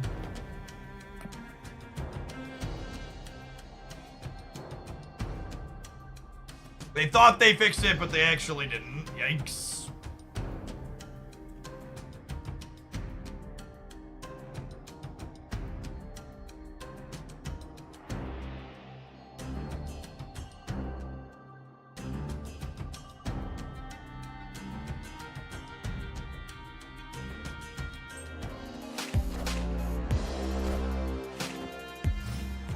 Alright, this person's not having that issue, chat. They very clearly have played at a reasonable pace several times, so.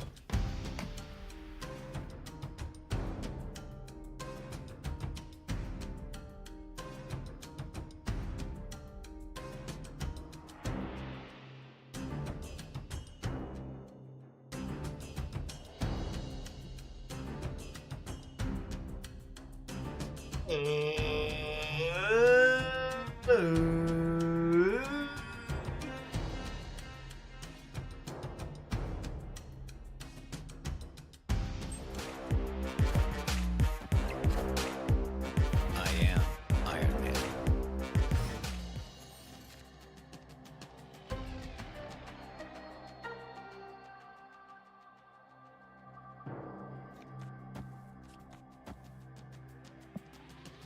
I'd rather copy Iron Man than Cerebro.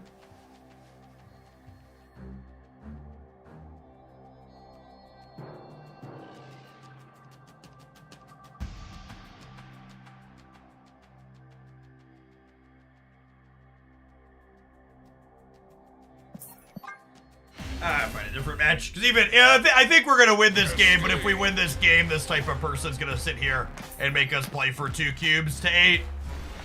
And they're going to sit here and rope us the entire time, too. I wonder if the second dinner folks understand just how much the current timer hurts content for their game. There's a lot is the answer.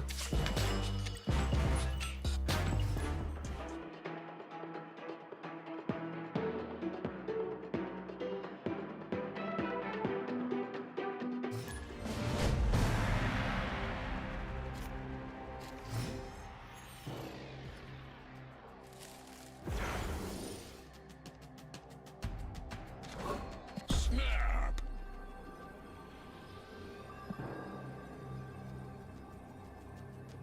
All turn timers should be as short as I would play the crap out of a Marvel Snap game mode where both players had Agatha turn timers. What's the fix? Any of the dozens of different other games, you just copy and paste the fucking timer from any of the other dozens of games that have figured this shit out a long time ago.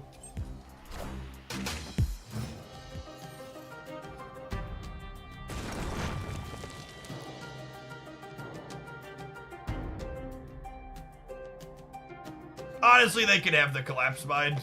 I was gonna make Cerebros.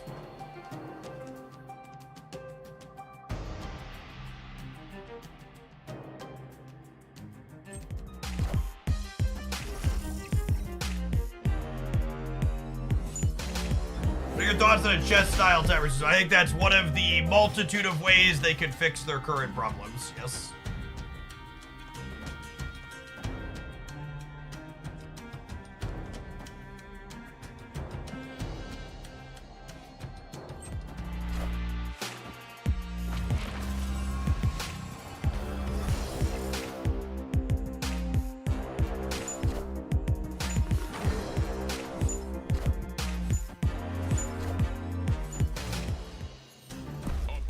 Oh, good! I didn't think we could win the game. I didn't want to win the game anyways. Freaking Cyclops chat. Ugh. Unlucky.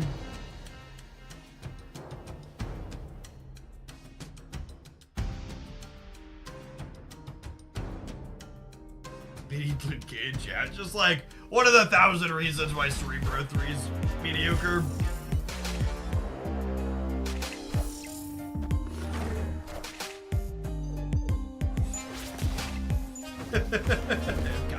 Cosmos too. Copy. Zeke, thank you for the 11 months. Glad you enjoy the YouTube stuff. Appreciate the continued support. At least, thanks to my new wonderful Flex-a-Spot chair, I can lean back while we get absolutely fucking destroyed with our viewer deck.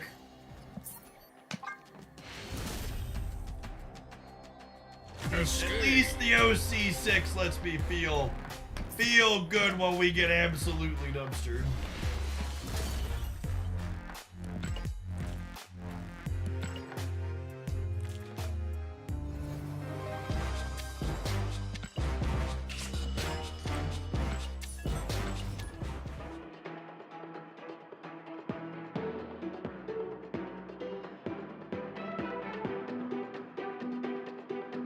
the final golden ticket match also guaranteed to be who's against the final battle. I don't know.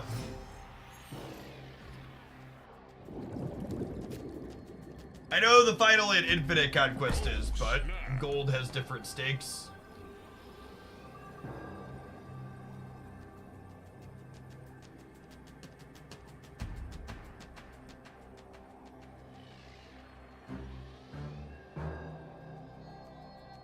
Opponent snapped.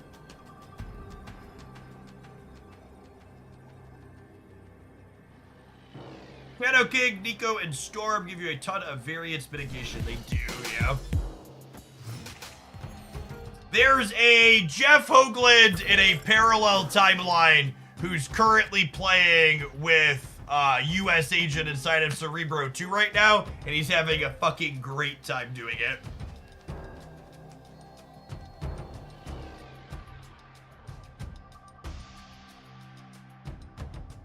Yeah, this build certainly doesn't have enough cheap cards in it. There's just too many of these games where we just like do fuck all for too long. We just don't have points to actually win the game with.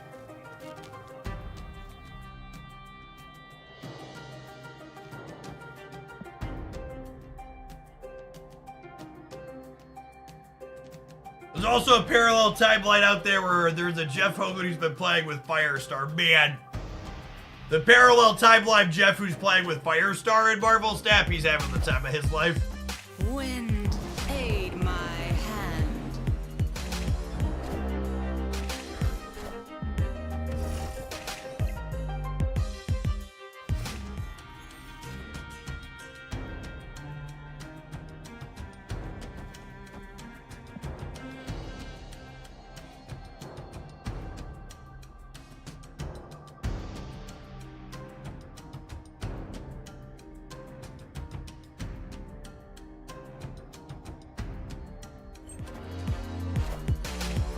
I'm playing a version of Sectoron's Blade Ghost Rider. Yeah, that seems fine.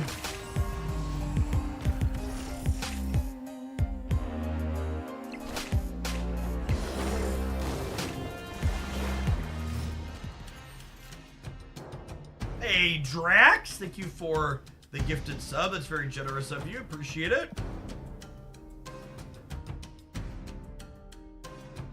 I wish this US Agent, could be paired with two other 2-drops to give me 21 points on the last turn. But we're just not gonna have enough, are we?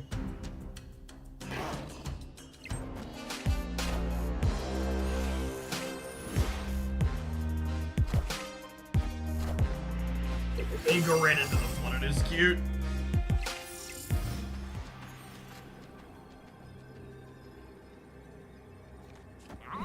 This is the best I could do. I wish I had another cheap thing to plunk down with it. Use Cerebro and then Ghost Rider or Mystique. She copies the Cerebro. Yes. That's accurate. Oh my gosh, chat. Is this a US Agent win? Hold the phone. I think this is a US Agent win. US Agent is genuinely good in this deck, by the way. This build is super clunky, though. Oh baby, look at our 213 chat. Look at our 213. He's so lovely.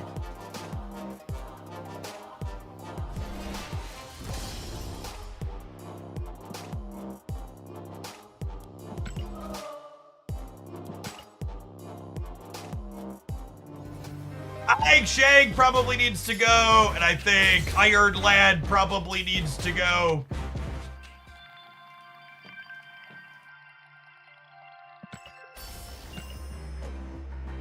At a minimum, you definitely need to play Sentinel in this archetype.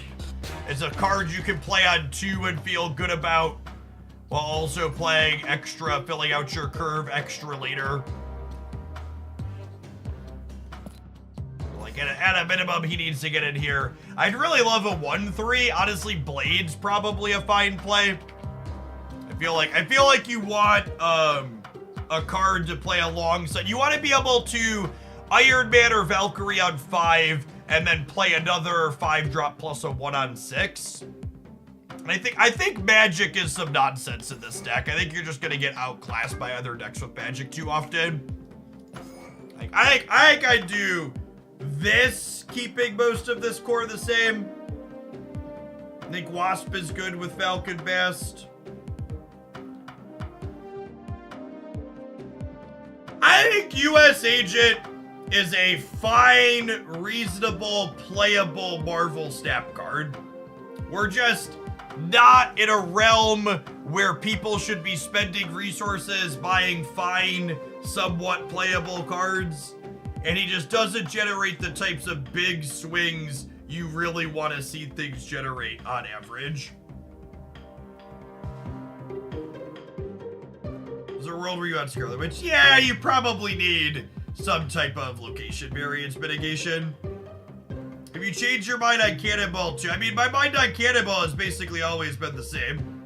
I never called the card unplayable. It's just like, it's honestly in a very similar spot to US Agent. It's like playable and fine, but it's not so much better than the other options that I could ever recommend someone spend resources on it. Like, if US Agent and Cannonball are cards where if you have to ask me, Jeff, should I spend resources on this? The answer is no, because they're not good enough that you should be spending limited resources on them. That being said, if you're someone who's a moderate or big spender who's getting most card releases, you'll have places to play US Agent and Cannonball. Like, they're serviceable, reasonable cards that are arguably best in slot in a number of places.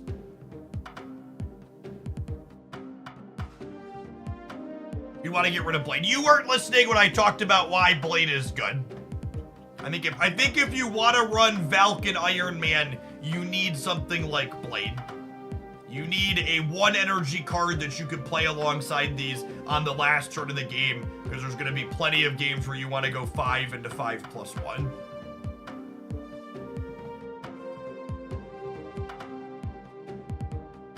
Over 40,000 tokens, and the only cards I was missing were Cannonball and Hercules. Yeah, a person in that spot, you should pick up Cannonball. You're gonna play Cannonball, you're gonna have fun with Cannonball, it's gonna be a reasonable Marvel Snap card for you. Alright, gamers, as one last plug today, because capitalism runs on FOMO. My longtime sponsor, FlexiSpot, they sent me a new chair that I'm sitting in and bouncing back and forth. It feels good. They're having an extra sale today only, April 15th. Chair's normally $400. You get up $260 off. $259. They've got, what is this? That's $160 off the desk. I love my standing desk. If you're someone like myself who spends, 6, 8, 10, sometimes 12 or 14 hours in your workspace in a day, and you don't have a desk that goes up and down, you really should consider it. The ergonomics of being able to use your computer because you need to or want to for that long and not be sitting for the entire time is absolutely huge. So check that out using my link. I appreciate the folks that do that. They are a sponsor here today, and I get a kickback for anybody that uses the link. Their stuff is great. Like I mentioned earlier, my referral links since I started working with them last year have sold over 20,000 USD in product at this point, and none of my community members have had any sort of issues that they've let me know about with all of that product. And usually people let me know if there's an issue with sponsored stuff. And my stuff, I've been using their desk for a long while now. I've got a few of their products in addition to this regular office chair. I've got their bike chair that you often see me sweating on. It's a great piece of things. And then my desk is absolutely huge. I have a 78-inch bamboo top desk here that holds all of my monitors and my PC tower across it with all my other stuff. It's lovely. All right, gamers, I am signing off for the day. I'll be back tomorrow to do it again for a nice full day. We've got Red Guardian releasing tomorrow. Yeah, they have Canada and UK shops on their Amazon things. Check them out. Let's find someone streaming some Marvel Snap here to raid. Oh, Gaming with Flash is on. They're almost never on when I'm signing off. So I'm gonna go ahead and raid you over their way. It looks like they're just signing on. So check out Flash. If you're looking for another Marvel Staff content creator to check out here on the Twitch side, and I'll be back again tomorrow.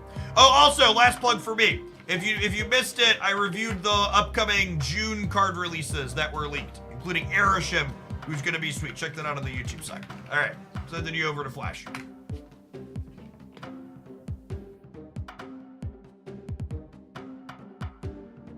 Oh, thank you for the gifted sub, Match by Match. I appreciate the next submission as well. Catch you later.